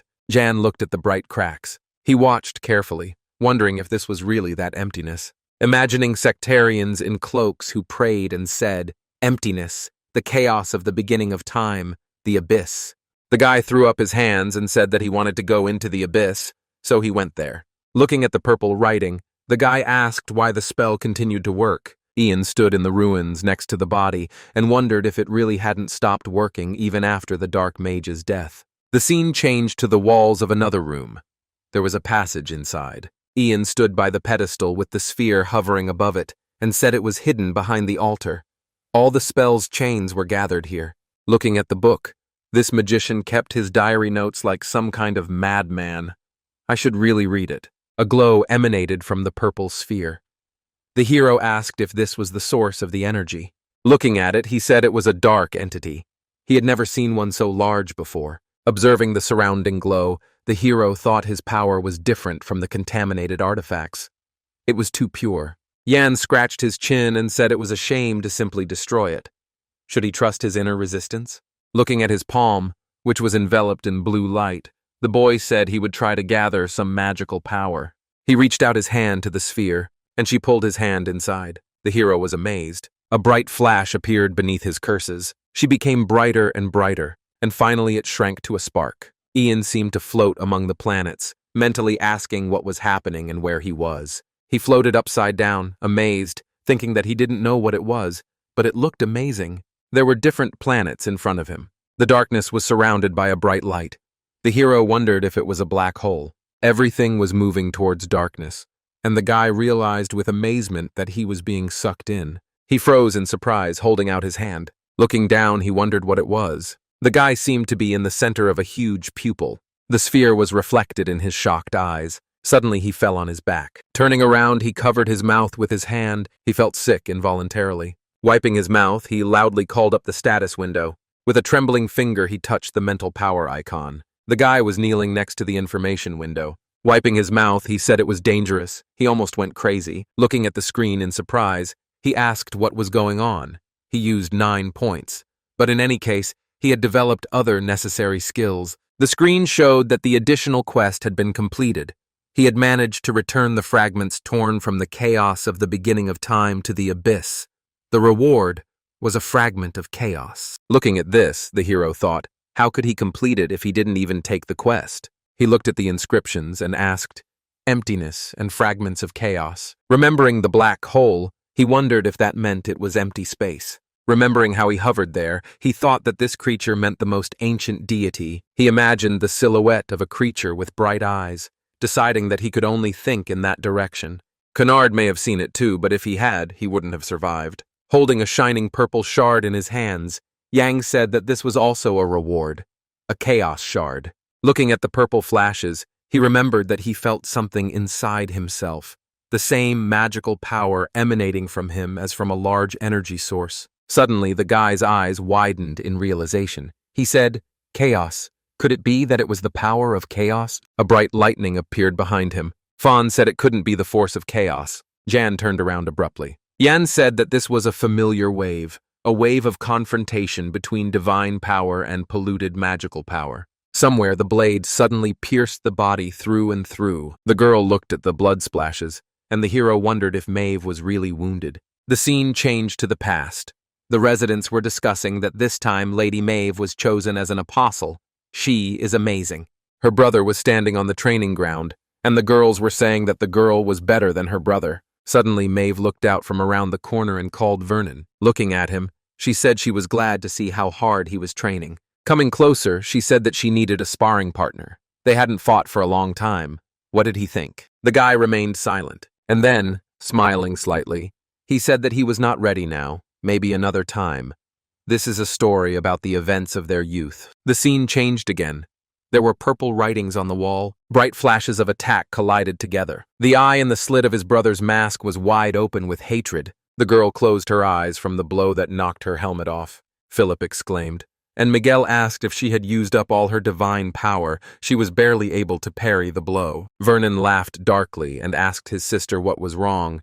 Was she really only capable of defending herself? Suddenly, in the main character's room, a bright glow of light broke the chain of the skeleton. The guy looked there sharply and felt that someone had died. Mave held the sword and called out to her brother. He stared forward in amazement, saying that this feeling, the energy of the Lord, had disappeared. The heroes looked at him in shock. Philip asked if he meant the Black Mage. Ian had probably killed him. The girl exhaled, thinking that he had done it. Lowering her sword, she told her brother that if that was the case, they didn't need to fight any further. Looking at him resolutely, she called him to return to their house. Vernon smiled under his mask when he heard that even though his body had changed, there was probably a way to return it to its previous state. She was shocked to hear him ask what nonsense it was. The one who was holding him back was dead. His eyes shone brightly, and he said that he was completely free. Vernon said the first thing he would do was burn the damn kingdom to the ground, and then he will take everyone's lives and become stronger. He imagined people bowing before him and said that he would become the greatest warrior of all time. He imagined a black barrier. He introduced black multi-eyed monsters. The eye in the slit of the mask shone brightly.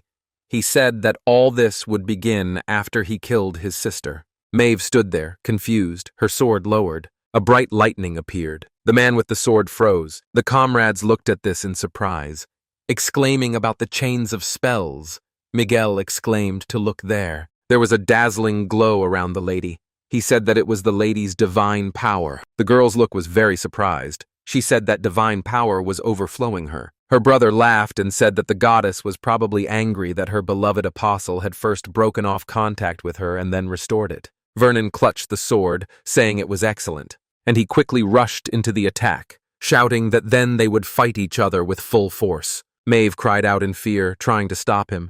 This is all pointless. Why doesn't he understand? The swing of the sword left bright marks. The girl clenched her teeth. Holding her sword resolutely, she called out to her brother. He glared at her from under his mask. And jumping up, he raised his sword. A second later, the lady's entire face was covered in blood, and a completely bloody blade came out of the back. The boy with the torch said in shock that this couldn't be happening, and the man called the lady. The blade was visible from under the armor. There was only one scratch on the Mave. It turns out that Mave pierced her brother's body, and a cry was heard that the lady had won. Vernon dropped his sword. The girl said no in fear. She remembered her brother attacking, his hands clutching his sword, and she thought that at the very last moment Vernon failed to point the gun at her. Her eyes widened when she heard that his feelings had prevented him from delivering the finishing blow. Brother said he would always be a weakling.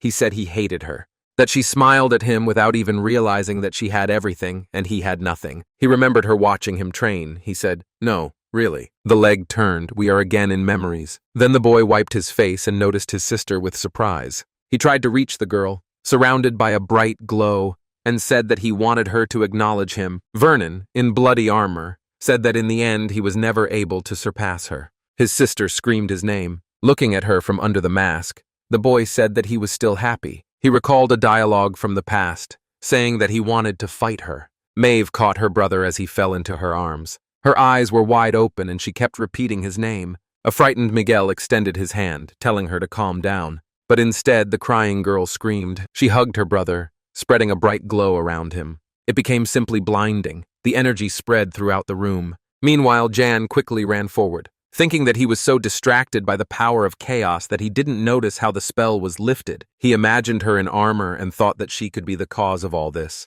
Was a death knight. Stopping abruptly at the turn, he thought that this was the boss knight's room. He froze, looking at the blinding light. His eyes widened in shock as he wondered what had happened here. Looking at all this divine power, one could say that Mave had won. The girl stood with her brother in the middle of a bright beam. Looking at this, Philip spoke with a trembling voice about his poor mistress. The man turned to John, who asked what had happened to them and exclaimed that he was back. The body, surrounded by radiance, hovered above the ground. And then the heroine hugged her brother and said that she wants to hug your brother's body. She removed the helmet from his bloody face. Without turning around, she told Ian that he was back and then thanked him. If it weren't for him, she wouldn't have been able to get this far. But they can't continue the journey together, and the GG asked what she was talking about. Looking at the wounded guy, she said that Vernon was dead. He was here. He was already killed and forcibly brought back to life to manipulate him like a puppet. The guy was struck by the idea that Mave's brother was a boss, a death knight. He couldn't even imagine. The comrades were astonished to hear the news that she had prayed to the goddess to save the soul of this defiled boy, but the goddess did not answer. The girl in armor said that if she wanted to avenge him, she would answer. The hero remained silent. He asked the heroine, surrounded by a red glow, if she meant that she would kill everyone who was involved in this. Mave turned around, looking at her with glowing red eyes, and said that this was the revenge she wanted to take. Jan looked at her. Then he touched the hilt of the sword, and having exposed it, he apologized, saying that he would not allow this to happen. The girl turned around, hearing the hero say that he would not allow her to do this. Turning around, Mave asked what he meant. Looking at her, Jan asked if there was a contract between them. Philip and Miguel stood behind him, and the man said the contract hadn't been achieved. The woman then asked for it to be terminated.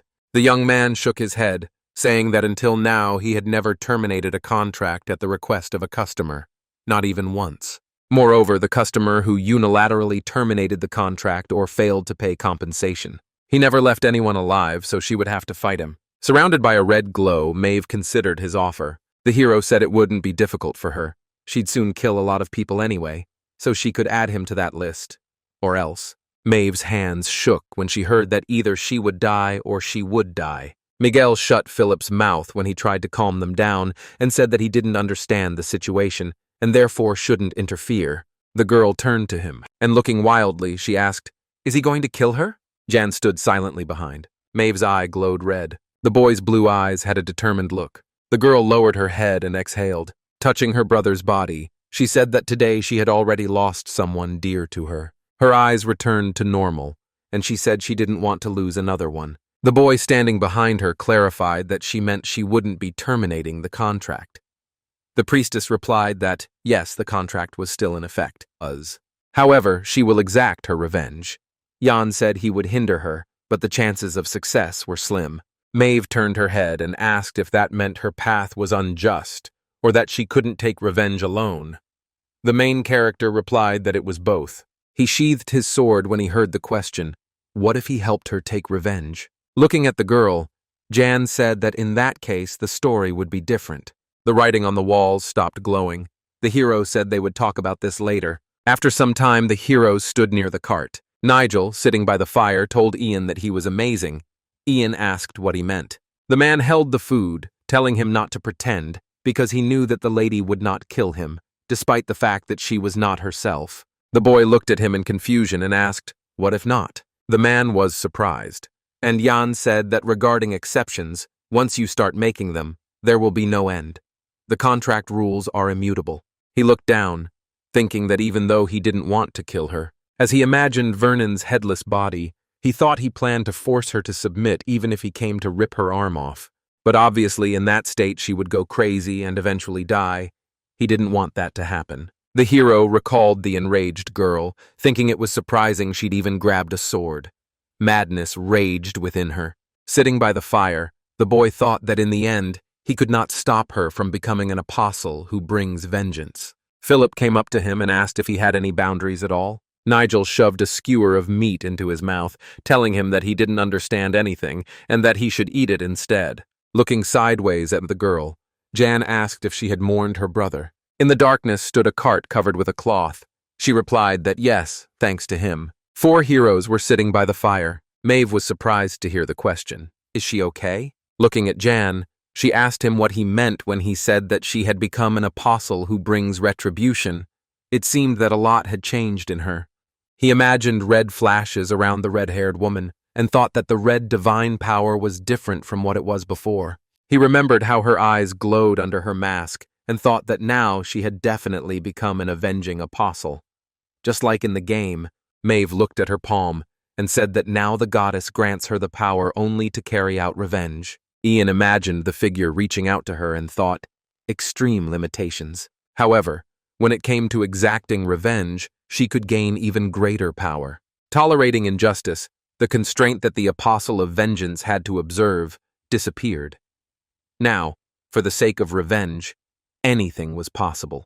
Mave clenched her fist and declared that she did not regret the choice she made. However, she will regret for the rest of her life that she was unable to kill the dark magician with her own hands. She imagined her freezing body and how her comrades held her, and she continued that. Driven by personal goals, she missed the main goal of revenge. A bag fell to the ground in front of her. Jan waved his hand, saying that this was the head of that bastard. He could take it with him. Unfolding the cloth, she saw a head with a tattoo and heard that the battle with him was completely ordinary. Mave looked at her silently. Philip folded his hands into fists and cleared his throat. Looking at the hero, he timidly asked, did he kill him with magic? Jan wondered why he hadn't asked before. He replied that yes, that seemed to be the case. Miguel face-palmed and said that he was giving Philip advice because he was worried about him. He should think before he spoke. He said that Ian had hidden his magic. He didn't want it known. But to protect them, he had to reveal the secret. They should be grateful. Let him just pretend he didn't see it. The guy awkwardly scratched the back of his head, and then he bowed and asked for forgiveness and to accept his gratitude. Jan winked when he heard that his assistant would take his secret to the grave. Sitting opposite, Mave said that she owed him additional compensation for killing the dark mage. What does he want? Jan held the meat and said he'd initially wanted to take the entire haul for himself, but had eventually made concessions. He just wanted something decent. The redhead touched her chin thoughtfully. Something worthy? Fast movement. She suddenly took her weapon from her belt. She handed it to the hero, and she asked if he could take it then. Philip, in amazement, shouted to the lady that it was a sword made of imperial steel, and she said that yes, it was a very worthy reward. Jan looked at him excitedly. Taking the sword, he thought that he would never have thought that she would give it up, and promised that he would treat it well. The system reported that it was a weapon of an unusual class. The guy was surprised because the item's name and its abilities were different from those in the game. This one was better. It was the sword of vengeance from the game, with divine power, which was defiled by the blood of innocent people and could not be repaired. He pulled out the sheath, thinking it was a trophy in the game that could only be obtained by killing Mave. Now, since it wasn't corrupted, there were no restrictions other than the cooldown. He heard the girl say that this sword had been with her for a long time, and although it was not so famous, it would still be useful to him. The hero objected. He held up the shining weapon and said that the sword was amazing. Ian realized it was heavier than it looked. He couldn't swing it as easily as Mave. He'd have to use a couple of strength points. Suddenly he heard his name being called. The girl sitting across from him said that from now on, he would be temporarily replacing her. She hoped he would be able to get to the bottom of the tree's truth. With a determined look, Mave asked him to come back alive. Ian sheathed his sword, telling her that the only thing she needed to worry about was herself. He confidently said that if she wanted revenge, she would have to be extremely careful. No killing or feelings until Ian returned. The heroine bowed her head when she heard that she had to stay alive. Someone would have to pay him for the information he learned. Mave looked down and said it was true. She swears she won't make any noise until he returns. The stars shone in the night sky. Nigel coughed into his fist and asked if they had finished discussing important matters. He rummaged through his bag and said that they had all suffered. So he pulled out the keg with a big smile and asked, "How about a drink?" Philip was unhappy. Jan thought in bewilderment. He entered the dungeon with a barrel. How did it even remain intact? Mave nodded, saying she wasn't a fan of alcohol, but she wouldn't mind a drink today. They'd been through a lot together and survived, it had to be said. Jan smiled slightly, thinking that on a day like today he could have a drink. Alcohol was pouring from the barrel, straight into 4 mugs. Philip saluted with his mug. Miguel smiled widely, and then he raised his hands, cheerfully telling something to the others. The moon was shining brightly in the sky. The hero held the mug and grinned. Looking ahead, he said that he could clearly see everything that was happening in this dark forest in the middle of the night, even without resorting to the use of magic. There were bodies on the ground behind him, and he thought it was all thanks to the chaos shard. One of the men stood up, holding his head. There was blood on his face. He angrily asked how he could drink poisoned alcohol and still be okay. Even an elephant would die. Turning around, Jan asked, "What do you want to know?" He had a general skill, immunity, at level 3. He'd maxed it out for chapter 4.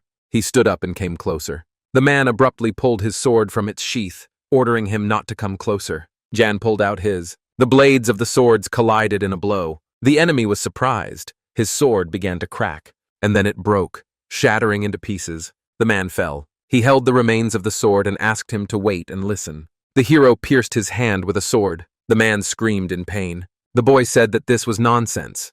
If he plans to kill someone, he should be prepared for the fact that he himself might be killed. The guy said the poison was supposed to knock him out, and they would have simply stolen all his things. Jan reached for the mug. He sharply turned the sword in the enemy's palm. When he screamed in pain, he poured poisoned alcohol into his mouth. The bloody man began to cough. Jan, holding the mug, asked if he was losing consciousness yet. If so, he would let him live. The bandit called the main character names and looked at him angrily. Blood from his mouth splattered onto the ground. Jan hid the sword, saying that if he had told the truth right away, he would have died painlessly. Hearing someone's voice from behind, Jan turned around, and he saw how Philip pierced the enemy with a sword. His eyes were wide open, and he was breathing heavily. Jan crossed his arms and said that now even his face looked more manly. The boy turned around pitifully and asked why he hadn't helped him after defeating the rest of the enemies. Jan, crossing his arms over his chest, said that he had already told him. This was different from their previous walks. The boy understood everything. After leaving the grave forest, their group split into 2. Mave decided to head to the royal palace, while Ian continued on with his business. Suddenly she turned around and told Philip to go with Jan. The boy exclaimed, "Why?" The girl said it was her request, that Jan couldn't be sent alone. Standing before him, she said that he would help him and witness what he would have to go through. The boy said that, after all, he was her squire.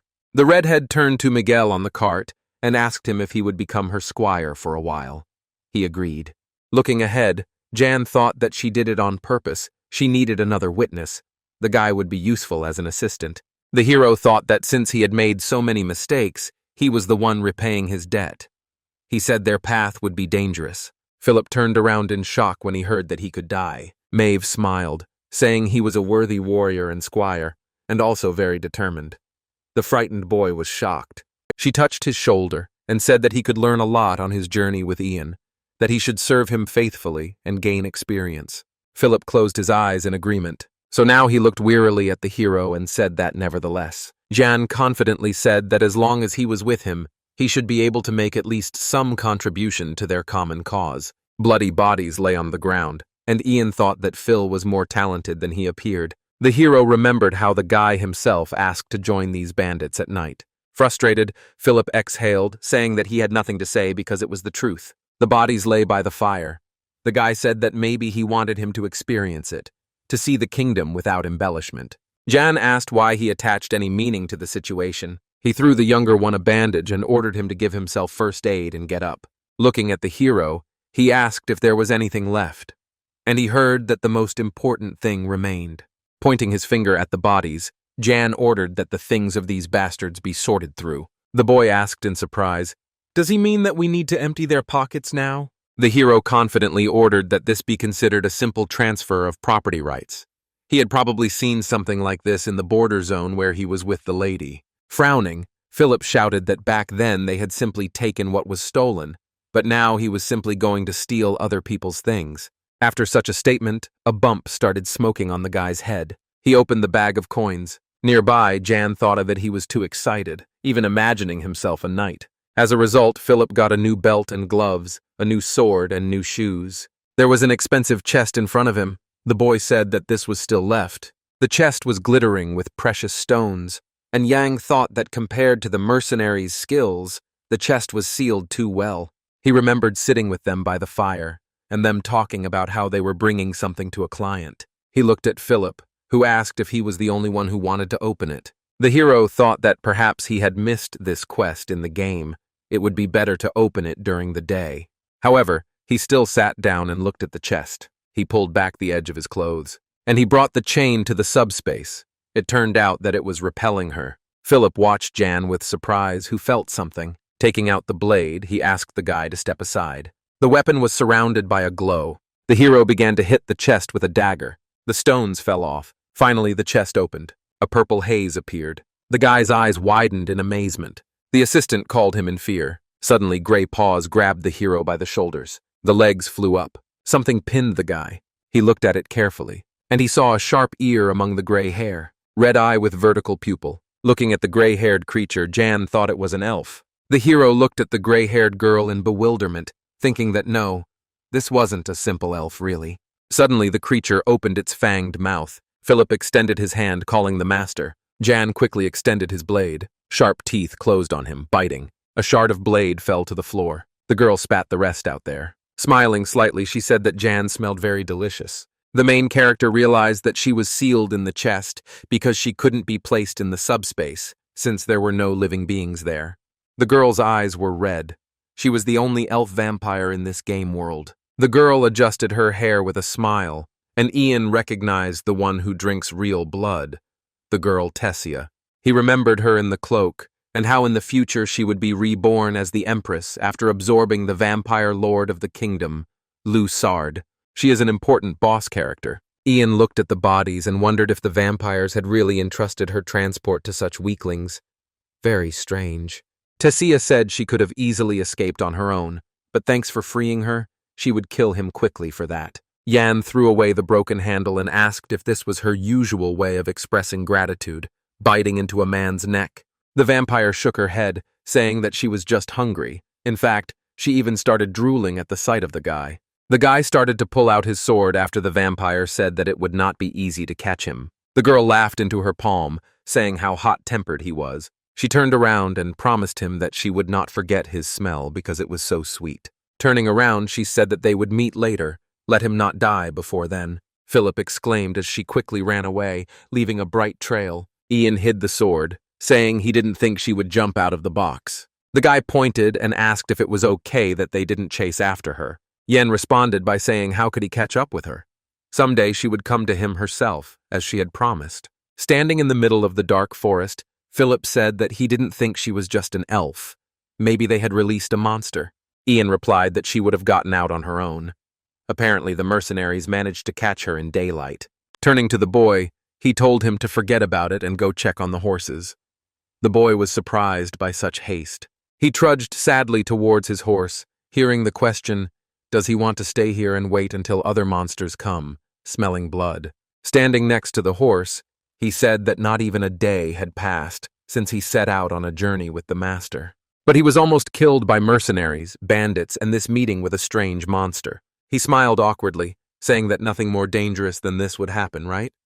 I pray to God. The scene changed to the dark city of Orendel in the kingdom of Agellan. There was a 2-story building in the city. The door opened. The heroes went inside. Inside, the boy with the scar turned around. It was Philip. He was looking around. The men sitting at the table noticed them. The boy pointed his finger and whispered that, in his opinion, it would be better to sit in the back of the room. Sitting down opposite, Jan asked if they had to sit like that in the very corner. The younger one whispered that if a fight suddenly broke out, it wouldn't affect them. Didn't he remember that last time he almost died like that? The hero smiled, thinking he'd never find such a demon of doubt again. They'd already passed through different places several times. He thought he'd learned a lot during that time, like when he'd been fighting the bandit, and Jan had simply eaten and watched. Ian thought there were some advantages. No one around thought that the child was a paladin's squire. Phil asked what they were going to do next. Ian asked why he kept whispering. So they wouldn't be heard, Phil replied. Looking at the visitors, Jan said that he didn't mind others hearing. In fact, if they kept quiet, they wouldn't even be noticed. The assistant nodded, saying that was another thing he had taught him. Ian exhaled, wondering why he kept talking about studying. Jan looked around and said that they would stay here for a few days and see what the situation was like. It would be strange if they suddenly showed up and immediately started asking questions about missing soldiers. Meanwhile, they'll make some money. A girl came up to this table and asked what to bring. Jan asked, "What is bearable?" She replied that they didn't have anything special, and if he wanted to eat, she could bring sausages, bread, and stew. Jan reached into his pocket, ordering them to bring it all to him. He also said that judging by the large number of mercenaries, there was a lot of work here. He held out a silver coin, asking what they needed to do to get good orders. Hiding the coin in her bra, the girl said that if they received a large order at once, there would be a conflict. She said that first they need to do minor tasks, or dangerous tasks that others don't want to take. The boy smiled and agreed. Looking at the girl, he said that this was exactly what they needed. Something dangerous. The scene changed. The sun was shining on the building. A dark-haired man with a beard came in, holding his head, and said that he had drunk a lot yesterday. Seeing a group of people at the table, he asked why they were gathered there. The blonde man noticed Patton and asked if he would like to join their bet. The question was asked what the bet was about. The answer was that the boys who came last night had gone into the underground tunnels built by the fairies. The man imagined a toothy monster, and he asked if they really went there to catch a 4-eyed man-eating crocodile. The comrades smiled broadly. Patton said they were crazy. What's the bet? The man pointed to his comrades and said that it depended on whether they returned by midnight or not. If they come back, someone will take all the money. If not, then someone will buy everyone drinks. Patton chuckled, remembering the heroes. I remembered Jan, surrounded by radiance, looking resolutely forward. The man was asked why he doubted it. He would just get drunk for free that evening. Patton waved his hand and said he would rather bet on them coming back. He placed a coin on the table amid shouts from the others and said he'd make good money if they returned alive, or he'd buy them all a drink. While tying the bag, the blonde one noted that he was a really good guy, and the other one said that he and that guy were so similar. Patton smiled and said that was enough. Let them go and find another guy to make fun of. The men froze, and the blonde asked what that sound was. One of them put his ear to the floor and said it sounded like vibrations coming straight from the ground. One of them exclaimed tensely, "You can't tell me that these are those guys. What did they do there?" Suddenly, there was a bright explosion. The tavern shook. The waitress screamed, covering her head from the debris. The men closed their eyes and clutched their heads. Suddenly, everything went quiet. The girl peeked out from behind the bar. The door opened slightly. The man asked, "Is that really the sound?" Heroes appeared on the threshold. The monster's bloody body fell to the floor. Jan, covered in black slime, ordered the leaders to be called. The men were amazed to hear that they had caught a monster from the underground tunnels. The girl behind the counter asked in surprise, "What?" Philip asked angrily. "Didn't you hear?" And then he shouted decisively for her to quickly call the guards or the head. The boy's scream was very loud, and on the floor there was only the body of the monster. The men dragged the severed head of the monster. The villagers said they had indeed killed a crocodile monster from the dungeon. It was absolutely enormous. The men gathered around and discussed how they had probably used oil. Even the water in the drain was burning. The second one objected that they used a sledgehammer. It seemed like everything was about to collapse. A third added that he heard someone say to block the exit so that the monster would not escape. The man in armor asked in surprise, "Do they mean to say that they actually caught this crocodile?" There were plates of food on the table. Jan nodded, saying that the aqueduct had been damaged during the battle, and it would be a good idea to send masons there. The man said dejectedly that the reward would be paid within 3 days. A cart was driving down the street. Curses were heard throughout the building. Jan crossed his arms and said that he had already bathed 3 times and changed all his clothes, but they still smelled terribly. The clothes were hung out to dry. The hero thought he'd cleaned the gear, but the smell persisted. What should he do? He needed cucumber soap. Phil said, upset, that such an experience was something you could only go through once in a lifetime, but no more, and that he couldn't handle a second one. Looking at the elder, he said that, by the way, the man in the tavern smiled at him, and the hero said that compared to yesterday, the attitude towards them seemed to have changed. Jan replied that yes, the world of mercenaries is determined by the ability to live and skills. Now no one will look at them sideways. The heroes turned around when someone called out to them. Patton smiled broadly as he said, "Here they are." Coming closer, he happily said that thanks to them, his bet had paid off, and now he could walk and eat his fill for a whole month. Turning to the girl, he ordered that food be brought for the gentleman at this table. He would pay for everything. The man asked if they would mind if he sat down with them. The boy replied that if he didn't talk too much, he would. Sitting down next to him, the man said that they had a cool character, just like their skills, and introduced himself. The heroes sitting nearby also introduced themselves. Philip glanced sideways at the long-haired guy who approached. Patton, looking at them, said that it was impossible that in their area they would not talk about such a talented person. Where were they from? Jan replied that it was from the swamps. Patton exclaimed that they probably didn't want to talk about it. He realized where he worked. I was sure that somewhere he was a real celebrity. Philip frowned, saying that if he was going to conduct an interrogation. Suddenly he looked away in surprise. Jan also looked at it and said that he thought what he had said was enough to prove that he had no criminal past. Patton was silent, hearing him order things to get down to business, but not him. The long-haired man standing nearby heard that Jan wanted to listen to the person who had said something to say. Both boys were surprised. Philip was shocked when Jan asked why the nobleman was acting like a commoner, or was he acting like a powerful man from the shadows? The long-haired man smiled. He scratched his head, saying that he didn't think he would be found out so easily. Was his performance really that bad? He placed his hands on Patton's shoulder, who sadly apologized for letting his master down, and he replied that everything was fine. Apparently, he was one of those people who couldn't be fooled. Having sat down in his place, the brown-eyed man apologized for his rudeness, smiling. He waved his hand and said that they knew many mercenaries had dark pasts, so he needed a little background check. Ian nodded, saying that he understood and accepted his apology. Looking at him, the guy asked permission to introduce himself formally. His name is Declan Beauchard. Philip looked at him in amazement, and Ian said that he was the son of Lord Orndell. Why would he check the identity of a simple mercenary? Declan said that it was his job to manage the mercenaries of this city. Moreover, he was eager to meet talented guys like them. The hero remembered that even though there were a lot of mercenaries here, it was still peaceful. Now it was clear why. Philip asked the Lord how he had taken on such a difficult job, and if he could apologize for his recent rudeness. He replied that he was not a young lord. The boy heard him say that he was born out of wedlock, his mother was a free citizen. Sitting across from him, Jan asked if he was sure of his identity and whether further proof was needed. He was told no, this was sufficient. Declan suggested getting down to business. Sitting at the table, he asked if they would like to work together under his leadership. The heroes were surprised to hear that he wanted to appoint them as a centurion and adjutant. The boy opened his mouth in amazement, asking, "Does he mean to say that he is gathering regular troops from mercenaries?" Looking at him, the Lord's son replied that one could say so.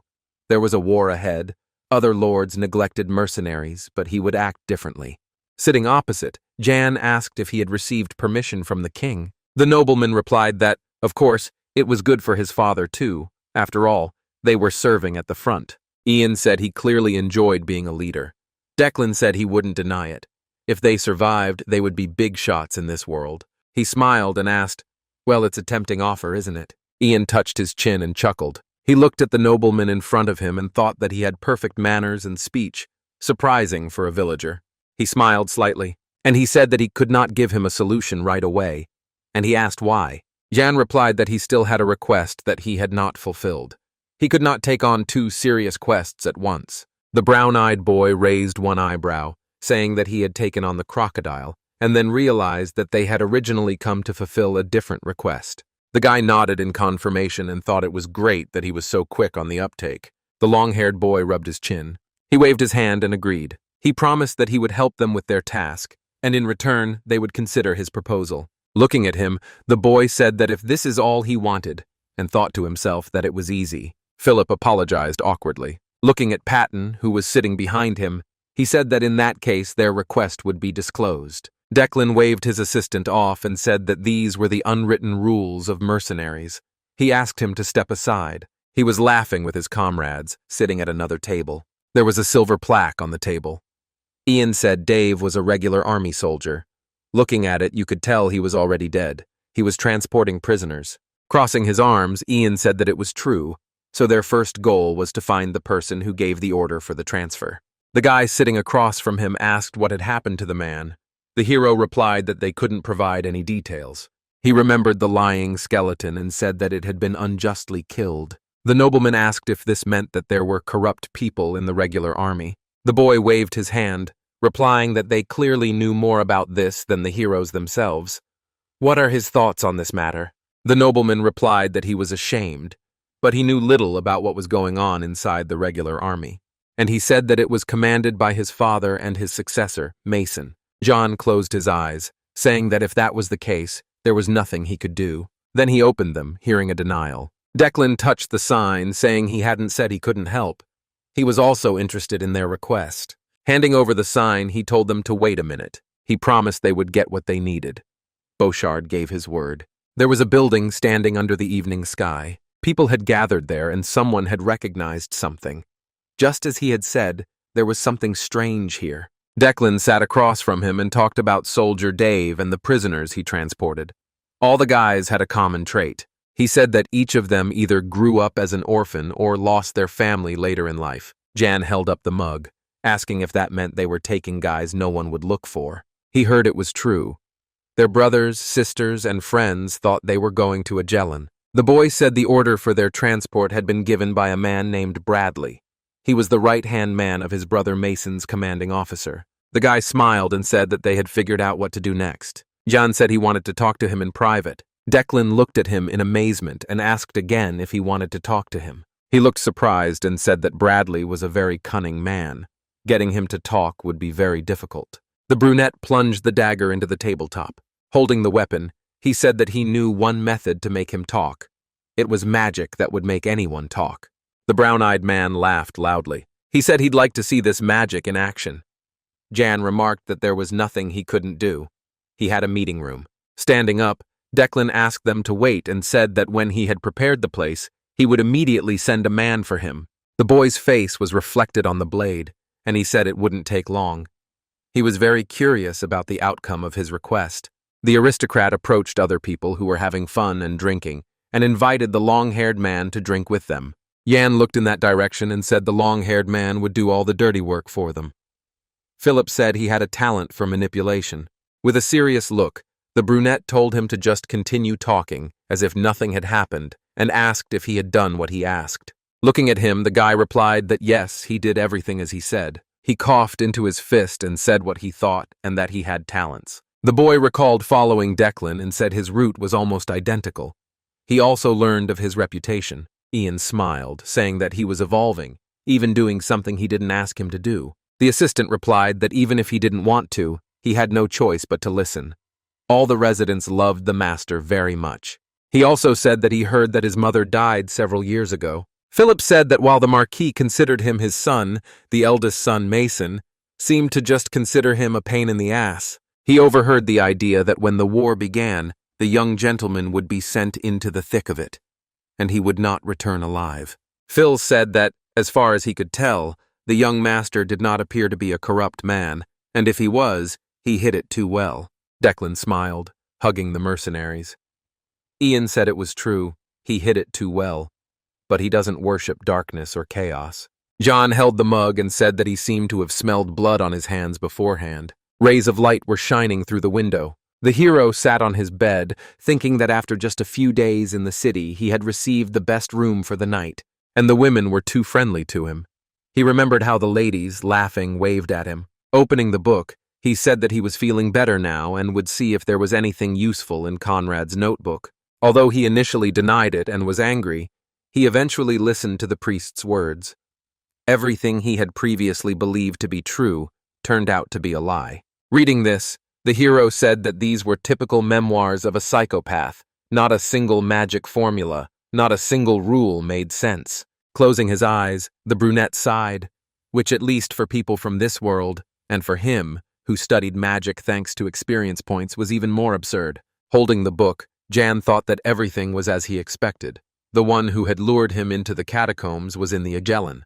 He imagined a figure with a glowing staff, and thought that Conrad, like his servant, were going to go out into the world when the time came to plunge it into chaos. Sitting on the bed, the guy thought that everything happened so that the creatures of the void would descend to the earth, and the ancient gods would rule it, and not the current gods and demons. Jan remembered the huge shining eye. He winced and slammed the book shut, saying he thought he could smell vomit again. The brunette looked at his palm. Purple flashes appeared above her, the hero thought, the power of chaos. Looking at his hand, he thought, pure void energy. It feels like a very pure magical or divine power. The light reflected in his eyes, and the hero thought the power of chaos was within Agellan. It was funny that he could sense it again. It must have been a power that only a small number of heretics and demons, or corruptors, could use. He introduced the game's first expansion, the expansion. Many characters appeared in pairs.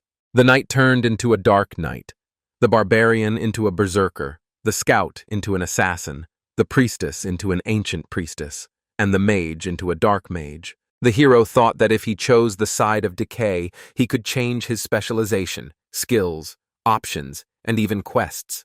The silhouette held the orb in its palm. Only the level gained was lost, and it was unclear how the main characters would react to this. Remembering the quest information window, Jan thought that he could obtain the power of chaos without decomposition. The same thing happened during the Apostles' quest. All restrictions were lifted. Clenching his fist, the brunette thought that he was already feeling better. He should study this well, because he lacked his magical power. Suddenly, the guy heard something behind him. Philip opened the door and asked if the gentleman was sleeping. He said no. He looked in and said he had been informed that the place for negotiations was ready. Jan stood up, saying that he was doing his job well. Looking away, the hero said it was time to console the one who had sacrificed his people to the darkness, with sword and fists. The scene changed to night. Patton stood with his sword next to the man taking bets. The hero saw a figure with a bag on his head. He was shaking, tied to a chair and groaning. Ian looked at Declan, who was standing next to him, and said that he had chosen an excellent place. He smiled and replied that he was simply standing and waiting for him. He had met his girlfriend Rose at this very spot. The guy tore the bag off his head, and then he removed the bandage from his mouth. With a sweet smile, Declan said he was pleased to meet you. Bradley shouted angrily, "What's going on? Where's Rose?" The long-haired man answered with a smile that he didn't know. He was probably sleeping at home. The man gritted his teeth, saying that he had set this trap. What would happen if the Archduke found out about it? Pointing his hand at the heroes, the guy told him to take better care of himself. These guys wanted to talk to him today, not him. Jan approached the man and said that they had finally met. He asked who he was. It was the first time he'd seen him. The guy held out a sign, sweetly saying that it was true. He was seeing him for the first time too, but that dead guy knew him firsthand, right? Bradley looked at the metal objects and asked where he got them. Frowning, he heard that this thing was given to him by a ghost. He asked him to find the person who buried him under an ancient tree. The boy grabbed the man's face when he heard that he knew nothing about it. His eyes glowed bright blue. The man looked at him sullenly. Removing his hand, the brunette said that this was the last warning. He would ask again, on whose orders were the subordinates sacrificed. Bradley turned away, saying, "Ancient tree, sacrifice, what kind of nonsense is he talking about?" Suddenly his eyes widened in shock. He screamed when the guy broke his finger. After letting him go, Jan asked whose order it was. Receiving no answer, he took another finger, hearing if he knew who he was. The man groaned with broken fingers. Bradley turned to the nobleman and said that although he knew he was mean and stupid, he could not believe that he had been deceived and was allowing him to do all this. The hero grabbed another of his fingers. He asked the subject gloomily what he was looking at. He should have been concentrating on their conversation. He wouldn't get away with just one broken finger. There were many more he could have broken. The sweaty man heard with fear that he would, of course, make sure that he did not lose consciousness. He would feel absolutely everything, he promised. Finally, Bradley said it was the Archduke's order. Jan leaned over the man. Declan looked at him in shock, repeating, "Archduke, his brother Mason." The man with broken fingers kept repeating, "This was the Archduke's order." Leaning over, Ian asked Mason why he would give such an order. Bradley frowned and said he didn't know either. The hero continued to break his fingers. Breathing heavily, the man said that he had ordered the road to be closed if any road leading from Agellan to Orndell was blocked. He also said that this would give him a strategic advantage in the coming war. Declan crossed his arms and repeated, "Strategic advantage." Jan jerked his finger, asking, "Of course the Marquis knew about this." The man shouted, "Yes, that's what the Marquis wanted." He said, "It won't take much time." The guy said it was a strategic advantage that wouldn't take long to prepare. He wanted Orndell's independence and the founding of a new nation. The sweaty man shouted that that was exactly what he heard. He was simply following their orders. He presented the boys' bodies, saying that these small victims, for the sake of independence and eternal glory of Orndell, nothing at all. John smiled, repeating that it was just a small sacrifice for a greater cause. The man exclaimed that it was indeed so. Bradley shouted out loud that he didn't want to do it, but someone had to do it. The brunette opened his mouth, answering that it was exactly like that. Standing next to him, he resolutely continued to hide the fact that he was a corrupt person by inventing a lie of such magnitude. Declan was very surprised. Bradley looked at the guy in amazement, then turned away, saying that he had started again. He shook his head. "What decomposer?" Ian took out his blade, hearing him ramble on. With a sharp movement, he chopped at the man's hand. Blood spurted and he screamed in pain. Leaning gloomily, the brunette said that the games were over. If their king was corrupt, then he couldn't help but be the same.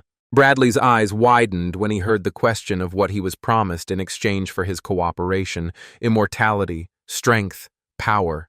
Declan looked forwards in surprise when he heard him confess. Sweat was streaming down the man's face, and he asked him how he knew about it. Jan grabbed him by the hair. He smiled and asked if anyone else knew about this. The hero released the man's head, saying that perhaps he didn't even know about it.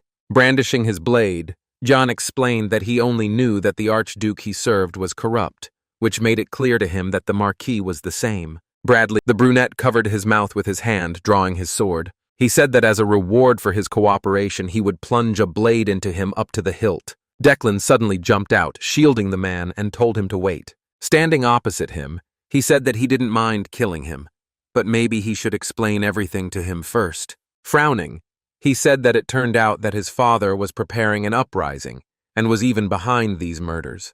Looking at him resolutely, the brunette heard that they had not yet sorted out the accusations against this man.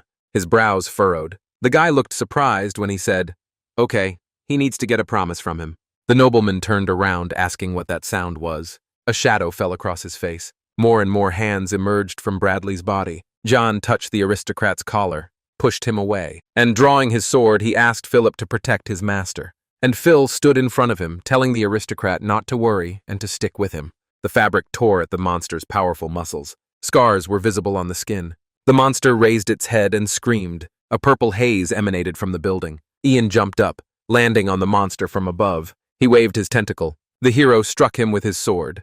The blade entered the tentacle halfway. Looking at him, Bradley said his punches were lousy. The monster smiled, saying that he was afraid that he would never be able to get his body back after accepting this great power. Jan, who had jumped on his tentacle, asked if he considered him a non-entity. The monster turned its head and said no. He was simply bored with him. But they shouldn't worry. He wouldn't let him go without a fight. The guy replied that these were typical words of someone who was about to die. The blade was engulfed in a blue glow. Surrounded by light, the boy resolutely clutched the sword. Declan's mouth dropped open in surprise. This couldn't be happening. The monster was also surprised. Wasn't this divine power? How could such a worthless creature have obtained it? Jan waved his sword, saying that he was speaking in typical phrases again. The blade's tip glowed brightly. Everyone around watched the boy's powerful leap and swing. The monster pointed its tentacles at him. Suddenly, strength overwhelmed Jan. The guy's eyes lit up. His attack left a bright mark. He cut his tentacles. The monster looked at the approaching glow in shock. Jan drew his sword back and quickly cut the monster in half. The tentacles fell to the ground. Bloody pieces lay on the floor. The guy came closer to the monster on the floor. His silhouette was reflected in the violet eye. And the next second, the blade of the sword was covered in blood. The monster's head flew off. Declan watched in shock as she fell. Looking at the heroes in surprise, he asked who they were. Were they simply mercenaries who had come to fulfill a request? Philip shook his head. John wearily touched his forehead, telling him to do what he wanted. The shining boy returned the sword to its sheath and asked to be allowed to introduce himself again. And he said that Jan is a hunter of swamp dragons, a destroyer of dark spirits. Bloodied Ian looked questioningly at the guy who listed all his many merits. The aristocrat looked at the boy in amazement when he heard that, in addition, he was the apostle of the tyrant, the guardian of the southern borders, and the sacred sword of Agellan. Phil pointed and said that this was the only true representative of Lady Mave. He pointed to the disgruntled hero, who now looked like an angel or a god, and said that this was Ian Hope. And then he touched himself with a smile and said that he was Philip, the master's servant. After some time, it was already deep night over the kingdom. Lord Orendella, Marquis Burchard, clenched his fist in his palm and asked about the victims who would be sent to Eglin. Were they ready or not? Young Mr. Mason Burchard, standing in the shadows, said they were ready. The transfer was scheduled for the morning. Mason stood in the moonlight opposite the Marquis and said that there was one caveat. He thought he hadn't heard from Declan lately, but said it was nothing out of the ordinary. The Marquis began to laugh maliciously from under the shadows and said that there was nothing to worry about. He imagined a black deer with antlers burning in the fire, and he explained that it was an old deer who could not leave Orndell. The scene changed. Two mercenaries immediately burst into the tavern and asked the owner if he had finished his business. The group of mercenaries were in shock, their eyes bulging out of their sockets. They saw in front of them the bloody protagonist and his assistant next to the corpse of the monster. The protagonist, all in bloody clothes, looked at them intently. Declan looked back at the mercenaries and said that they had arrived just in time and should clean up the place. Patton looked at the owner and tried to understand what all this meant and where Bradley was. He looked at the floor, saw the remains of a bloody monster, and was told that this corpse was Bradley. The group of mercenaries with the blonde man were shocked to see the decomposer and realized that Bradley was indeed him. Declan looked at the bloody Ian. A group of mercenaries began shouting that this was the same corrupted one who was spreading madness to people, and perhaps he couldn't even die. Because if the kingdom's leadership noticed, they would send their order here, which would destroy everything in the area. Bloody Jan put away his blade and was about to leave because he was already tired of looking at this blood. But he was stopped by Declan, who asked if he had any doubts about his identity now, and received the answer. For now, yes. Jan and Philip looked back at the gentleman, who asked what he should do in this case. The protagonist replied that he himself had already told him about this, because there were still rotten ones left, and they needed to be dealt with. The long-haired, brown-eyed man frowned intently and asked if the decomposers were his father and brother. The group of mercenaries were shocked, their eyes bulging from their sockets at such news. Jan, covered in someone else's blood, said that yes, it was. The remains of a monster lay on the floor. Declan immediately clapped his hands. He continued clapping and, closing his eyes, said that this was an excellent answer. The guy in the cloak exchanged glances with his comrade and realized that they weren't supposed to hear about this and needed to somehow leave unnoticed.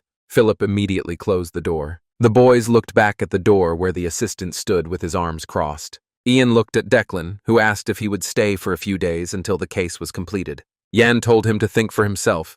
If the feudal lord and his successor died, these territories would plunge into chaos, but that's no longer his concern. The long-haired gentleman stood in front of the protagonist and asked what would happen if he said something that would make his future job easier, and Ian was going to listen. He chuckled and said that they could easily get into anywhere, but was it necessary to act like thieves and hide forever to do good deeds? Declan extended his hand and said that they should come in through the front doors and prove themselves brave. Jan asked, "Is this an uprising?" But the aristocrat explained that he simply wanted to condemn the corruptors. Bloodied, Jan angrily asked if after all this he would take the feudal throne. Declan said he had no choice, and Ian realized the rebellion was necessary for him to take the throne. Ian tried to understand why he should do something that would only benefit Declan. And then he turned around, shook his head, and said that it seemed like it would be difficult for him to do something like that, and asked him not to forget that he was just a mercenary. Declan put his hand to his chest with a smile and informed him that he should have said so right away.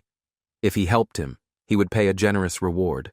Jan immediately exclaimed, his eyes wide. A system window popped up in front of him, containing a quest, the bastard's revenge, and an explanation that he was hiding the sword of vengeance within himself. The brunette immediately looked back at his assistant and asked if all this made any sense. Phil said that these lands need a lord, and if we can get proof that they are corrupted, even the king will agree with the facts. I asked Declan if he was ready to bring the heads of the Marquis and Mason.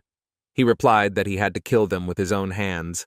Declan immediately gave a wicked smile and said that it meant a lot to him. Jan sighed and extended his hand, realizing he didn't care, and offered to make a deal. The long-haired gentleman immediately looked back with a smile and explained that the guy had informed him that he would help him. Declan looked at his group of mercenaries and asked them to join him. He chuckled with a sarcastic smile and said that this was their chance to get a good position for their merits.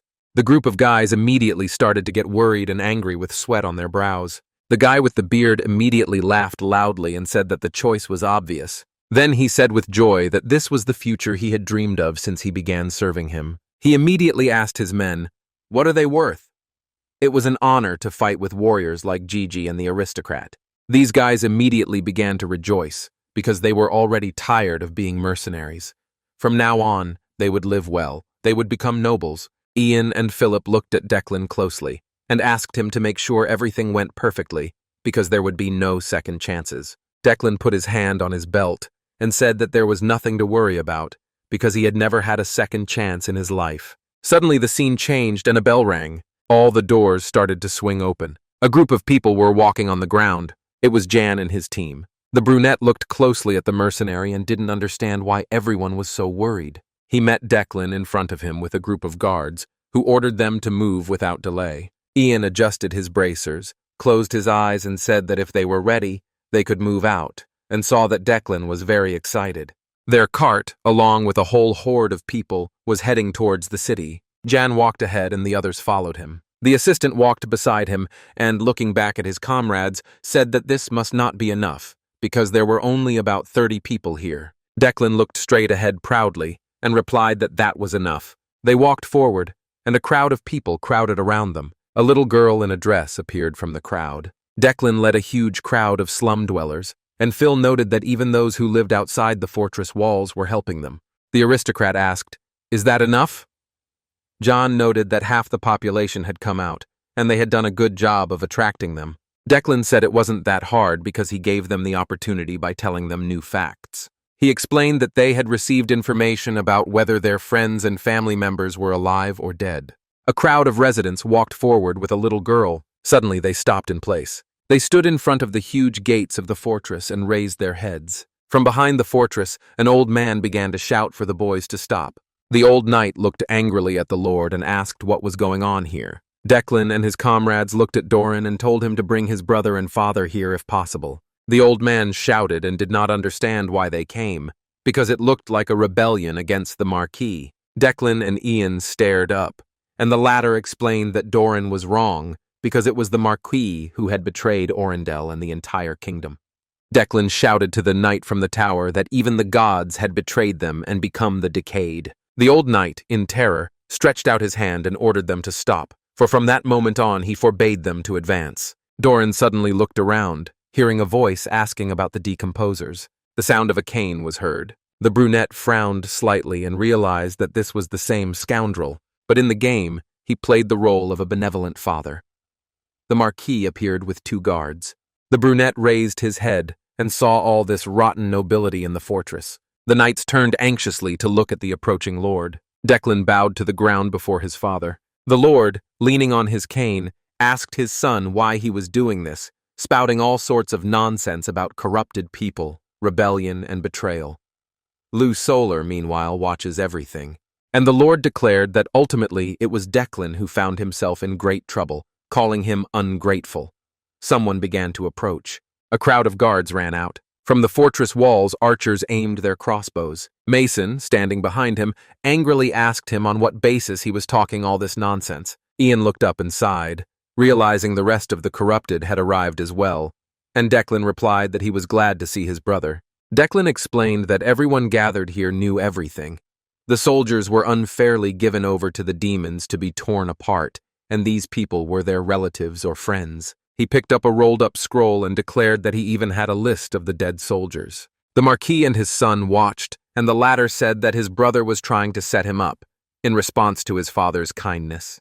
Declan said, "That's not all, by the way. Where is Mr. Bradley today? I can't see him." Mason realized they had lost contact with him 2 days ago and tried to guess why they needed this man.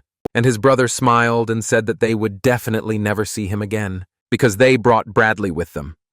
He immediately snapped his fingers. All the people moved aside, and the cart approached the fortress. The mercenaries began to unload a wooden coffin from there. They opened it, and the remains of a monster with drops of blood fell out. The Marquis and his son's eyes widened in horror. All the other guards also began to turn away in disgust. Declan shouted and ordered everyone to watch carefully. They dumped all the remains of the bloody monster on the ground and declared that this monster was Mr. Bradley. The archers from the fortress looked at what was happening with disgust and horror, and Doran realized that they wanted to say that this was the same commander, but they did not believe it. Declan said that this gentleman himself confessed everything, that he, his brother, and his father were corrupted, and what he did to the soldiers was done on the orders of his father. Mason said ironically that his brother, in desperation, dragged in the corpse of an ordinary monster and was talking all sorts of nonsense. A little girl immediately entered the dialogue with her mouth open. The crowd of residents looked with alarm at the little girl, who asked what had happened to her brother then. She held out the token with tears in her eyes and said it was her brother's nameplate. He should have been in a Gellan but was buried in the forest. All the other residents immediately began to verbally intervene and say that their relatives also had problems, but they had not received any news. Mason immediately bared his teeth in anger at the indignation of the crowd, which was trying to get to the bottom of the truth. The head immediately struck with his cane. All the guards looked at him as he became the center of attention and said that he understood all their feelings. He looked sadly at the crowd and said that he was truly sorry and that he wished he could understand how hard it was for them. He walked forward and looked at the entire crowd of residents, saying that if the soldiers were truly sacrificed, they would start looking for answers. He will also ask His Majesty to investigate suspicions of rebellion, absurd claims that they are corrupt.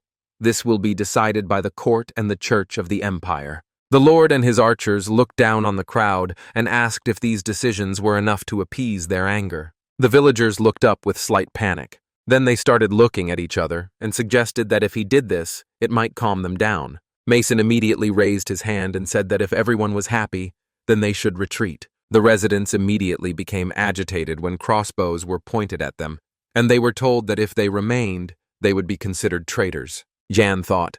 He expected that, regardless of the worlds, politicians everywhere would use the same phrases. He realized that this was a battle that could only be overcome the first time, and that it would not be possible to gather such a number of people the second time. He imagined the demonic image of the Lord and his son against the backdrop of fire, and realized that if they came with such speeches a second time, a bloody wind would blow. He imagined how all these residents would be executed one after another. The boy looked at the smiling Declan and realized that this was not the end. The boy approached his father at the fortress and asked again about the investigation and the imperial court church. The old man didn't understand what he was getting at. The Lord was not very pleased when he heard that Declan knew a man who met his requirements. Declan looked back at Ian and Feely and asked if they could do what they did before again. Declan winked at him and said that if possible, then with full regalia.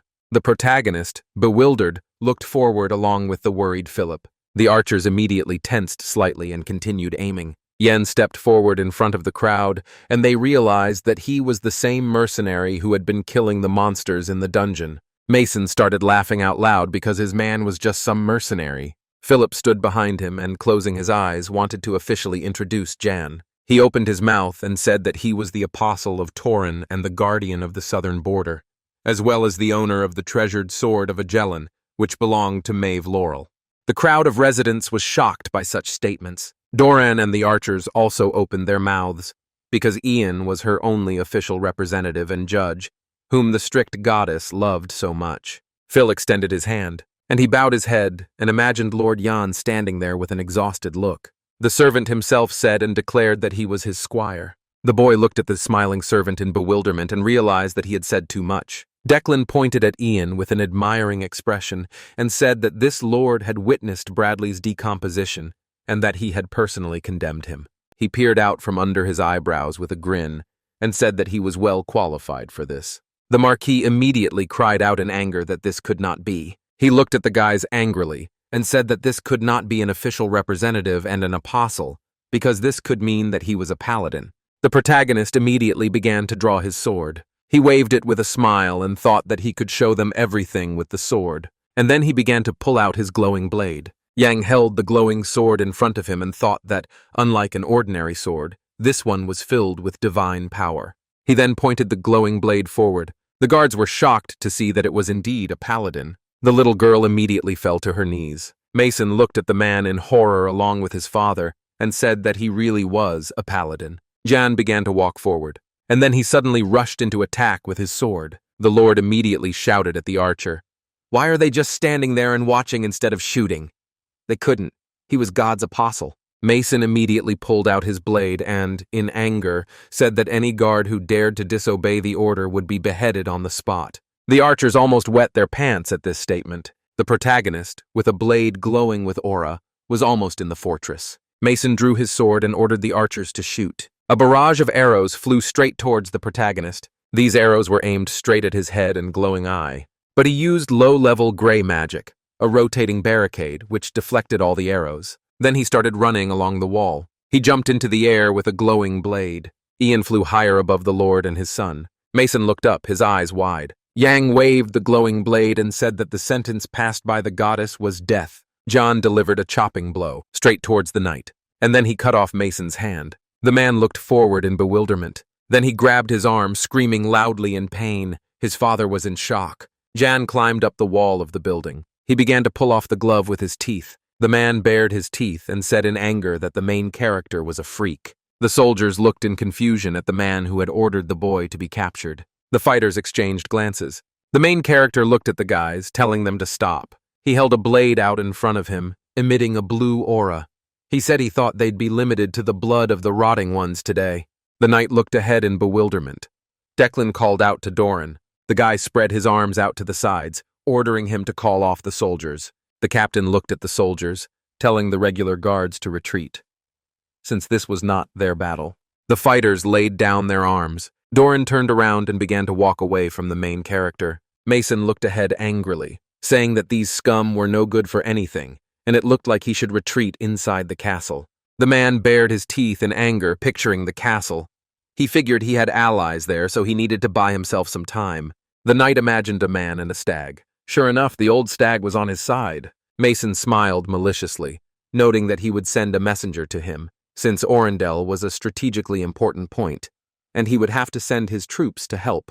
The man looked at his father with a confused smile, saying that he would go. Then his eyes widened. Black veins began to appear on the old man's neck.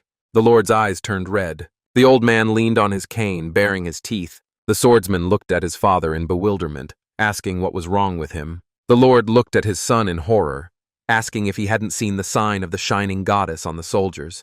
Mason didn't understand what he was talking about. The lord stood before the soldiers, whose spears and bows were imbued with divinity. The mercenary watched what was happening nearby. Then he grinned maliciously, thinking that he had succeeded. He remembered taking the glove off his hand. A black snake-shaped ring was visible on his hand. The protagonist looked at the ring with disbelief, thinking that it would be nice if he lost his temper and wondering if it would work. The snake began to move, showing its fangs, after which she bit the protagonist's finger. A black aura began to emanate from the ring, after which the snake headed towards the lord. A black snake bit the old man on the neck, and black poison began to spread across the man's neck. The Marquis looked at the soldiers with horror, ordering them all to retreat, because this was his castle. The young man watched intently as one of the soldiers asked what was wrong with him.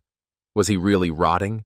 The ring's stats stated that in exchange for some life force, it could cause confusion in the enemy. Ian noted that the swamp curse skill seems useless at first glance, but it actually seems to work well. The Marquis looked furiously at the mercenary. The old man, looking at the main character with a crazy look, said that now he understood.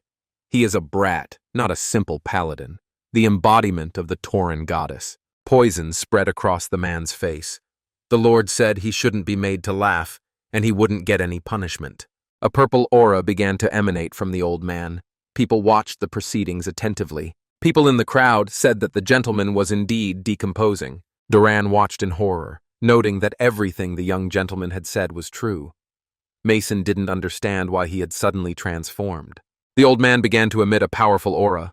The soldiers looked behind them in horror, not understanding what was hovering in the air. Purple smoke spread to the fighters, and they began to go crazy. We looked back, and they began to attack each other. The guys didn't understand what was happening and why they suddenly attacked. The maddened knights ran down the corridor, after which they ran out into the street to the people. Declan shouted that they had come this far and had to get the soldiers back. The boys began to fight the mad soldiers. Declan shouted for them to not miss a single one. Those who couldn't fight ran away. The old man smiled bloodthirstily, saying that the boy had a power given by the god of emptiness. He said it was different from the power of the false heads. The dark aura spread quickly, and almost all the soldiers had already been killed. The main character suddenly delivered a chopping blow. The old man held his hand out in front of him. The Lord blocked the attack with his hand, noting that no power could overcome the power of a true god. The old man looked at the protagonist with a mad look, noting that once they started to implement the plan, and gradually increasing their power, they would drive everyone mad. The young man opened his mouth slightly, saying that, be that as it may, without dialogue it is difficult to find the decomposer. The mercenary cut off the man's arm using low gray magic, a vacuum explosion. The Marquis looked at his hand in bewilderment. The protagonist appeared behind the man, holding a blade to his head. The old man didn't understand how it happened. Ian's white eyes flashed, noting that instead of just talking, he should start taking action. The Marquis looked at the mercenary in horror, asking if it was magic, and if he really was the incarnation of Tauren. Ian looked at the Lord with a horrified expression, noting that he hadn't said that. After which, the protagonist dealt chopping blows to the old man's body. The protagonist cut the Lord's body into pieces. Blood was visible behind Jan's back. The protagonist put the blade back into its sheath, stating that he wanted to make everything clean. The boy looked back when Philip appeared. The squire looked at his master with a serious expression, asking if he was finished. The protagonist gave the bag to his squire, saying that he was in the process, and that it was the Lord's head, and he must not lose it. Phil looked at the gentleman with a serious expression, and said that he would go help the soldiers, after which he headed to the side, attaching the bag to his belt. Jan watched Philip, saying that he was finally capable of something. At this time, Declan looked at the knight, telling him to focus on saving people and giving them commands. He then approached the protagonist, asking if he was okay. The boy replied that, as far as he could see, the Marquis was dead. Declan chuckled, saying he didn't know how he did it, but it would make things easier for them. The boy looked seriously at the guy who asked where his brother had gone, and he said that the moment the Marquis showed his true form, he ran down the corridor. The boy smiled slyly, saying that the man who was the heir simply ran away without a care in the world and deserved a lesson. The narrative shifted back many years. In the memories, Declan was a young man. His mother called him. The girl showed the basket with a smile and said that the Marquis had sent an apple pie as a gift and that he would not throw them away. There were plates of apple pie on the table. The girl swallowed the pie with a smile. The young man looked happily at his mother, thinking that she was smiling for the first time in a long time, after which the guy began to bring the piece of pie to his mouth. The girl dropped the fork from her hand. Then she grabbed her son's hand. The girl looked at her son as blood began to flow from her mouth. The girl gritted her teeth and told him not to eat it, after which she fell headfirst onto the table, bleeding. The scene shifted back to the present. The knight pierced the man's body with his blade. Mason looked at the fighters, ordering them to quickly bring the horse, Marquis. The Archduke kicked the post in displeasure.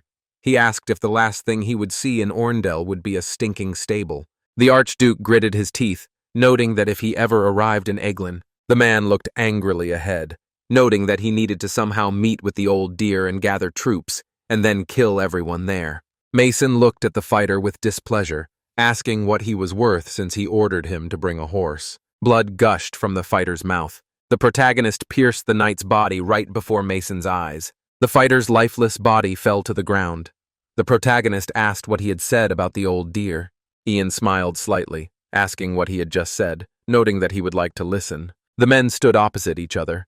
Mason asked when he had time. Declan appeared behind the soldier and attacked the fighter. Then he looked at the man with a smile, saying that he had finally found him. The Archduke asked if he thought he could get away with it after everything that had happened. Declan asked what about him. The Archduke was surrounded. Declan asked if he thought he would be safe by turning his back on God. The man looked sideways at the protagonist, asking why he had turned away from God and what kind of nonsense he was talking, after which he swung his blade at the main character, saying that all this was bullshit. The fighters' blades met. The man looked at the protagonist with displeasure, noting that he was fast and that he would not leave an empty space behind him now.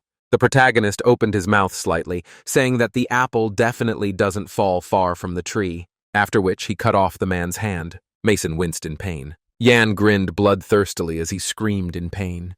He said he should have mutated long ago and was tired of talking. The mercenary looked at Mason mockingly, asking if someone like him couldn't use power unless they concentrated. Black veins began to appear on the knight's face. Jan immediately chopped off the man's leg. Now the mercenary stood next to the mutilated body. Declan watched closely. Jan plunged his blade into the warrior's thigh. The mercenary leaned towards the knight, saying that although he had a desire to cut off his head, he would not do it if he answered questions. Mason's eyes widened when the protagonist mentioned the old deer. The boy remembered the image of the beast man who had mentioned the old deer. He asked whom he had meant. The Lord's son looked at the mercenary in bewilderment and began to answer slowly. The protagonist twisted the blade in the soldier's leg. The Lord's son opened his mouth wide in pain and screamed. The protagonist's eyes widened. Mason said it was Duke Regis Brant. Declan looked at his brother in shock, asking what he said and that he was not His Majesty's uncle. The protagonist looked at the knight with a horrified expression, thinking that the deer's name had finally surfaced. Mason smiled maliciously, saying that the kingdom was in their hands, and the king was just a puppet who thought he could win this war. Ian covered the man's mouth, thanking him for the information and saying that he no longer needed his tongue. The young gentleman sat down next to the protagonist, asking if he could ask him for something.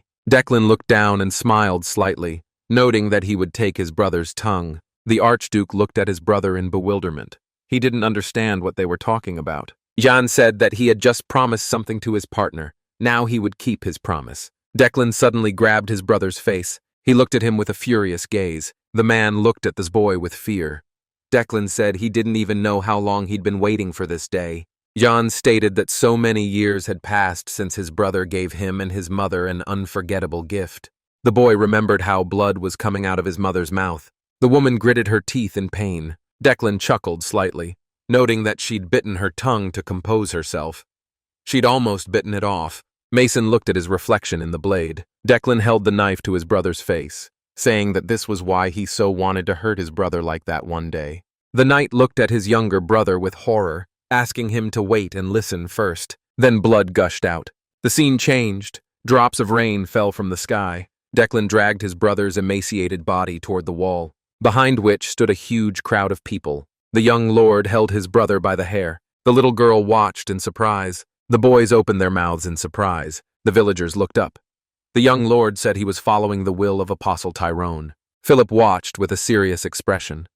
The boy said that he, Declan Beauchard, would execute the one who had turned away from God. Then he brought the blade to his brother's throat, and he cut off the knight's head. He looked at the flying head with a serious expression. Patton smiled happily, saying that their new lord had defeated the decaying ones. Declan stood on the wall, watching the crowd of people. He raised his head, exposing himself to the rain. People began shouting that it was His Excellency, the Marquis Declan Beauchard. Ian stood against the wall, watching the scene as people continued to scream. The scene shifted to the king, who sat on his throne. The man asked the old men what they thought of this. The king looked menacingly at the people, noting that he was speaking of his recent meeting with Lady Mave. This was the king of Agellan, Erwin II. The man stepped forward, telling His Majesty that this was simply nonsense. The bearded man looked at the king with a serious expression, saying that Lady Mave must be paranoid. He remembered how they brought in a coffin containing a man, and next to it the severed head of a monster, Proof of the decomposer's activities, chaos. The old man leaned on his cane, asking what he had said about paranoia and how one could say such a thing, and whether Lady Mave was a paladin who represented all of Agellan. The king raised his palm and declared that enough was enough. His Majesty noted that he too thought Lady Mave was being overly dramatic, and he would order her to stay home for a while. Erwin said he understood that the old man cared about Lady Mave, but they needed to investigate. The man squinted at His Majesty. The king told his uncle that he should understand this too. The old man agreed with Erwin. It was Duke Regis Brant. A three-eyed deer appeared in the darkness. The Duke was nicknamed Old Deer. A day has passed since the procedure of inheriting the title of Marquis and securing the right to manage the land. Declan Beauchard and his mercenaries have identified the corrupted among the previous Marquis's minions. They were then gathered in the square and sentenced to punishment. They essentially carried out a cleansing operation. Each of these people was brutally murdered. In the evening, the guys met and discussed how it seemed as if the smell of blood was spreading even beyond the city limits. Ian turned around and told Phil to focus on the search, and if there was no evidence of Regis's presence in the basement, they would have to go into the sewers. Phil caught up with him and said that if the Duke was decaying, no one would believe them without solid evidence. In response, he heard that this man seemed to have an excellent reputation, and moreover, he carried out almost all of the king's duties on behalf of the king. The assistant added that he had met him a couple of times at the border, and the man seemed wise and merciful to him. He also heard that he was against the war, but turned out to be the leader of the corrupt. Suddenly, the man stopped and thought that he seemed like an outstanding person. Interesting. Then he looked at the knight's armor. He came closer and pressed the hidden brick. Immediately, the door to a secret room opened before them. Phil scratched his head and said that, as expected, the gentleman had found something again. Then he took the candle and followed him inside. The boys walked along the corridor for a while and eventually discovered a sphere. Jan's sword immediately began to ring. Apparently it was a magic sphere, after which he thought that the engravings were there to hold the gaze of God. Apparently they were hiding something bad here. Meanwhile, Phil came closer and said that these were suspicious engravings, scrolls, books, daggers and artifacts. Beads, this is not even surprising. And then some kind of portal opened next to them. The boy turned around and asked if he could ask the gentleman one question. He reached into his vault and said he couldn't ask. However, Phil immediately remembered the last battle and asked if the gentleman was the red mage who used fire. He heard that mages could only use one type of magic, but how did Yang do it? The guy grabbed some chain and said that this happens and it's not magic. Then he picked up the chest and asked if he should worry about the kingdom. The Duke would destroy the country while he hesitated. Phil jumped up and said that this was not true at all, and in response he heard that in that case it was necessary to simply take away everything that could be used as evidence. Meanwhile, the sphere became brighter and brighter. Ian thought that it was definitely not something related to chaos, and it was not even infected. All thanks to the fragment of chaos, it can determine strength. Then he thought that he was uncomfortable with the fact that he would have to meet that creature again. But should he study the power of chaos to unravel the Duke's plan? After which he raised his hand and received the magical power, and he brought it right up to the sphere. The magical power at that moment became brighter and brighter. She scared the main character. Everything around started shaking, and then a bright light appeared. He closed his eyes and wondered if this was really empty space. Although no, it was a little different from what it was last time. John felt that he was hanging in some space.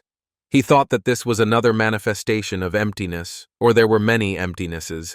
Then he opened his eyes and looked around. It was unclear who was there, but judging by the fact that the guy remained unharmed, it was some kind of transcendental being. Looking at all this emptiness, it seems that this is the consciousness of another decaying. Then he thought that perhaps it was something like the Duke's personal diary. Silhouette asked the main character, "Who is he?" A dialogue began between them. The Silhouette asked if it was someone's apostle who had entered this abyss without warning. Then he flew closer and asked if it was by chance that this was the apostle of chaos. The young man was surprised and wondered what his interlocutor was talking about. Meanwhile, he was worried. The ghost said that if he had offended him, he would like to apologize. In response, he heard a question about why he thought that the young man was an apostle. At that moment, Jan thought it worked. He could transmit thoughts to him, and immediately received an answer that it was so. It all started to kind of dissolve and tried to say that, of course, chaos and emptiness merged into one. But a second later it dissolved. The boy saw this and was very surprised. Then he raised his hand and thought, what the hell happened? They interrupted him in the middle of the conversation. Then he turned around and heard from the assistant what had just happened. He replied that he wanted to ask him what it looked like. He said that the magical power of the artifact surrounded, but at some point it disappeared. Then he turned around, and when asked if everything was okay, he replied that, on the contrary, everything was great. He extended his hand and thought that the fragment of chaos had become larger. It turns out that in this way one can increase the number of forces of chaos. Jan was pleased with this thought, and also thought that he had found one reason to kill the decaying ones. Phil asked if everything was okay, if he had become possessed by black magic, and the boy replied that he would be better off dealing with the evidence. He imagined the moments of the meeting and thought that he was called the Apostle of Chaos, after which Jan thought that if he thought about it that way, it might not be entirely untrue. Some time passed. Near the castle they met a nobleman who asked if this would really be enough. The boy turned around and said that this would definitely be enough. He was wearing new things. Ian thought that these were high-level items. In a real fight, the maneuverability would be quite good. And he also said that a new horse and gold coins were a lot. But of course he wouldn't refuse. They told him that it was a bribe. After which, Declan asked if Ian could have a proper talk with His Majesty and say that the new Marquis was very deeply devoted to the kingdom. He replied that it was not difficult for him, and it did not matter whether it was true or not. He immediately heard that a man could not lie about such a thing. He came closer and said that he would like to call the guy by his first name. He turned away and replied that he had already called him that several times, but it did not matter to the Marquis Beauchard. He also asked if the guy would still like to stay here. It would be good to have him as a right hand. Jan closed his eyes and said he was sorry, but he couldn't stay in one place for long. The man looked at him with a smile and said that he thought so. Then he raised his hand and said that she was really very worried. Now that the rebellion had succeeded, the mercenaries would give him trouble, and the lad replied that if he was worried about wild dogs, it would be better to get hunting dogs so that they would fight for him. The main character introduced the captured subordinates and said that those who were abandoned by their masters, who now do nothing but wait for death. Declan realized he was talking about the commanders and officials who had survived the purge and agreed that they simply needed to find a balance with them. Meanwhile, the guy had already moved forward. His horse turned and began to move. The Marquis immediately raised his head and asked if the boys were really leaving. The boy smiled and said yes. Then, as he was leaving, he added that he wished him luck, and that now everything depended on him, and Phil said that they would meet again someday. And they left. The man watched them for a while. Then a subordinate came up to him and he looked at him, and he said that it was time to go. Everyone gathered at the walls of the castle and were waiting for his speech. He turned around and agreed. But as he was leaving, he still turned around and looked after the main character. There was no one at the gate, and this man remained a mystery to him until the very end. Meanwhile, in the Laurel estates, there was a maid standing at the door with a tray. A man approached her and asked something. His face was invisible. The question was, did the woman really refuse to eat again today? While there was no one at the table in her office, people were discussing how she had been behaving like this since her return, and all she did was look out the window. Indeed, at that time, the girl was standing at the window and looking. Her eyes were full of despair and hopelessness, as if she was expecting to see someone there. Some time passed. The boys were still moving through the forest.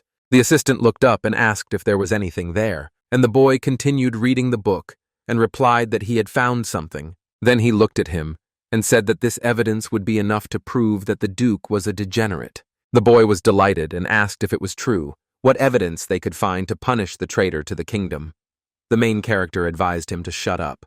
Phil said he understood. And Ian thought that, in the end, the Marquis didn't know the true purpose of this Regis. He also thought that, judging by the fact that there was no mention of the quest he saw in the game, they were all just the old man's puppets. Jan realized that the deer had probably pushed them over the edge. By making false promises, by inflaming their ambitions, they will disappear in any case, as if they never existed. And moving forward, he thought that as long as such madmen were operating across the continent, their world would not be destroyed, and countries would think about wars. Then they distracted him, called him and told him that there was a fork there. Indeed, two paths appeared before them. The guy looked at both and said that the road to the left turns and leads to the city of Balk, and the road to the right leads to Agellan. Then he slammed the book shut and heard Phil say that if there was evidence, they needed to get to Agellan quickly. Jan remained silent. The boy threw up his hands and asked if the gentleman really wanted to go somewhere else. He asked him to shut up and said what he thought. Then he imagined the map and wondered where the quest was, because when everything ended, like in the game, he wouldn't even be able to set foot on the city's territory for some time. And then I thought about the girl. At that moment there was a pause in the air. John raised his head and said that he was ready to go in this direction. After some time they arrived in the kingdom of Agellan. Life there went on as usual. People walked around the market, bought food, and there a man was running. He had a hood on, he was obviously looking for someone, until I noticed two guys. Then he took it off. It was Miguel, who immediately greeted them and said that they had finally arrived. He almost went crazy while waiting for them. The boys were, of course, surprised to see him. Then Philip ran up to hug him and shouted that he didn't expect the day to come when he would be so happy to meet him. Meanwhile, Jan looked at the guard and asked if they could pass now. He sheepishly replied that yes, after which a man approached them and said that the guys didn't look like themselves. And in response, Jan said that his face had become twice as big. He smiled and asked if the food was that good, and he laughed and said he would be lying if he said no, and that they had to go. They walked around the city for a while, discussing that this was far from the end of the road. Only the fortress wall remained. Then Miguel pointed to the gate and said that all this was because the estate was located in the central part of the city, and Phil walked behind and noted that their friend was already a local resident here, even greeting the guards. Miguel replied that he was very adaptable, while Jan looked around. There were some people standing nearby, all covered in blood, but the thought of how they would die immediately appeared in his head, and the whole city was cut out in his thoughts. The guy continued to look around while his comrades discussed how Phil now felt like a mercenary, although he didn't want it. Then he looked at his friend and asked, "How's the lady?" He thought she'd come out in person, but in response, he heard that the girl, of course, wanted to. But the man turned around and explained that the lady was now under house arrest. Both were surprised by this news and immediately asked what was going on. There was silence between them. Meanwhile, people from the windows looked at them and whispered, and the guys continued asking questions. Ian noticed this while Phil was asking if His Majesty really didn't want to hunt down the decaying ones. Miguel turned around and Phil asked, even after he was given evidence that His Majesty did not want this matter. Miguel said that the man also testified as a witness, but in vain. The king added that, nevertheless, he himself could not believe it, but said that since the sorcerer was dead, there were no more problems. And other subjects openly insulted the lady, saying that it would be better to present facts rather than nonsense. The guy was surprised and said the man was clearly a decomposer, asking his name and what he looked like. Miguel said he didn't remember. He was very scared. There were so many of them, but the lady still remained silent. She hid the existence of Ian and Phil. She was worried that it might affect the course of the case. Then he turned around and added that His Majesty only listened to what his close associates said and ordered disciplinary measures to be taken. Philip asked in surprise if the girl was okay. Miguel said that since her appointment as head of the family, she has done a tremendous job. But in reality, he said he didn't know. She no longer shows her true feelings like before. Finally, the boys approached the estate and said that they had come instead of the appointed one, after which the gates opened, and before them lay a beautiful garden. Then a servant came to them and took the horse, and the boy looked around and said that the garden was in good condition, but there was no one here at all. Miguel replied that the former head of the house had died and had been returned to his father's house, although he would be a decomposed corpse. Then he said that no one blamed the lady, but the line of descent was broken and the atmosphere in the estate was bad. Ian asked, "Where is the lady?" The man turned away and said that he was upstairs in the office. They should go there. Then the main character thought about it. He thought that this was some kind of sentimental mercenary. It was surprising that he was still alive, but then a girl appeared. There stood a little girl of about 14 years old. Miguel bowed and asked if she was really there. It was Miss Lucy. The boy looked at her and at first did not understand who it was, and Miguel approached her and said that these guests had come to see the mistress of the estate. The girl took hold of the dress, and she bowed to them, after which she turned around and just ran away. Miguel looked at her and said that this was the owner's cousin. Her name was Lucia, but everyone called her Lucy. He said that in this situation he felt very sorry for the girl, and Jan turned around and asked to just take him away quickly. He said he couldn't stand children, but to see what they do to them in this cruel world is simply unpleasant to see and disgusting to the point of nausea. Of course, he killed that man then. And then the guys finally came and said that they were there. The man came to the door and said that her office was here, after which he opened the door and a bright light appeared. Inside, the girl stood by the window as if she had never left. The wind blew her hair in the wind, and without turning around, she said that the main character had finally arrived. Then she finally turned around and said that she had been waiting for him for a long time. The guy just remained silent. Then he took a step forward and said that they hadn't seen each other for a long time. Then Philip ran up to her. He was very glad to see her and said that her face had become thinner, adding that he still had to stay with her. What should he do? Did she really eat so poorly and the guys stood aside and watched this? Then the girl turned around and said that during the time she had not seen him, Philip had matured a lot. It seemed that he even had scars similar to hers. After which, she looked into his face and asked him how much he had learned. The guy happily replied that yes, there really were a lot. And then Jan interrupted them, saying that he was no longer the boy who could be used for simple errands. Gigi sat next to me on a chair and just remained silent. At first, the girl smiled. Then she came closer and thanked him for bringing Phil back safe and sound. He then put the box with the heads on the table, and he added that the Marquis was the culprit of the incidents with the ancient tree. And his eldest son, he introduced these people and how he killed them. Miguel listened to all this and said, surprised, that the guys did a great job again. Then the guy looked at Mave and gave her a letter, said that it was written by the new lord. In response, he heard that the guys really tried. After which Jan raised his hand and said that the most important thing is something else. He took the book out of his storage, thus frightening the mercenary. Miguel has seen it many times, but it's still scary how he does it. And Phil then asked if Ian was keeping the diary of the former Marquis. Only the pages inside were blank. The boy looked and asked if there was really nothing there, and Jan asked him to wait a little, after which he activated his magic and immediately inscriptions began to appear. Everyone was surprised because they shouted that these were letters, and it turns out that it was an enchanted diary. Miguel asked what was written there, and Philip replied that there were many names written in it, and one of them is the name of the Duke of Brant. Phil screamed, "Was this really it?" Ian said that it was. It was a list with all the names of the decaying ones written down. The girl heard this and was very surprised. Then she heard Miguel's surprise that the Duke was also a decomposer. This was clear proof that they were here. Miguel said that there were many names. They were really hiding all over the kingdom. The heroes need to come to His Majesty again and convince him. The guy told them that half of them were already dead. Phil turned around and asked who killed them, and for a while there was silence in the room. It didn't immediately dawn on them that they were talking to the same person who had killed almost everyone on the list, although not on purpose. He said that they were trying to cheat him, or did not want to pay for the completed tasks. He only learned that these people were decaying just before they died, and immediately memories of these battles began to surface in his head. The boys said that the gentleman is a truly incredible person. He can truly be called the guardian of the kingdom. He turned around and said that he didn't do it for the kingdom, and in general, stop adding inappropriate titles before his name, but in response he heard that perhaps he was destined to defeat them. And Jan, the main character of the game, the guy refused to believe it. Suddenly the girl stood up and said that the young man had really done a great job. Then she came closer and said that his story would also be long.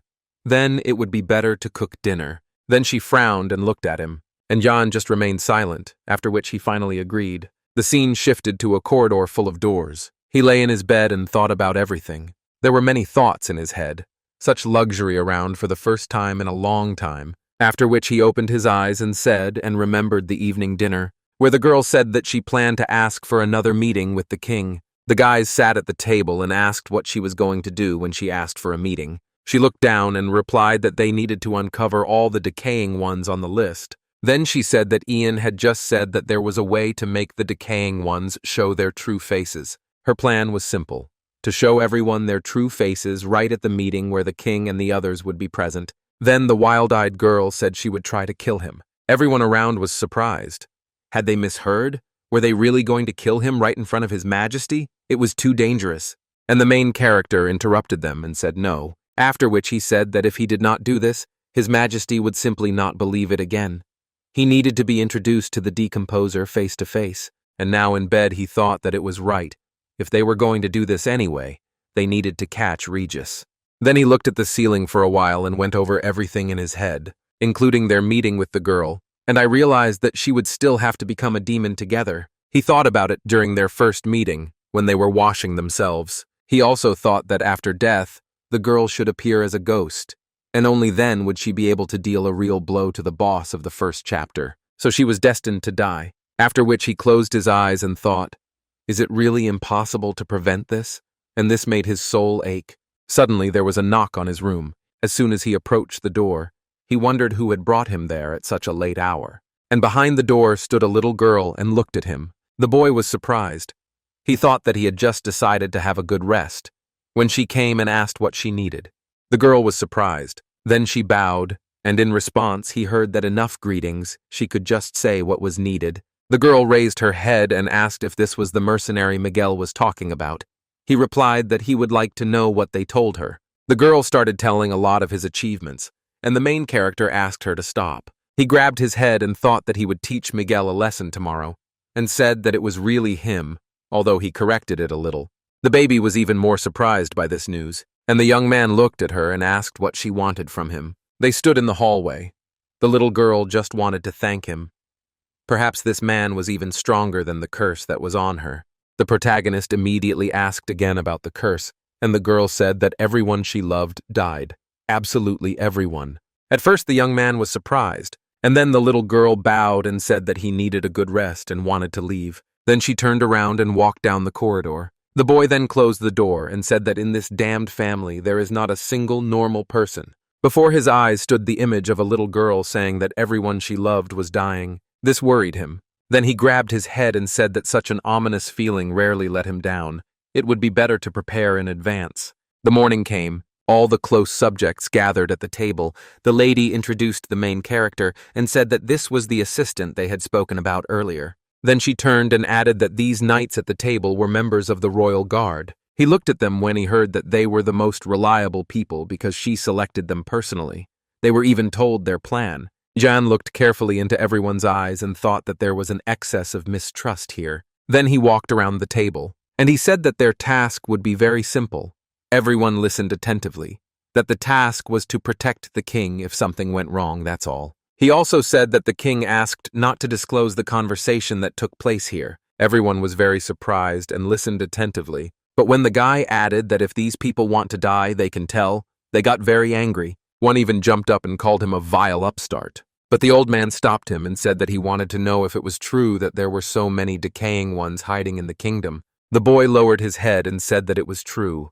They were hiding and keeping their identity a secret. Then he stopped and added that any of them could be anywhere, after which he grabbed the man by the head and said that even in this room there is one such person. And a second later he smashed his head against the table. Everyone present was extremely surprised, and some even felt uneasy. Meanwhile, the man was still alive and trying to say something, but the main character didn't listen to him and hit his head on the table again, so much so that the table even broke. Then he pulled out his sword. At that moment, someone attacked him, and he threw him to the ground. The man pressed the protagonist against the wall so hard that it began to collapse. Then he swung, and calling him obscene words, tried to hit him in the face, but the boy easily dodged. Then he raised his hand, and in his other hand he held a sword, thinking, does this guy really want to get a blade in the stomach? And he swung, but I decided to spare him and just kicked him. The young man jumped back and began to ask what this force was. Then he turned around and said that they should pay attention to the fact that he warned them about this bastard. But he was very surprised when he turned around. Everyone immediately took out their swords, but someone raised their hand. The lady stopped them and stood up for the guy. The red-haired boy turned around and asked why the lady was protecting him, and the lad asked him to repeat it. Then he frowned and ordered everyone to move away. The knight turned around and asked if that idiot was barking again. Black energy immediately appeared around them. The man who was thrown against the table began to come to his senses. Then he arched back and screamed loudly. It was clearly imbued with some kind of black magic. No one understood what happened there, why all this was happening suddenly.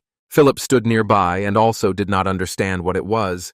He said that they needed to retreat immediately, and that red-haired knight then jumped back. But at the last second they managed to grab him by the leg, and they began to pull me towards themselves. The old man noticed that he had been grabbed and tried to help, but it was useless. True, at the last moment he managed to throw him a blade and he managed to grab it, and then his former comrade attacked him. Suddenly a sword appeared there, which sharply protected the young man. It was the main character who took away the attacker's arm with one blow. His sword literally glowed with bright energy. Everyone around was surprised when they saw this blue glow. They also looked at the guy and shouted, "Is he really using divine power?" Meanwhile, the boy continued to fight with the new enemy. And with one blow he could tear it into many different pieces. It was quite easy for him. And the knight, whom the young man had protected, sat behind and did not understand what was happening. After which Jan stood up and said that such freaks, in the lower stages of decomposition, sometimes show their true face, even against their will. Then he lowered his sword and said that the others could see that he could be easily killed by cutting off his head while he was in the process of transformation. He also looked at the others and said that the super decomposers can freely change their appearance and have some means of protection. So if they are lucky enough to come across them, they just have to run. With their skill level, they won't be able to defeat them. He frowned and asked if everyone understood everything. In response, he heard that everything was clear. At this moment, the traitor's body was still glowing brightly. The girl grabbed her sword. Then she pulled it out and a bright red light appeared. Her eyes also glowed red. The old man saw this and wondered what kind of red divine power it was. It looked so ominous. And indeed, his mistress stood over the corpse and looked very scary, having said that I must do it. And then she cut off his head. Then she turned around and said that it didn't turn out well. She thought she had checked everything well. In response, I heard that those bastards probably thought the same thing when they sent their rat. They needed to at least somehow keep an eye on it. He also added that this is why he asked to gather everyone in this place. The lady nodded in response. Then she said, as everyone saw, "This man is a recognized holy warrior of the goddess. If he was not worthy, the goddess would not have blessed him." The knight who attacked him was still in shock at this moment, after which she said, "Now she is not the apostle of Tauren, but the apostle of vengeance. All the decomposers are the target of her vengeance. And so, if anyone had any doubts about her and her comrade, she asks them to express them right here and now." The old man lowered his head and said that he had no doubt. The others did the same, including the red-haired guy who nodded right behind the main character. He thanked him for saving him and also sincerely apologized for his rudeness and said that he would accept any punishment from him. Ian wondered if the man had actually decided to turn on the knight, saying that he should just follow what he had said earlier. The guy stood up and said that of course he would and would follow him with all his heart, calling him Lord. John was a little embarrassed. Then he looked at his girlfriend and she nodded at him, after which he approached the table and said that they needed to return to the main topic of discussion. He raised his head and asked what they should do after the meeting was called, and then the night came. Somewhere in the basement, members of the community gathered and discussed that the Marquis of the Order had been defeated.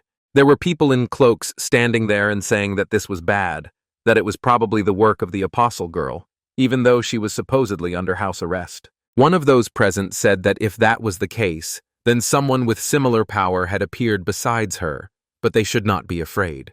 A man appeared with a staff and struck with it. Then he looked at them and said that the way was open only to those who does not give up. Everyone bowed and greeted him, and the man looked at them and listened as they all repeated one word, "I command." Suddenly, some kind of ball began to appear on his forehead. It looked disgusting. A smile appeared on his face, and he said that it was still early, but it was worth starting preparations. Then he thrust his staff forward and shouted that we must prepare for a night of madness. Meanwhile, the meeting room at the estate was being cleaned, and on the street they were discussing that people would quickly understand that their protege was dead. The girl came closer to Jan and added that it didn't matter. The sect members would still gather a large meeting to check what she had planned. The guy raised his head and said that she should not let the thirst for revenge make her forget about the key figure. In response, he heard that, of course, it would be so. Their leader, Duke Regis Brandt, immediately popped into her mind, and Ian said that he would not wait for them, and in any case, they would not let him go. The lady replied that she was not going to repeat the same mistake, and to betray his fate once too many times. The young man nodded and said nothing, but suddenly he noticed something. In the distance, a little girl stood and looked straight at them. She didn't say anything, she just watched. Then she turned around and ran away from there. The girl said that she had not introduced her sister to him, and the young man nodded his head and said that he knew her. She had even come to see him. The question immediately followed. For what purpose? The guy turned around and looked at her, added that her request was to protect the lady. The girl was very surprised by this news. She said that this child rarely showed her feelings, but in response, she heard that now she considered herself cursed. The apostle was upset and lowered her head, cursing that her dear people were dying. The young man again prepared himself for a tearful story, and said that by this time the Duke had already understood what had happened. Now he had to focus on revenge. The girl came closer and agreed, saying that she would begin to act at dawn. Ian thought that the situation was not entirely in their favor, but he had prepared in advance and met her before that old man started doing anything. The first move was for the heroes. The moon shone brighter than usual that night. 2 days passed, but events unfolded in a completely unexpected way. Someone was standing on the street and discussing rumors that the new head of the family had gone crazy. The whole town is talking about it. She killed her brother with her own hands, so there was nothing surprising about it. And they also say it was the head of the family who requested tomorrow's meeting, allegedly claiming there were cult members there. She really has gone crazy. People stood in the building and discussed that it was actually possible that the head of the family herself was a member of this sect, after which they left the tavern and offered to drink more, but the other replied that it was late and they had to go home. The guy turned around and called him a henpecked husband, saying his friend had changed since getting married. He probably loved his wife and child. His friend said there was no point in denying it. He was always bragging about them. In response, he heard that he did not do it as often as his friend said about the Laurel family. Then the guy said that we could forget about the meeting, and when the gates opened, it would be better to just go closer to the yard, and then the question arose, why? A friend said that after such meetings they always hand out food, and they had to go there. Then he looked up and said that maybe this time they would even give him some jerky. And then he noticed something. He looked up and asked why his eyes were deceiving him. The moon was strange. His friend also asked what was wrong with it. It was as if she had acquired some kind of bloody hue. Their eyes also began to change color. The moon seemed to hypnotize them. The guy said that it was the first time he saw such a big moon. Then he grabbed his head and said that he was already late. He turned around and said that he was leaving and asked his friend not to walk the streets for too long because he was drunk. But he didn't answer him and continued to stand. He was clearly shrouded in some kind of black energy that had already seeped through his entire body. The moonlight also penetrated through the windows of the houses. After some time, a man came in and told his beloved that he was already home. He looked around with a smile and noticed something, but there was a lot of blood on the floor and some kind of monster was sitting there. This monster kept devouring someone, and suddenly he looked out. It turned out that his wife had eaten their daughter. The man was shocked by what he saw and didn't know what to do with it. He immediately remembered how he left his friend, and that one was hanging under the moon. He immediately opened the door and jumped out, and then he ran across the whole city to save himself. While he was running, he shouted to everyone that they shouldn't look at the moon. It was dangerous. But he suddenly stopped and noticed another mesmerized man. It was his comrade who immediately pounced on him. Suddenly there were screams and his blood was everywhere. At the same time, the main character woke up. He stood up and said he knew that musty smell. He remembered the moment he saw the sphere and thought it was the smell he smelled after absorbing the power of chaos. Then he looked out the window and saw this huge red moon. A window also appeared in front of him, where it was written that this was a night of madness. The Duke had covered the city with a demonic field. He had to be killed. He was surprised and thought that this was indeed the last quest of the first chapter of the game. Then he grabbed his sword and ran forward. He immediately jumped out of his room and started moving towards the exit. And while he was running, he thought that the quest had already begun. But it turns out that the event will soon end. He didn't understand them. They had been hiding for so long and then started acting head-on. Suddenly he noticed something. The bell began to beat. The guards rang their bells and shouted across the city, "Don't look at the moon! Otherwise you'll become a monster!" But it wasn't very effective. Most of the guards either ran away or were already dead. The guy looked at all this and hissed. Suddenly he heard someone screaming and moaning. It was decided to break the window and jump out using the whirlwind. After some time, the guy reached some room, and what he saw surprised him greatly. There were corpses lying there. Lots of corpses. All the knights were dead. The hero stood in shock, and suddenly a monster appeared behind him. True, the lad was able to kill him with one blow of his sword. He took his head and that was the end of it. Suddenly a head landed next to him, and it became clear who it was. Memories began to surface that this man had taken their horse from them. Probably the servants who looked after the garden and stables. And a second later, a loud scream was heard again. The young man ran out of the room. Then he saw something. There was a monster that was actively trying to bite the sword that belonged to the lady. The girl tried to escape from under him, but it was very difficult. However, she looked at the guy and said that she didn't need help. And a second later, she threw the monster back and freed herself. Then she lifted her leg and hit the enemy in the head. This caused the monster to fly back. Meanwhile, the girl grabbed her sword and swung it. Then she hit the enemy right in the back. Very cool, just like karateka's. She managed to win. Then the girl looked up and said it was strange, noting that she was so upset when it happened to her brother. She frowned and added that she didn't feel the same now. Then she turned around and said that all she could think about was the desire for revenge. Revenge on those who were behind all this. Jan said it was going to happen soon and heard something. At that moment, Miguel approached them and shouted furiously. He ran away from the monsters, holding a little girl in his arms and asking them to stop chasing him. The little girl was very scared, and the guys noticed them and realized that they needed to act urgently. A second later, they jumped up, and they ran towards the monsters. They jumped on them from above and immediately began to destroy them. There was blood everywhere. The battle did not last long. The boys were clearly in the lead. And a minute later, Philip appeared there, who took out his sword and shouted that he did not understand what was happening, but nevertheless, he was going to help.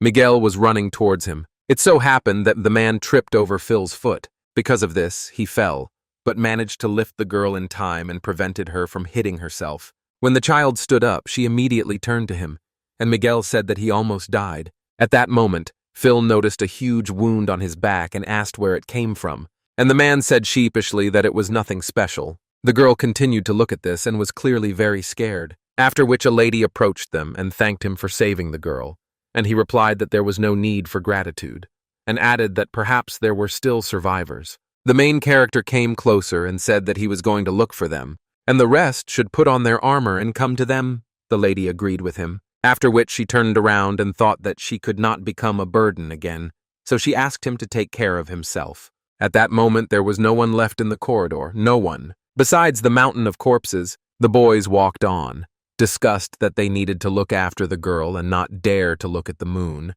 And then the question arose of what happened in the end. The boy frowned and said that the city was covered by a demonic field, like a forest of madness. I immediately remembered those terrible moments of their adventure, and this news made me feel uneasy. The red moon still flooded the entire city with its light, and it was clear that it was she who was infecting people. Ian asked if any of them had looked at the moon.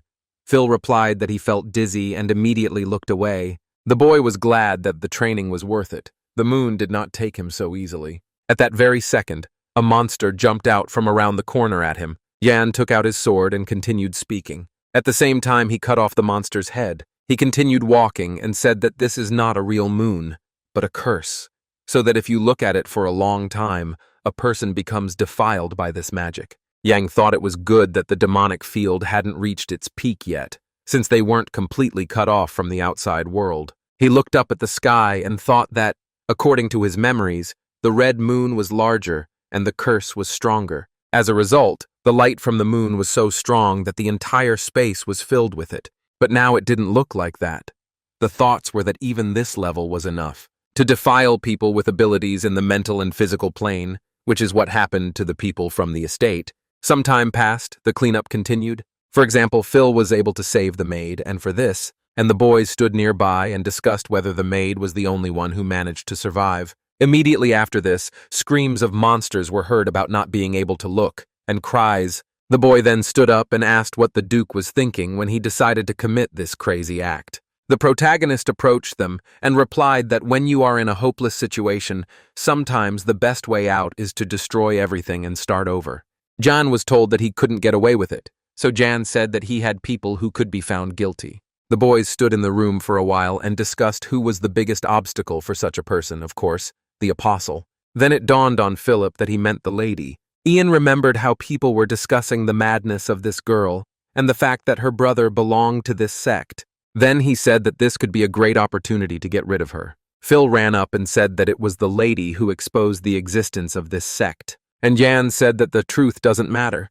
People will believe even a lie. The assistant was not happy with this news. He clenched his fist in anger, and the guy thought that now he knew it, and now he decided that it was enough to see the true face of the dark times. Then he imagined these people and thought that he would have enough time to raise people, and the apostle of justice cannot ignore injustice. Miguel approached him and said that they might hope that the lady would die in the fight against the monsters. Even if she survives, public opinion will be on the Duke's side, then she will have no choice. So the boy frowned and replied that since the apostle of justice could not harm the innocent, this could lead to some problems. The boy became even more angry and said that these people were probably using the restrictions imposed on her. How mean. Well, it immediately dawned on them. The guys looked at each other and asked if this was really the apostle of justice. Finally, the boy was pleased that they understood. A girl entered the room and said that the Duke really didn't know that she had become an apostle of vengeance. Then the lady came in and said that they had no idea that she was going to walk right up to them and chop off all their heads. The protagonist looked at her and said that this was exactly the case. In response, he heard that she would have to disrupt their plans. True, in response, she heard that this was not enough and immediately asked again. The guy said they need to add a surprise threat to make them reveal their true colors, right? Finally, Jan made an offer. Even the lady was surprised by this idea. The guys stood around and didn't understand what they were talking about. Then the girl came closer and the others asked how to do it at all. And the girl smiled. Then she looked at him and said that she would gladly agree. This news also made him happy. Then Jan turned around and said it was time to get to work. He was interested in what kind of face this bastard would have when he saw everything. The old man himself was in the building of his sanctuary. The night went on. The huge building was painted red by the moonlight. The surviving people stood at the gate and tried to get inside, asking to open the door and shouting that there were monsters here. But at that very moment they were attacked from behind, and it was too late to save anyone. One of the guys turned around and saw that the monster was already too close. And the next moment there were screams, and their blood was spilled everywhere. The old man was still watching this from above. Then he clutched his staff, and he emitted another stream of energy. Like a scanner, he was able to study the city, and thought that this feeling, the extrasensory perception that appeared after the imposition of the demonic field, I still can't get used to it. And people came up from behind and said that, as expected, it was only necessary to turn the situation around by casting a demonic field. They introduced the lady and said that all that was left was to make her out to be the culprit of this mess, and that would be it. And the old man stood there all this time and listened to how, if you use the information against her, then this woman could do anything. But then he felt something strange. In the distance, he saw someone actively destroying monsters, and he does it pretty quickly. This person was under his feet from the very beginning, and it was clearly not a girl, because he was faster. Then he started looking at it more closely and thought it looked like an extra variable. He didn't understand who it was, but he ordered the monster to chase him. And then a subordinate came up and asked if it was a woman, but in response he heard that no, it was just a louse. Then he smiled and said that even with his keen sense it was not easy to detect whether she was now plunged into despair over the extermination of her kind. They said it was sufficient payment as revenge for the death of their followers, but not enough to pay for the destruction of his plan. So he threw up his hands and said that her soul and the souls of her minions would be sacrificed to their god, as payment for the power they had given her. Suddenly someone ran there, and they were told that there was news, and everyone immediately turned around and paid attention. There was a guard there who said that these people were in an extremely dangerous place. The old man turned around at that moment. He looked at him and said that if trouble happened, it would be difficult for him to stay away, being the servant of the brilliant goddess. The knight looked at him and thought that the Duke was so worried about the people, how hard it was for him. Then he bowed and said that His Majesty urgently summoned him. He looked at them and offered to leave there and take them to the hall. Meanwhile, all the survivors had gathered inside the palace. Finally, the Duke came to him and asked why he was called, after which he looked around, and he saw his minions from all sides. The king was clearly upset and asked his uncle what the situation was outside. The Duke bowed and said that the soldiers were fighting on all the walls, and the people were dying, but all that remained was to hope for the protection that the goddess would give them. His Majesty said that such an unpleasant incident in the very capital of the kingdom could not just happen if rumors spread. People would think that the city was weak, but in response he heard that if he could cope with this disaster, then the strength of the kingdom could be proven. After which the man waved his hand and ordered them to stop spreading empty words. It didn't matter. It was better to return to that conversation. The subordinate looked at him and said that he believed that members of the Laurel family were behind these incidents. He also introduced the lady's deceased brother and said that he was the previous head of the family and turned out to be a member of the cult. Also, the girl who recently tried to sow discord in the kingdom probably summoned the madness of the Black Wall. Everyone around started discussing that this was so The lady was suspicious. This had never happened before her appearance.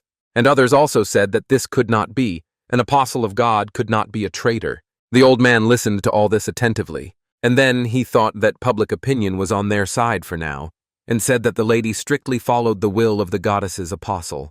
After which he looked at the king and said that the girl was a representative of the holy knights and a saddened sister. He also added, why would she organize something like this right before the meeting that she herself requested? At that moment, the king's assistants approached him and said, why then is no one from their family present here? Moreover, where is the lady herself? And then His Majesty raised his hand and said that they should stop, not discuss the fact that a woman is fighting somewhere, but talk constructively.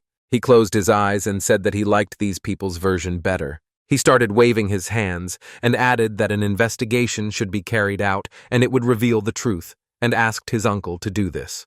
The Duke simply lowered his head and agreed. The townspeople were surprised that the king suspected his own knight, and it was unclear what he had in mind. They also said that it was a pity that the Duke did not rule the kingdom. The old man was very happy when he heard this, and he thought that this foolish king was proud to stand up to him. Thanks to him for that. His plan was going as planned, and the time had almost come, the day he had been waiting for. Now he only had strength for one night, but soon everything would change. Then he imagined the city, and thought that he would soon be able to offer the kingdom to their god, and receive eternal power in return. He imagined himself to be all-powerful, and thought that he would then reach the level of a demigod, and be able to proclaim the true faith throughout the empire. But then someone interrupted him and told His Majesty not to worry. The king also saw someone and was surprised. She appeared in the distance. The lady came closer and closer and said that his humble servant had arrived. The old man was surprised how this woman ended up there, and the king stood up and asked how the girl entered the castle. The gates should have been closed, but the lady continued to move forward. The scene returned to the past. At Jan's suggestion, it is necessary to arrange the expected crisis.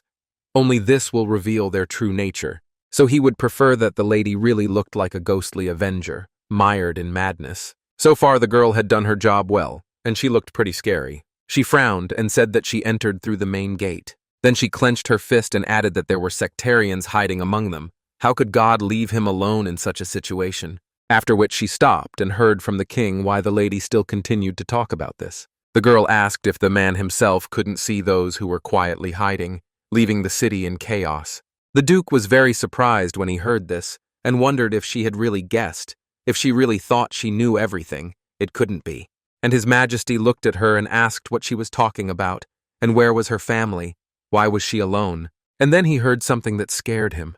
All the family members were dead. Mave took another step forward, and she invited him to see for himself right here and now. She took out her sword, and the room filled with red light, and she said that she was going to eradicate all the cultists. The man asked again in surprise, and everyone present was clearly frightened. They were simply shocked, even those they had interacted with before. And the main character was also standing behind her. At that moment, the townspeople started running back and shouting that the lady had really gone crazy. Did she really want to kill them all? The girl herself swung her sword and asked God to forgive her. Then she turned and looked at them with glowing red eyes. The old man no longer knew where to go and realized that he had been exposed. He looked at her and thought that she knew everything. She just came here to kill them, to kill everyone who remained in the castle. The main character was still just standing behind. He frowned and thought it was time to slowly begin their operation. Then he looked back and thought that the first stage would be a boss fight. The Duke. Everyone immediately started shouting that she had a sacred power of an ominous red color and that it had to be stopped. The guards were going to stop her, but the guy thought that it seemed like she didn't even notice them. Although what difference did it make? He looked at her and thought that the girl was the embodiment of the bloody avenger he remembered from the game. At that moment, her rage was so strong that even her consciousness became clouded. All this time he thought that from what he saw, her intentions were sincere and not a bluff. It seemed like she was going to take revenge and die. After which he came closer and mentally apologized to her, thinking that this would not happen because he still had not received his reward. Meanwhile, the girl continued to move forward. She was surrounded by guards who ordered her to stop and began to repeat that it was necessary to protect the king. And the boy carefully walked around them along the wall. His target was one of those present, and for some reason thoughts of how the little girl said she didn't know flashed through his head. It might have been stronger than her curse, but everyone he loved was already dead, so he stopped, gritting his teeth. At that moment, when he grabbed the man by the head and under, that is precisely why he does not like children. And then he sent a magical wave at him. The man's eyes lit up. He was clearly another member of the cult. He tossed it in the air and thought that even though it was a small portion of chaos energy, he hoped it would work. And then he threw it right at the knight's feet. The man stood up and didn't understand what was happening. They immediately asked him if everything was okay, and he had already begun to turn into a monster and could do nothing about it. The guards noticed this and started shouting that the man was changing. Instead of nails, there were already long claws and sharp teeth. The sight was unpleasant. People also noticed and began to run away from there, not understanding how the Lord had changed. Had a real rotting one really appeared? A battle broke out between him and the knights, and everyone else decided to simply flee. Yan then assessed the situation, immediately recalled the past moments, and thought that it had indeed worked. Lowers couldn't control mutation. Perhaps it wasn't just corrupted magic, but magic mixed with chaos energy that they couldn't fight. After which he continued to attack the others and thought he had an idea. He directed energy streams at them and thought about what would happen if he affected them with pure chaos energy. Jan pulled them into the wall, just as he thought.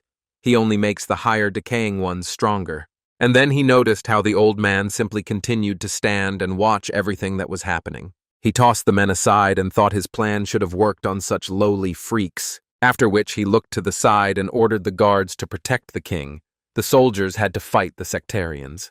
These people stood nearby and listened to him attentively. Then he and the redhead looked at each other and realized it was time to act. The red-haired boy turned around and shouted at the guards to protect the king, and he ran up to him and said that they needed to evacuate, promised to get him out of there. He refused and still did not believe what was happening. But later he stood up and said he understood what was happening, but he didn't believe it. However, he was quickly removed from there before the battle gained momentum. At that moment, the Lord continued to mutate, and the lady stood opposite and waited for a complete transformation. The guards stood nearby and still couldn't believe their eyes. At that moment, a huge mutated monster appeared in front of them. He immediately attacked the girl along with the others, but she continued to stand motionless, after which she took out her sword. And with one blow, the first enemy was torn in half, and the other blade was already flying further, and it went straight into the hand of one of the guards. This dagger was imbued with chaos energy, so it also allowed him to reveal his face. The others immediately pounced on Jan and asked who he was and how long he had been there. The boy grabbed a spear from one of them and said that if he wanted to live, he'd better get out of the way. At first it was unclear what it meant, but then a shadow appeared. Their comrade literally turned into a monster in a second and attacked them. Luckily, the young man managed to push him back in time and saved these people. On the other hand, the other guy was also attacked by a lady who fought and continued to kill monsters. Then Jan turned around and ran in the other direction, saying it looked like dog training. And as he ran, he thought that the reason he had given the lead role to her was not just because it was easier. It seemed to him that, apart from the employer-employee relationship, the girl was the most responsible and kind person he had met in all his time here. He remembered the events that happened not long ago, and decided that this was precisely why he simply did not want to see her humiliated as a puppet of such bastards. Having fulfilled his duty, and when the girl captured another monster, he thought that it would be better for her to show her full strength, and she confidently continued to fight and was clearly winning. Ian was still watching from the sidelines, and thought that perhaps it was because of memories of the past. After all, in real life his bosses mocked him and insulted him, and they humiliated her in the same way as they were now humiliating the lady. Only the girl turned out to be much stronger, and she was able to fight back the enemy. She could crush each of their heads with just one blow, and she looked very confident. At some point they told her that they really didn't understand and drew attention to themselves. There on the throne sat the Duke, and he looked straight at her. Then he looked into her eyes and said that he thought her actions were easy to predict, but he didn't understand how the girl became so unpredictable. And the knight came closer and said that it would have been so if she had been alone. And then John appeared behind her. The Duke said that this was the man behind all this, the holy knight who organized the rebellion in the city. He thought it was just rumors. And Jan smiled and replied that he had thoroughly cleaned out Orendel, but there were still traitors there, surprisingly like cockroaches. The Duke also smiled and said that it was a mistake to consider him an ordinary mercenary. Next time, he would not ignore even small factors.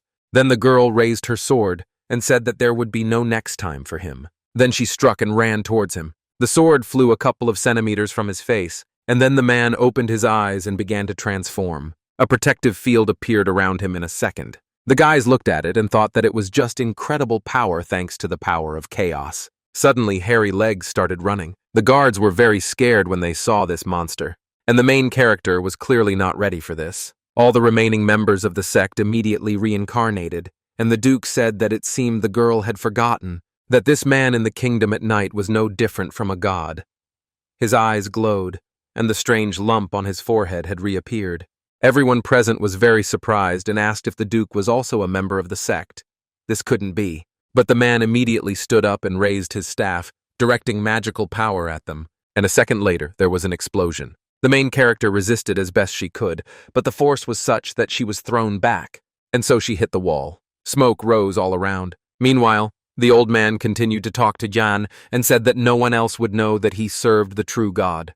He looked up and added that it was because there would simply be no witnesses left alive. Those present were clearly even more frightened. But the young man simply smiled and took out his sword, after which he waved it and was ready for battle. There was no confusion on his face, but the same smile. The situation was not the best, and this was a man who had already managed to deceive him once. The old man at that moment ordered him to shut his dirty mouth, and then he sent a bunch of monsters at him. The guy's eyes lit up even brighter at that moment. He began to scan his opponents, his 6 senses activated in concentration. The battle began immediately. One by one, the monsters flew back, and the guy made his way between them with such speed and dexterity that it was impressive, after which he activated lower gray magic in the form of rotating barricades and began throwing them in different directions.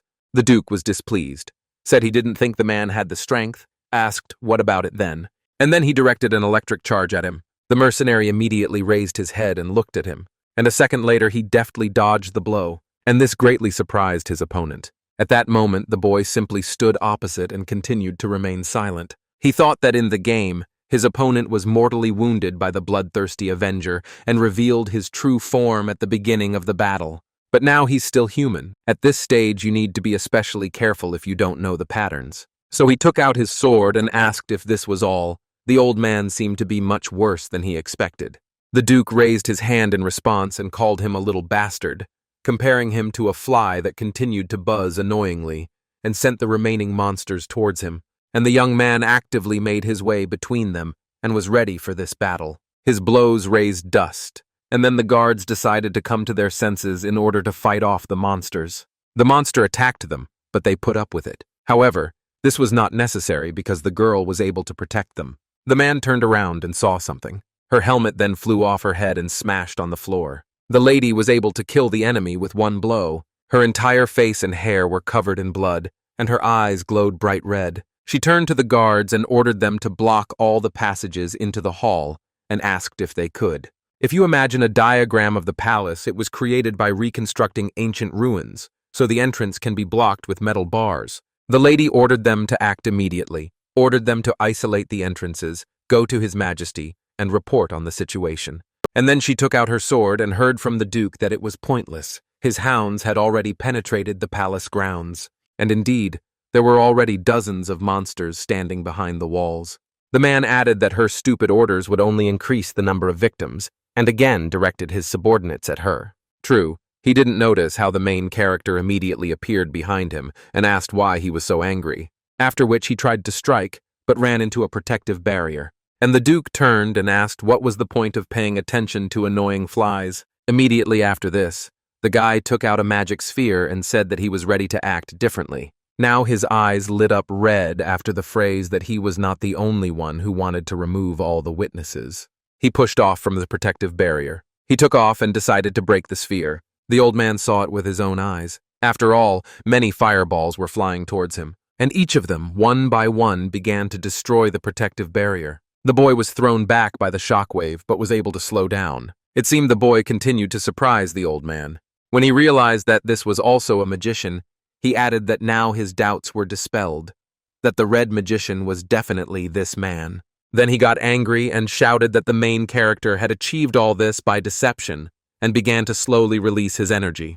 His body began to transform. nasty tentacles appeared, and so the ancient priest approached him and turned into a monster. For the protagonist, this was a clear success. Finally, the enemy revealed his altered appearance. Then the young man frowned and thought that, by the way, it looked disgusting. And the old man came closer and said that God creates his creations in his own image and likeness. This is proof that God himself personally created him and extended his hand to him. And then he fired several projectiles straight at the young man's feet. He noticed this and thought that something needed to be done urgently. From this moment on, a pattern unknown to him begins. So he had to improvise and dodge as best he could. The Duke continued to move towards him and said that the true void demon lurking in the depths of space was the Void Hound. Then he pointed this monster at him and added that they were on a completely different level than simple mutated ones. The guy then extended his hand and replied that he was sorry, but he didn't care about those freaks. And thanks to the dancing flame, he tried to destroy this monster. The Duke continued to hide under the protective barrier, and he said that, nevertheless, the boy could only amuse him with his lights. With such a level of strength, he would not be able to penetrate the force field. However, the boy did not listen to him and continued to fight. Then he activated the lower red magic and decided to use the flamethrower. Thanks to this, he began to actively attack the protective field. And by the way, it worked. The old man was surprised and shouted that this simply couldn't be. The young man then continued to attack and thought that the biggest difference from the game was the presence of the Sword of Condemnation. Thanks to him, the battle's safety increases manifold, so much so that it will all be over quite quickly. He will send him straight to his god. A bright blue light immediately appeared in the room. The light filled the surrounding area as Yang flew towards his opponent and prepared to strike. But the old man had no intention of running away. He looked up and said he had lost sight of him, after which he took out his staff and created another barrier. Until now, there have been many changes in the game. A second later, something appeared before Jan's eyes, and from the portal a huge hand began to appear, and that hand was approaching him directly. Such changes could alter the Duke's patterns, and that would be very bad.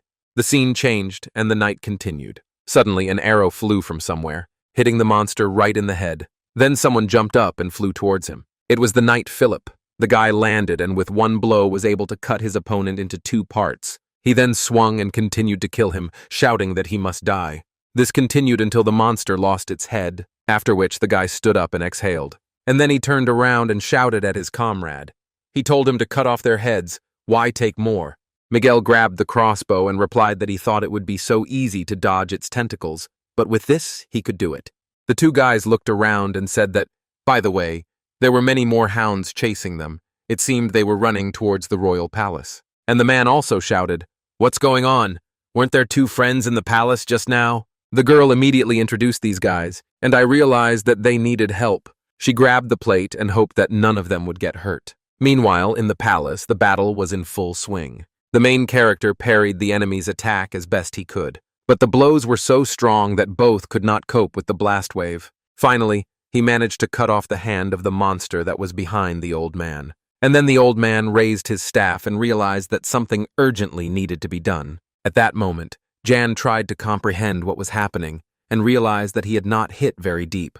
The old man used this skill for defense, but in the game, the enemy used it exclusively for attack. And the old man then raised his hand and said that this impressed him. He received favor. It was difficult to inflict such damage even with a covered attack. After which he struck again and said that it seemed that was all. Suddenly the whole room was filled with bright light. The young man didn't understand how to proceed further, so for now he simply watched. After which he smiled and realized that things were bad. A second later there was an explosion. It was so strong that the blast wave threw the young man quite far away, and he immediately hit the wall, destroying it. It was so painful that he couldn't hold back his screams, and blood gushed out from everywhere, after which the guy landed on the floor. There was a moment of explosion in his head, the thought that, despite the fact that he had raised his strength to the limit, it was not enough.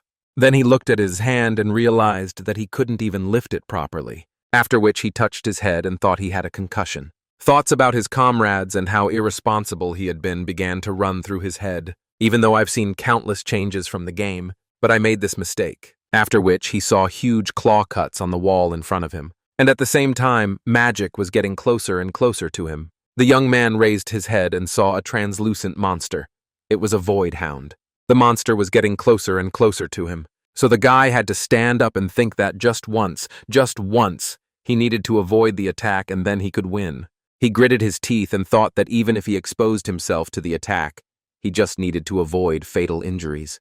And he thought that if he could gain time until the dizziness subsided, then victory would be his. But suddenly he noticed how his friend stood in front and began to defend him. He was surprised by this. The girl fought valiantly and defended her comrade.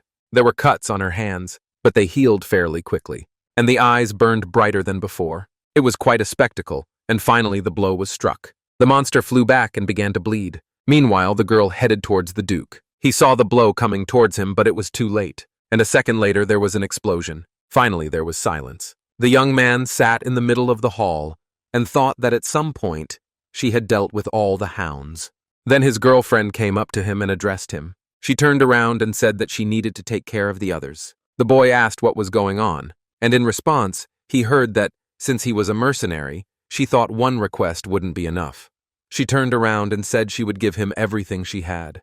Then she looked around and said that she would give literally everything of her position, her fortune. The girl said that if he stopped, that price would be enough, and she would not ask him to stay in the kingdom, just to be with them would be enough. The young man raised his head and replied that he did not agree. Then he saw the enemy approaching and shouted that he was already behind him. But it was too late. The lady was stabbed right in the back. Then she turned and looked at him. Then she grabbed the young man by the collar, and then she threw it quite far away. While the boy was flying, he understood that this was done to save him. And a second later, he flew out of the room, and the gate closed right in front of him. It turns out that the lady was left there alone with her enemy. She smiled and thanked him for everything. And then she turned around, and again she struck the hound. With the next blow, she managed to cut off one of the limbs. And the Duke continued to watch everything from the side and was very surprised. She read fear in his eyes. Such pure divinity frightened him. The young man watched from the corridor at the time and thought that this was the bleeding avenger, the apostle of vengeance. Then he looked at her sword and thought that the more blood she shed, the stronger she became. Literally at the moment when the apostle of vengeance reaches the pinnacle of his power, he comes face to face with death. And it seems that now is precisely that moment. The girl turned straight to the Duke. Then she came closer and said that as a stern Tauran apostle, no, as an apostle of vengeance, she addressed him. But he didn't listen to her, and only thought that this divine power had become even more powerful, and one force field would not be enough. Then he raised his staff and began to act. He tried to strengthen the defense, but then the lady ran up to him and shouted that she was going to take her revenge. The boy immediately jumped up in shock. The Duke was equally confused. The lady was full of confidence, and a moment later there was an explosion. Finally, the force field cracked, and almost immediately after that it shattered into small pieces. The Duke thought about how the girl had managed to break through 2 layers of his force field. Meanwhile, the knight was getting closer and closer to him. The girl took out her sword. He was burning like a flame. Then she swung and was ready to strike. The man noticed this and thought that the force field was at maximum power. He should try to activate it again. And he succeeded.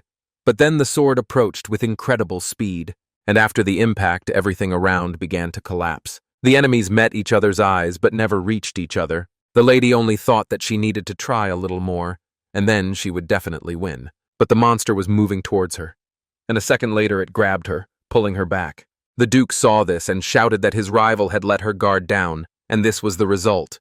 This was the end. But nevertheless, the girl swung again. Then she screamed and tried to fight back. Amazingly, she succeeded.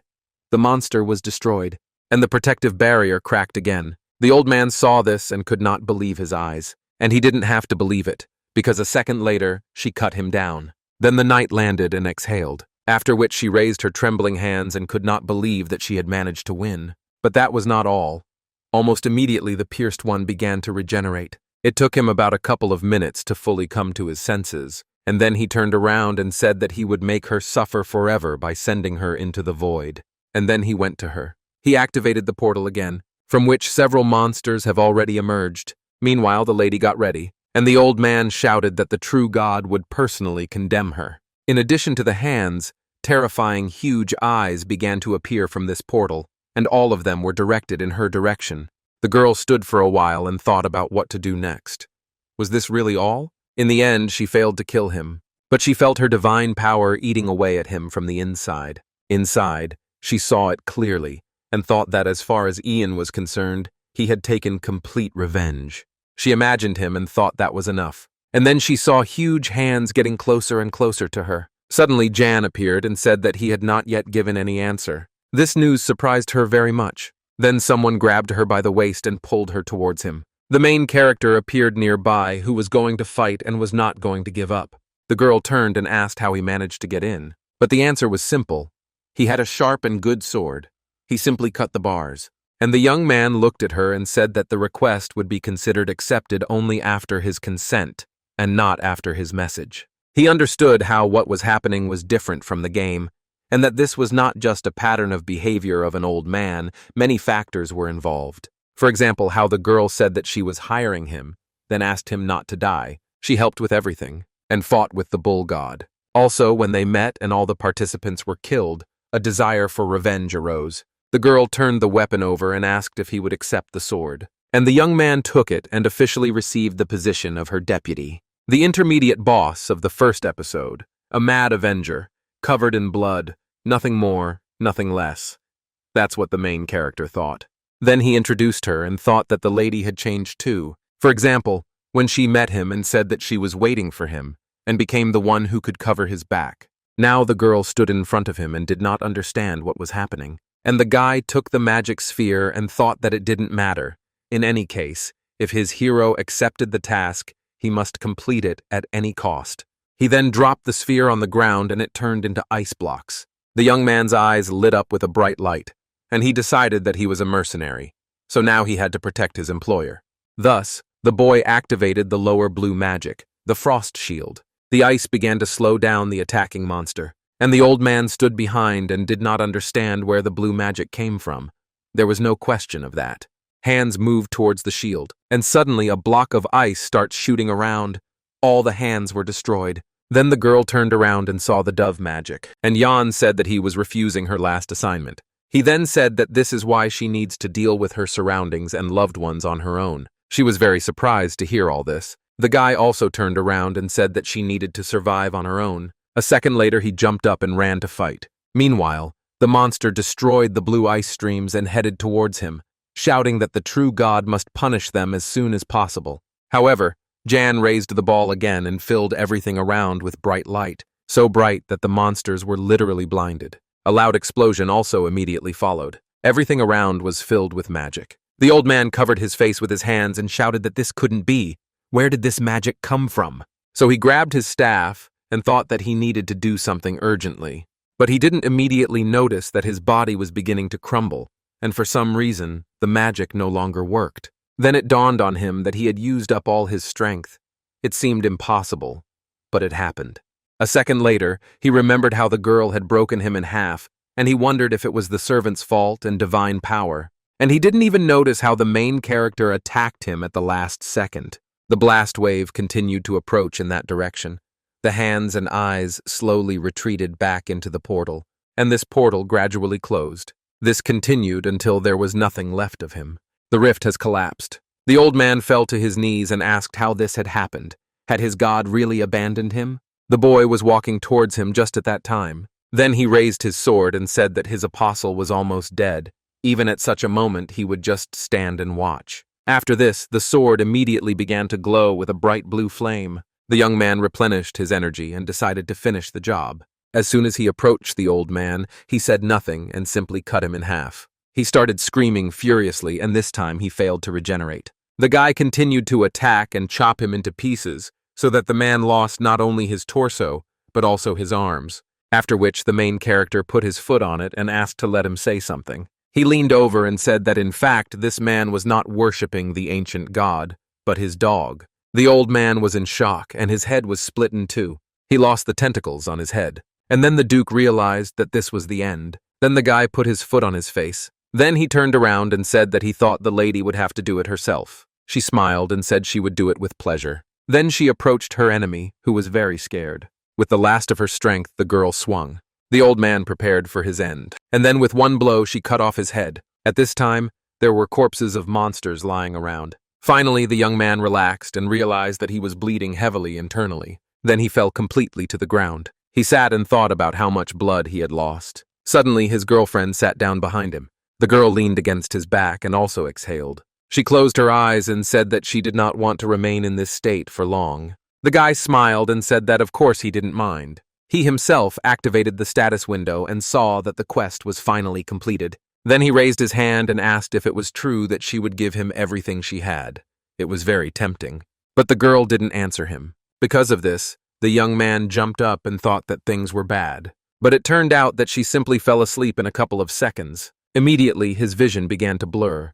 The young man realized he was losing consciousness.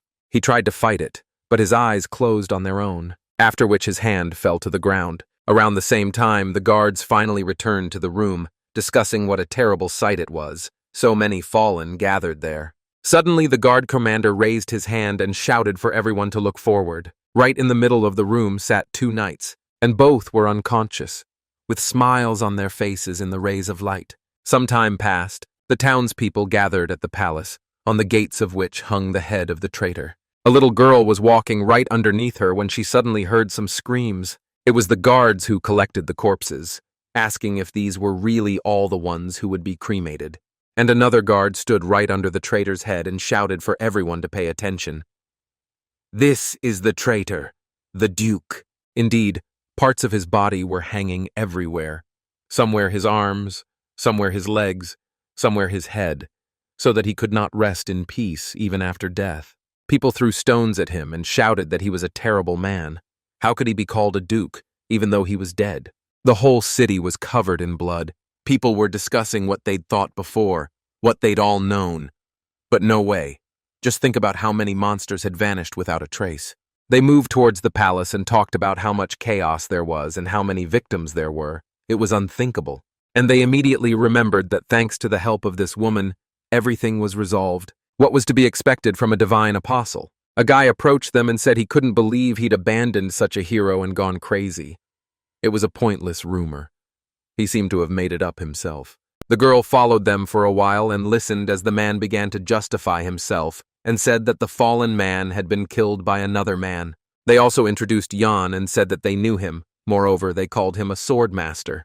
The girl remembered how she visited his room and spied on him until he came to his senses. Then she looked down and thought about the mercenary, and after that she turned around and left from there, while people were discussing that someone would soon come to visit. Finally, the little girl heard them talking about the Imperials. For a while, these guys discussed that they were afraid that they would send someone again who would present the kingdoms in a better light.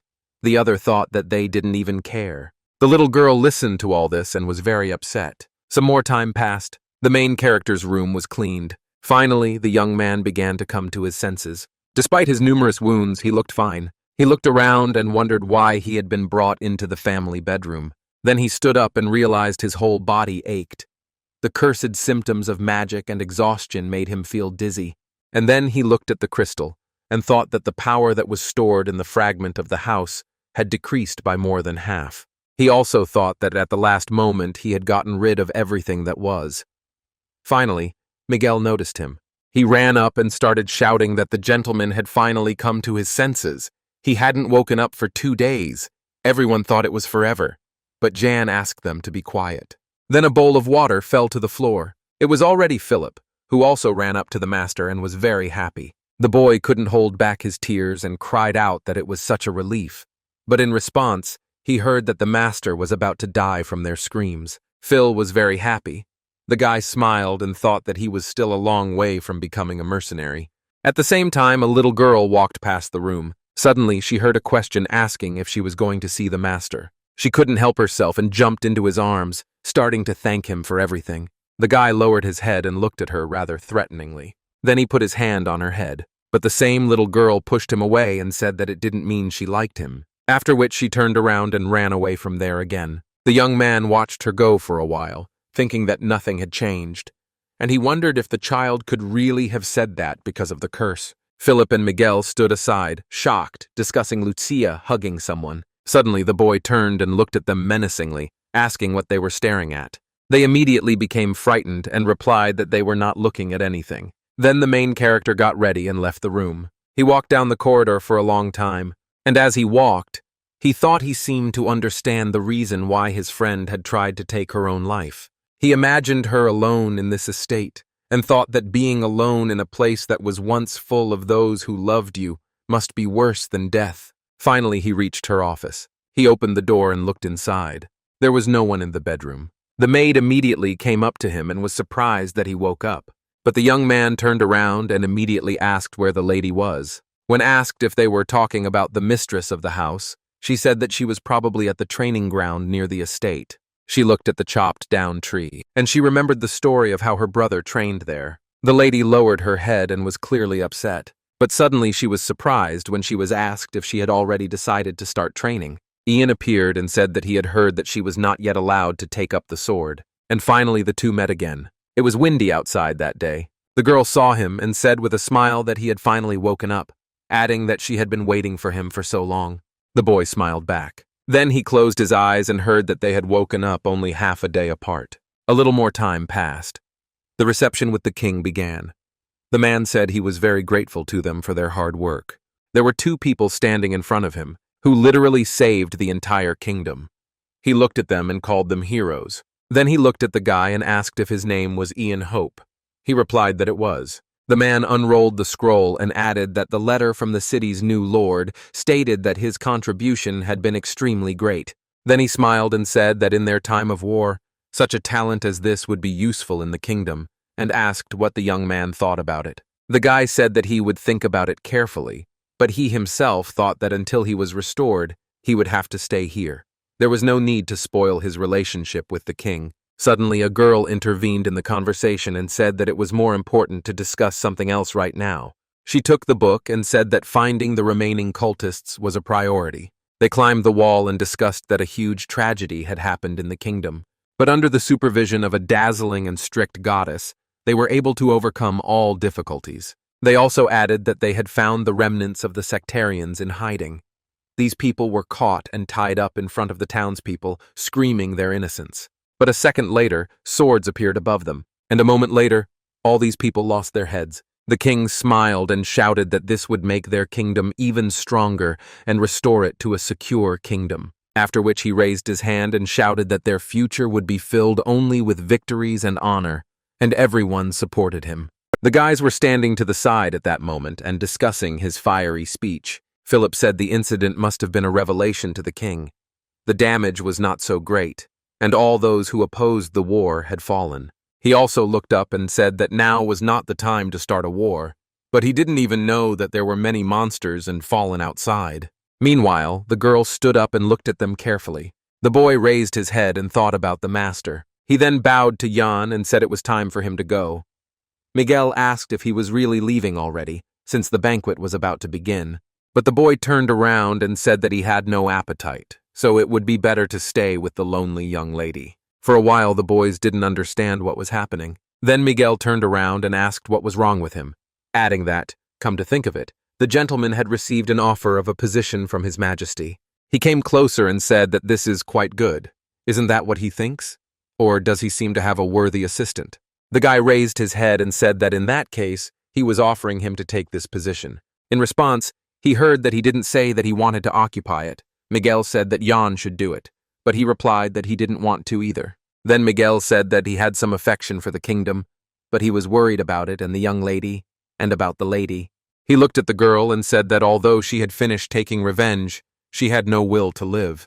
And the guy then looked at him and said that all this was because the girl had finished her revenge. He thought that all this time her driving force had been revenge, and now that even that had come to an end, the need for revenge had disappeared.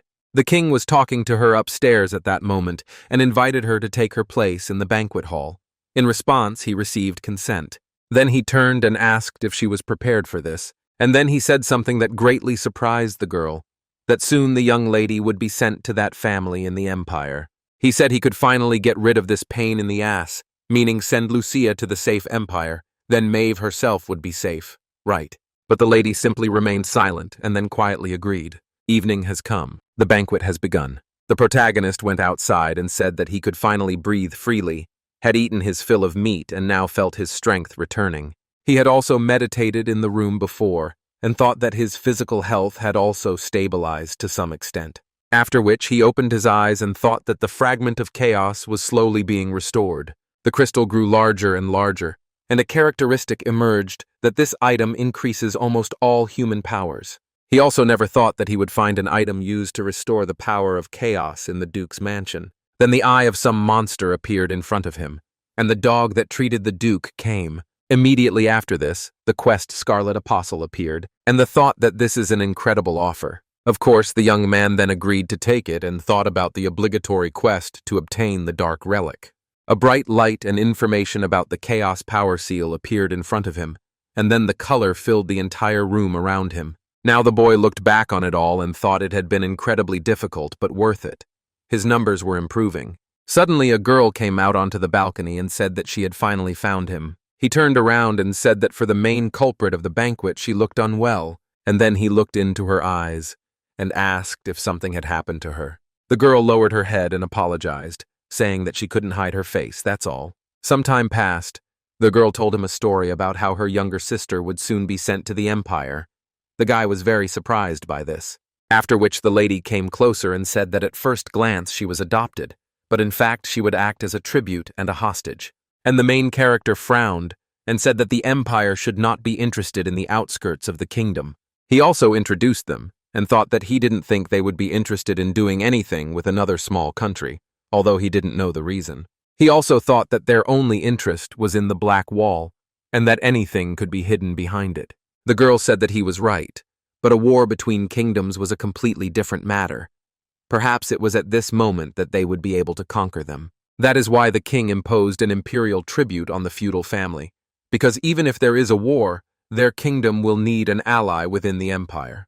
The boy turned around and asked why her, and his friend introduced her sister and said that it was because she had royal blood. Her late biological mother was His Majesty's younger sister, and she died. It has now become clear that this was a political marriage. Jan said that if that was all they had, they could have refused, but the feudal family wanted her. The guy turned around and said that it looked like it was the girl herself, and the girl replied that it was, because she was a child who received a blessing from God. The young man was very surprised when he heard this, because in the age of magicians in this world, those born with the ability to control magic began to imitate the gods. It was believed that those born with special abilities received divine blessings. These guys were truly special among the rest, and among them was one god. His name was Rune Enter, the god of ardor and madness. He controlled fire, and to receive his blessing meant being born with red magic. The guy remembered that when creating his character, he could have chosen this very origin. Damn, what a fool he is. The lady also said that when the baby was about 2 years old, she lit a fire in the air, despite the fact that no one taught her magic. He probably knows better what it means.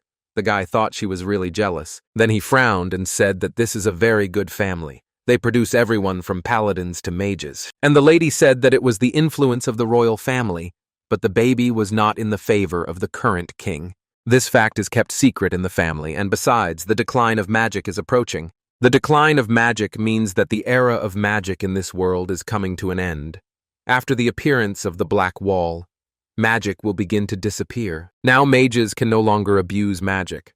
Their situation has worsened, and therefore there are especially many sectarians among them in this world. The girl lowered her head and said that's why. She looked at him and said that she had a request for him, because only this man could fulfill it. Suddenly, all those relaxing at the banquet heard, "Is this really all the gratitude?" Even one of the servants raised his glass and heard the people on the balcony talking loudly. The guy smiled and said that the girl started this long conversation to ask him for a favor. Why, when it irritates him, he can't listen to her. Then he looked into her eyes with a completely disappointed look. The lady raised her head and was even a little confused. She then tried to stop him, but Ian turned around and walked away from there. Everyone started discussing that it was not a quarrel. It seems he was underpaid. Is he really just an ordinary mercenary after all? The guy meanwhile approached the man and turned to him. He asked what was going on. John apologized, saying that he didn't think he could satisfy his desire for a quiet life, so he had to come to his senses and take this into account. He was surprised and asked why this was so. He leaned towards him and said that now they needed to kidnap the baby. Meanwhile, she sat in her room with Philip and read books. Dawn was already approaching. The chariot with Phil was approaching the exit from the city. They were met by guards and asked what kind of carriage could be leaving at such a time. And then they saw something and were very surprised. There was an apostle and a hero who saved the country, and the lady was sitting inside at that moment, waiting for her massage to be finished. The guards said they were sorry, but they needed to know where they were going at that hour, as it was now strictly regulated. Philip looked at them and shouted, "Doesn't every single case count?" Then he turned and said that the lady was not feeling well today, so there was no need to talk nonsense and open the gate. The girl asked him not to be angry, because these people are doing their duty, but despite this, they deserve praise. Then she looked at them and apologized, saying that she was not feeling well and wanted to get some of the night air. They agreed and said that they should be careful. There might be monsters outside.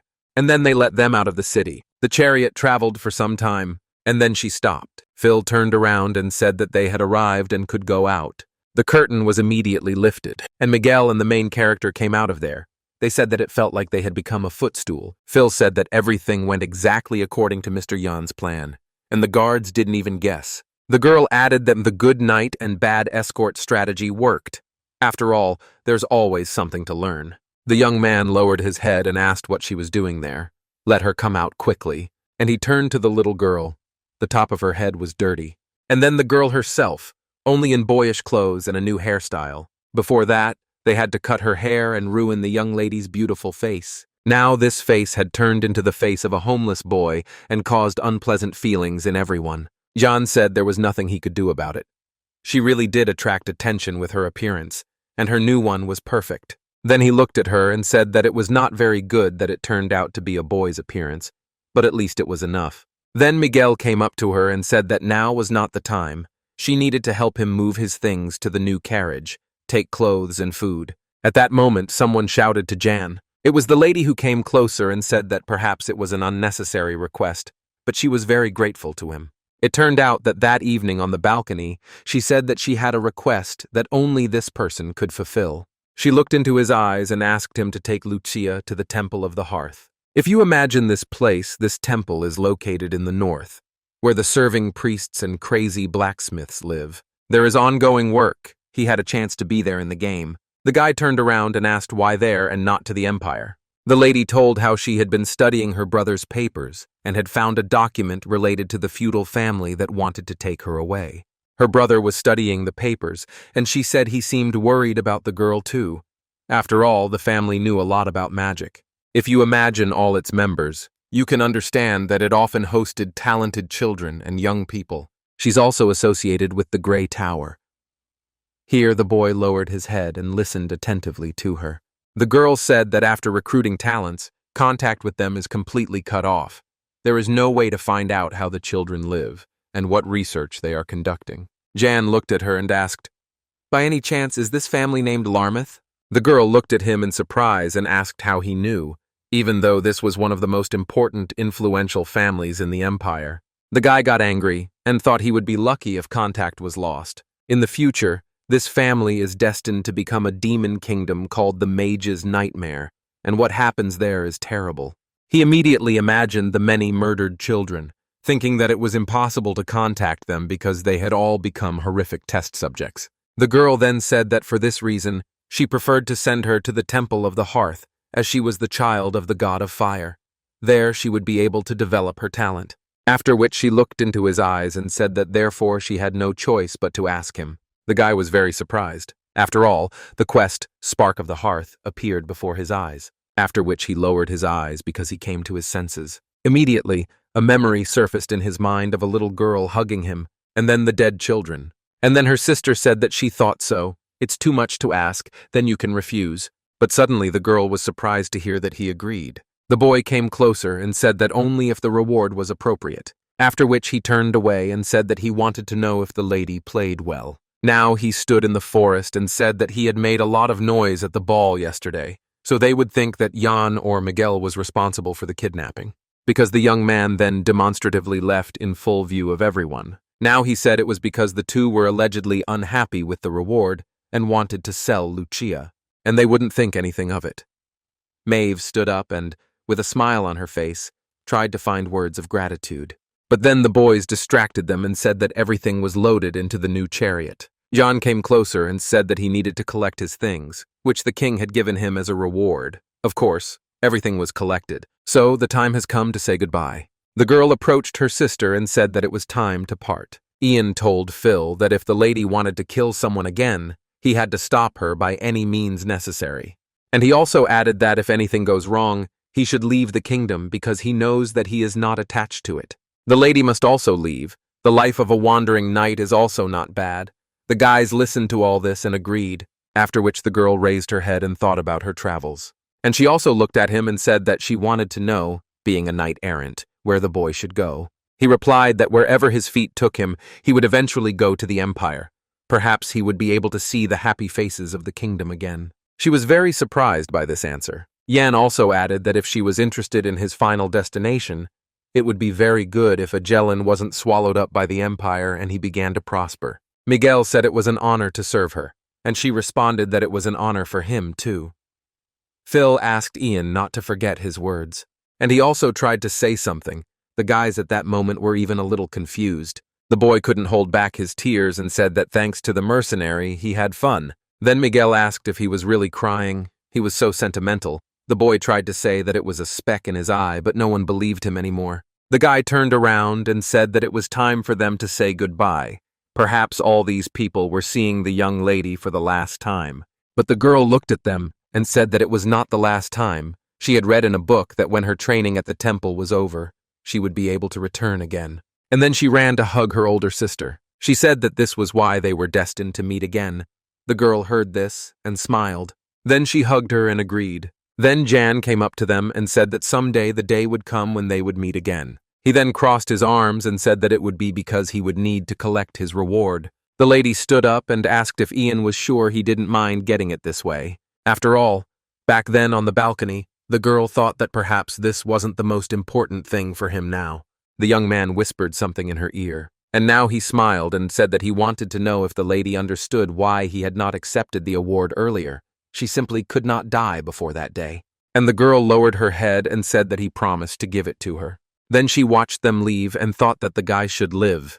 Then she would live too. At that moment, Philip said that he would do as his master told him. He frowned and added that he believed that fate had linked him not to the kingdom, but to Mr. Jan. Mave heard this and smiled. Then she raised her head and said that it was true.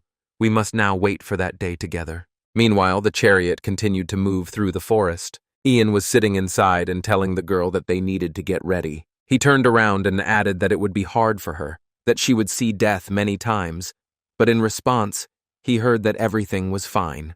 The little girl looked ahead and said that if she went to the temple of the Hearth, at least she could keep her name. And Miguel shouted from ahead that he thought he had finally settled down in one place. He couldn't believe he was returning to the north. Jan then looked at him and asked if he was really from the north. The man laughed in response. Then he raised his head and said in a sad voice that he had just thought that his days in this city were over. And the main character then smiled and told him that now everything would be different. Night has fallen. All the city's residents were busy with their own affairs. Declan stood outside his estate and looked at the stars. As soon as the first chapter ended, a new one began, and the guards reported the kidnapping of the young lady. After which this news was conveyed to the king. The boys themselves were already far away from there. Information emerged about a dark fantasy world united by betrayal and decay, rebellion and intrigue. Miguel sat at the head of the carriage. The little lady was in the back, and the main character sat next to her, thinking about the journey through this damned game, which was just beginning. His eyes were full of confidence and desire to win.